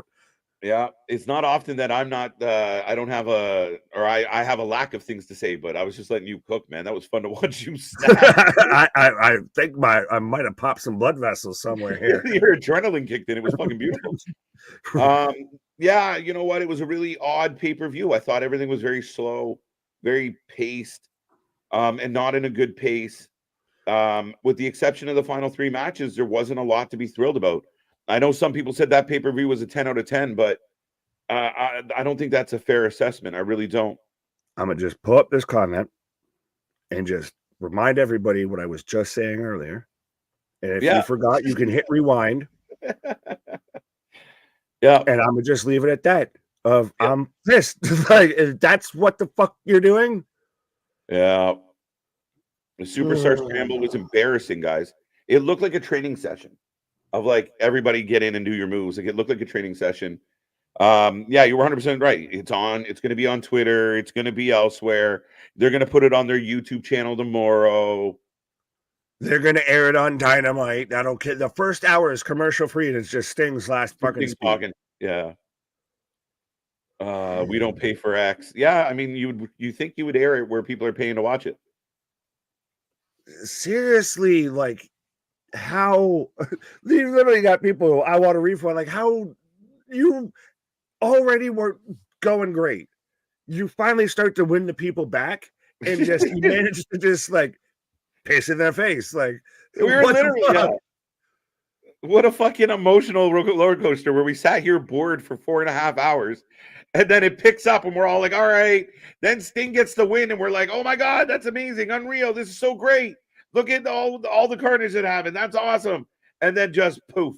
By the way, yeet. And then that was it. We were done. Again, I think it was the artist that said in the Chappelle voice, Tony Khan's just out there. Gotcha, bitch. Fucking hell. The roller coaster that is being an AEW fan, ladies and gentlemen. I wish I was one of the guys out there who were like 10 out of 10, best show ever. We don't care about Sting being cut off. I'll get it on Twitter. Like, I want to be one of those guys. So I'm not feeling the way I feel right now. Of like, by the way, when that guy shows up in the CGI car and everything like that and has to get a high chair to get out of the fucking seat, when he's talking about how the matches were boring and everything like that, he can just kindly shut the fuck up. Yeah. No, but I think even he cannot avoid the fact that what they did there was fucking stupid. If he defends that, that's a whole different level. And again, when you shit on the ladies match in the pre-show and then you tune in and the men's matches through the first half of the show are equally boring, you're not really doing the company or your fandom any service. Get the pitchforks. Facts. I was literally out here having to do like the fucking walking off. Right. Here come the excuses. It's the networks. It's the network, not TK. You're telling me Tony Khan couldn't have said to the Bleacher Report, "Do not cut this until we're done. I will pay whatever it takes." Yeah. Like Brennan. Jesus H tap dancing Christ here. Like, what the fuck are we doing? For the record, I went 9-1. I will verify that fact. Just making sure you check my fucking score. Right. So he went 9-1. He even missed a match. There you go. WCW 2.0. That's funny. 5 out of 10. 2 out of 10 before the last 3 matches. Seriously dumb move. Yeah, guys. I mean, like, what do you give it? That Tony Deonna match was most disappointing match of the night, and neither woman left good. I don't disagree with that at all. That's again, it's almost more of a question of what was the most disappointing match of the night instead of what was the best match of the night. As a broken saying, someone spilled Coke on the power play. Yeah. The only thing that did make me completely hate Sting getting cut off was just the fact that soon as Darby picked up the mic, first thing he said was, "We have 3 minutes left." So I took that literal. I never heard that. We were too busy talking, so I didn't even know that Darby said that. But imagine saying to Sting in his last time ever, "You got 3 minutes." 3 minutes. Did someone say Eric Bischoff? Did someone say 3 minutes? The irony. Somewhere out there right now, Eric Bischoff is dancing on his ranch. Fucking losers. Right. Did somebody say 3 minutes? Yeah. They gave Sting in his farewell address 3 minutes. Right. Gravity, I don't pay for Bleacher Report. I use Fight TV and did the same thing. Yeah. So either way, how you watch it, well, the artist watch it, I guess, in the perfect way. I'm so mad right now. I want a refund on my pirated feed with no sound. Stan, you did not condone those actions. Those are the actions of the artist and the artist alone. But he's watching it the right way in the sense of like he's watching the show with no sound so he can listen to us. Works good. Not that I know that he was. But dude, I mean, so you think based on some of the garbage we got earlier in the night, we could have probably cut down maybe 10, 15 minutes out of the we really needed that fucking scramble match to go as long as it did. So Sting couldn't finish his last send off on air. Yeah, we couldn't get That's Sting. What we needed to do. Yeah. We couldn't have left Sting a little bit more of a runway to get some shit out if you knew you had to be off by midnight. Seriously. So when people say, oh, don't blame TK. No, we fucking blame TK. He's fucking in charge. He pays the bills. He pays the wrestlers. He pays the man's the owner, the writer, the booker. He runs the fucking concession stand, the merch store, the fucking head of talent relations. The man does everything except for clean the fucking toilets. So, of course, he's the only one to blame. Yeah. There is no one else. Who are you going to blame? Sting? Darby? Yeah. And, dude, even the clips that we put out over the last couple of days, it was fan footage that we had to go get of Sting talking to the crowd. It didn't happen on Dynamite. They went off the air. Like, Sting came down from the building with 1 minute on the clock on Wednesday. Like, and again, I really enjoyed what they did. I don't want to take away from the video package was really cool. The kids thing being involved was really fucked up. I think the kids should have just did what they did and then left because they just left anyway. But they left in a way that didn't make sense. But that's just being picky. Like I said, I'm giving them a pass on the main event. The fact, dude, I was terrified. If Sting was retired by a Meltzer driver, I would have puked. Live. We would have went viral. Dave's the one that sits there and comes out and counts to 3. Dave slides into the ring. Right. But this was a ride that starts off really terrible. Like, just not good at all. Like, you're expecting this to be this great ride that everybody's talked about. But the back half is just fucking amazing. It really gets you hooked, and then you just drive off a cliff. It's like being on a roller coaster that was a mile long on the flat, and then you went, yeah. This is the old Simpson with the jawbreaker. yeah. Well, and I love too how we had to get a hard press off a pay-per-view, and we're 17 minutes in, and the media scrum hasn't started yet. So what the fuck are we waiting for? Because Tony's out there right now hugging him, and he's just sitting there just trying to appease people. Well, no, they're live. They don't realize this is on TV. Mm-hmm. Yeah, like again, a good point. We didn't need the clusterfuck at the end of the Roddy match. I mean, you could have saved that moment because that moment was so insignificant with Kyle O'Reilly. You could have saved that for Wednesday. He could have shown up on Wednesday and they could have been like, I don't know what I'm doing. You know, again, another little unnecessary lackluster moment tonight. There was a really lack of holy shit, this is great. The crowd in the building didn't chant this is awesome very often. We got one fight forever chant, and I think that was Takeshita and Ospreay. I'm positive, actually. It was a really fucking lackluster evening. Well, touching on what we were talking about before, Scott says TK has admitted that he's had to call for an overrun when Dynamite is going long. I haven't seen him say that he has to like get it cleared. I know he'll put it out there on Twitter. So if that's him calling for it, I think that's more of just him overselling it.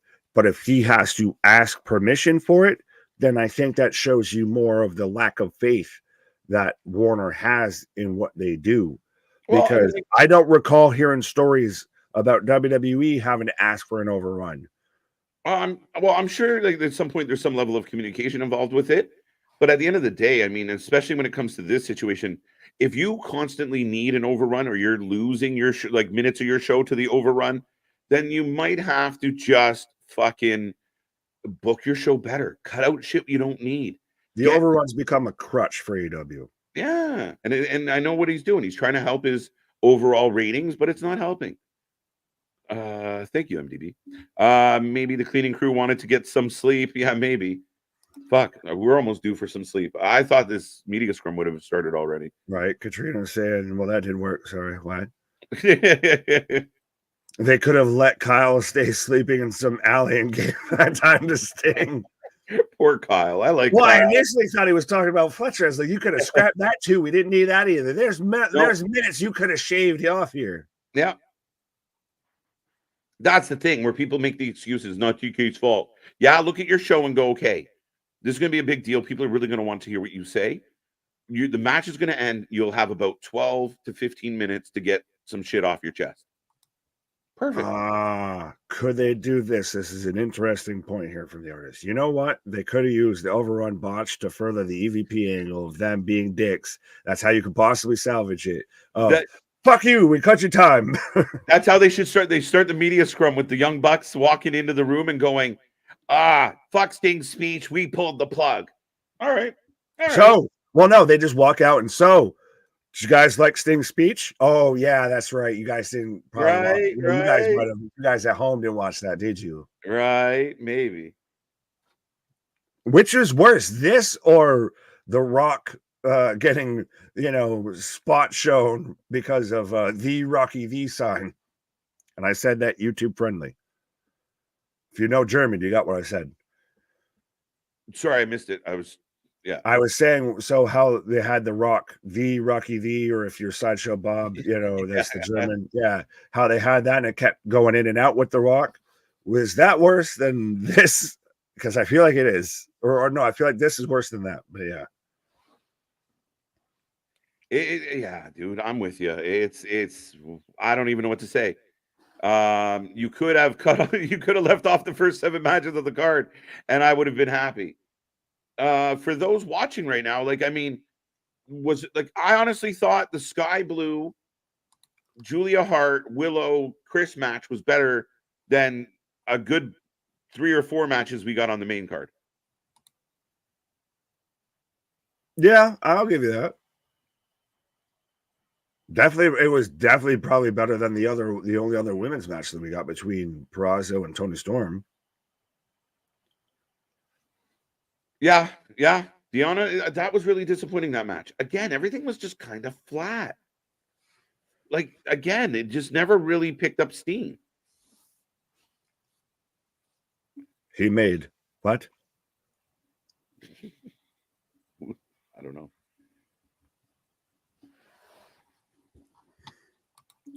It's still not going to cover if the EVPs come out to say that. No, because we know it's bullshit. We made it up. But it was clever, huh? Will Kyle have to prove that Roderick is his friend? No, I have to think he has to prove a place of residency first. Again.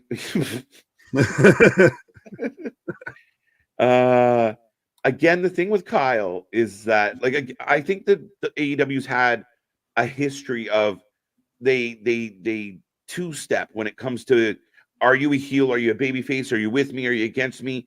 There's a lot of this. We even saw it when Julia Hart was joining the House of Black, or when Sky Blue was thinking about joining Julia Hart. It's always this, nobody just commits in this company. Everybody thinks about it. And I think tonight was a proof for the fans out there of AEW. Tonight, to me, proves that if you don't have solid heels, solid baby faces, and a story to go with the match, the crowd will sit on their hands during the match. Nobody will give a fuck about the BCC versus FTR because they don't know who to cheer for. They're both kind of cheating. They're both kind of being good. It's just up in the fucking air, and nobody cares because you didn't build it properly. Well, and point perfectly there with even that comparable of this entire show is just a giant shade of gray. Of literally, there was no ups, there was no downs. We didn't see color. We were in the fucking Wizard of Oz with the black and white and just the gray, the fucking sepia tone shit until the last 3 matches here before we started to see fucking color here. And no one was a face, no one was a heel, no one got over, no one did anything worth a goddamn until the bitter end here. Well, and still for me, the question of the night that everyone has to be asking themselves right now: where the fuck did Sting's kids go? Yeah, dude, they just fell off the face of the earth. They're out there in that fucking pit with Daryl Strawberry. Like, what happened? What happened? We wanted 50 Shades of Grey. No, do something strange. Yeah, I mean, at least that might have been fucking somewhat entertaining. Nah, not with the people involved. Probably not a good idea. Whips and chains, handcuffs, smack a little booty up. Scream help. Oh fuck! I mean, again, maybe I'm wrong. Maybe I'm just I don't get it. But there was until we got Ospreay and Takeshita, I was really unimpressed. And then that cooked. And that's the thing, is that was great. And then, okay, because that match had to fight against that gray wave there. Yeah. Had to really get it into, all right, now we're back into it where we've got attention. We've brought the crowd back to life here. And then the next match, the triple threat, really carried that over. And now we had the ultimate payoff here, or we thought we did, with the Sting match. And then I see everybody in the chat, oh, now it's on Twitter. Oh, they cut it off. Oh, it went 10 minutes over. You're telling me Tony Khan don't have no money, and he could sit there and say, I need an extra 10 minutes here, guys. We literally, we only run pay-per-views with you, so you could give me maybe fucking 10 minutes here.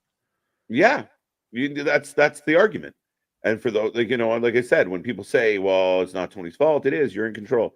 And if you can't get an extra 10 minutes from Bleacher, you cut 10 minutes out of your bullshit program to do so. If you're the boss and can't take that it's your fucking fault, and it's going to, no matter what, whether it truly is at the end of the day, your fault or whatever, or if it's something completely out of your fucking regard, you're the boss, you're the face here, you're the one that calls the shots, you want to be Mr. Tony Khan, man. So 100%, this falls on you whether you like it or not. So I suggest you learn how to fucking deal with it. Right. And I mean, again, here's the question, another question for everybody out there. What happens with the tag titles now? Tournaments. Tournament.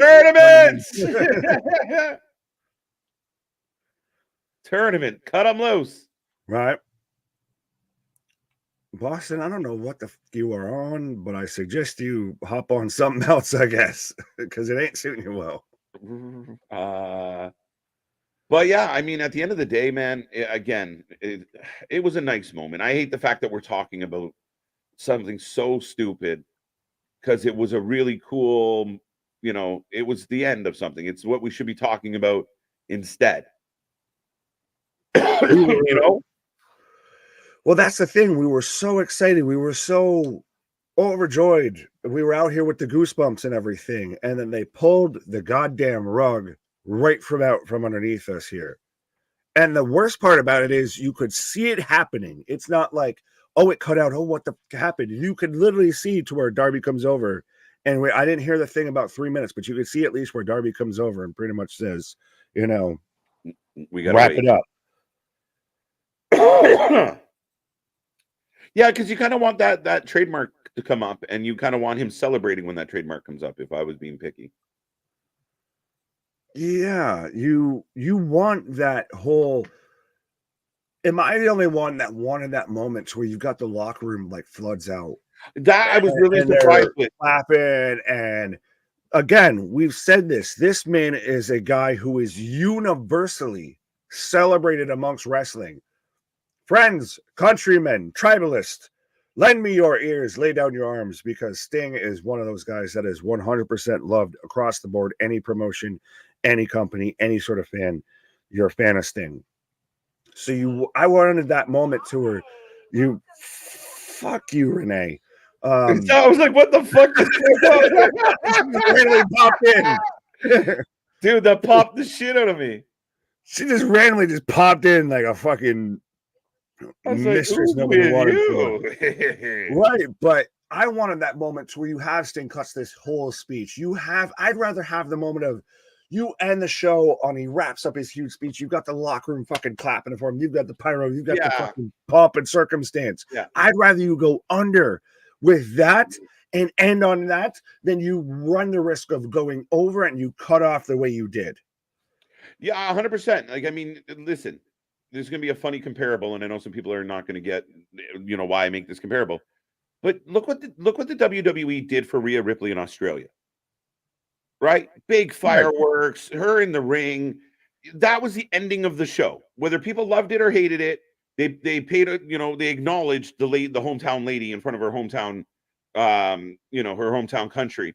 Mm-hmm. And that's kind of, I agree with you. Like, that's how that show should have went off the air, with hoopla, with energy, with pyro, with the crowd chanting, everybody screaming. And then if he wants to give a speech that, we went off the air and then after the fact he gave a speech, fine.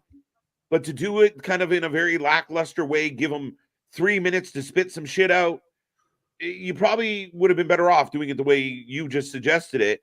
And it would have felt epic. And I feel like the bulk of the build for this run has been less than epic. We're getting matches on Collision with the Workhorsemen. We didn't get really any big, like, oh my God moments on the way out. AEW gonna AEW, WCW gonna WCW. And again, like you said right there, it's only fitting that even in his last match, Sting still feels like the fucking afterthought. A little bit. I mean, everyone's going to be, I can't believe he won. Did your media scrum start? Mine didn't. Mine did. I've got Samoa and Joseph out here. How the fuck? Tubes of you. Yeah, I'm there. I'm just not getting any love from the Dubs. Well, do we need to pack it in and call it an evening? Do we just cut off randomly? If we just, I just start with a whisper you and we just cut out. We gotta go. Right, we got 3 minutes. We got 3 Did someone say 3 minutes? Oh, Samojo is here.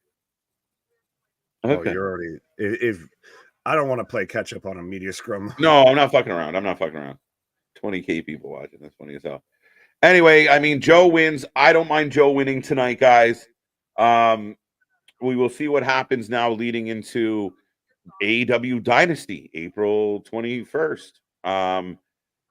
We will big Saturday show that weekend as well, because I think it's TNA that has the 420 show as well, going up against Collision that night. Michael thought it was 8.5. I think it's a bit rich. I have zero interest in watching TK lie to us. Yeah, we can talk about that tomorrow night on Raw, guys. It's the final countdown. I almost wanted to hit this right as I was going to pull this up. Of yes, a cutoff would be so apropos. Right? Just don't tempt me. Don't tempt me. No, we do shit. I've done it before. We do shit professional around here, my friend. We do it proper. We give a send off and we say a thank you. Yeah. It's only happened once. We do proper. It takes a drink. Click. That's only happened once or twice before. Yeah. I was going to say, I've done it before. All right. I'll do it again. I'll do it again. Yeah. I mean, overall, and again, I hate the fact that we're focusing on, I get it and I understand, but it's unfortunate for Tony and AEW that is what's going to take away from the moment. Overall, an okay pay-per-view with a decent end. All in all, I really expected Revolution to be better. I think Tony's got to look in the mirror and have a conversation and not snort off it. I think he really has to find a way to dig in and deliver a better product. Tonight was lackluster. And thank God for Will Ospreay, Takeshita. Thank God for Joe and the boys. Thank God that, the Sting's match wasn't wonderful, but it was fun. That's it, Nick. That's all I got for tonight. I think we're tapping out. And I'm gonna say this as granted, I wanted this to be more talking about, how happy we're about Sting's last match. What a great career and everything. But I'm gonna say this real slow and real concise. So Tony Khan, even when he hears it all sped up in his cokehead mind, he can still fucking make it out. Do better, be better, motherfucker. Well, that's it. Huge night here on the channel. Make sure you hit like and subscribe if you haven't done so already. We are like 5 people away from 4K, so we'll count that as a Do we need to keep paying just until we get them 5? We'll just hang around until we get 5 subs. Change. 6. We need 6. I lied. Who unsubscribed because I said that? Right. If you're watching right now, hit subscribe. Don't say that. No, but ladies and gentlemen, thank you for joining us. Our birthday weekend was a blast. We will be back tomorrow for Raw and all week long for all your favorite wrestling. When we tell you we watch more live wrestling than anyone else out there, we fucking mean it. And we do it on a different level. When others don't even show up for the show, we are here all goddamn night. Cut it off when TK enters the stream. I kind of want to do it. Wait, TK wasn't there right away? No. That's why I popped and started just saying "Fuck you, Renee," because we literally just did barge and started randomly live with Renee just walking out. Okay, so this is how we're gonna do this, folks. I'm shocked. Shut the fuck up, woman. I'm shocked. No, this is how they do this. They get Samoa Joe to come out there while Tony still wipes the fucking powdered sugar off his face so he can sit there and come out and spew nonsense for a fucking half hour and look all bug-eyed. But no, I think we're good. I think we can cut all this shit off. But that's it. No, we thank everybody for being here tonight. As I see people starting to head towards the door. Well, no, we got Jamie out here 5 more minutes. Why? We just missed him. But that's it, Nick. It's your turn. Happy belated birthday. I should cut you off. Our shit is real quick. Our shit is real quick. I should do that on my own. Fuck you. Yeah, right. But yes, folks, 100% appreciate everybody. This has been one hell of a stream, one way or another. Our shit is real. Our shit is raw. Our shit is authentic. Keep your hands where I can see him, sir. When you talk about that wrestling, you want to put that forward live with it. See you on the flip side. Come back tomorrow. Good.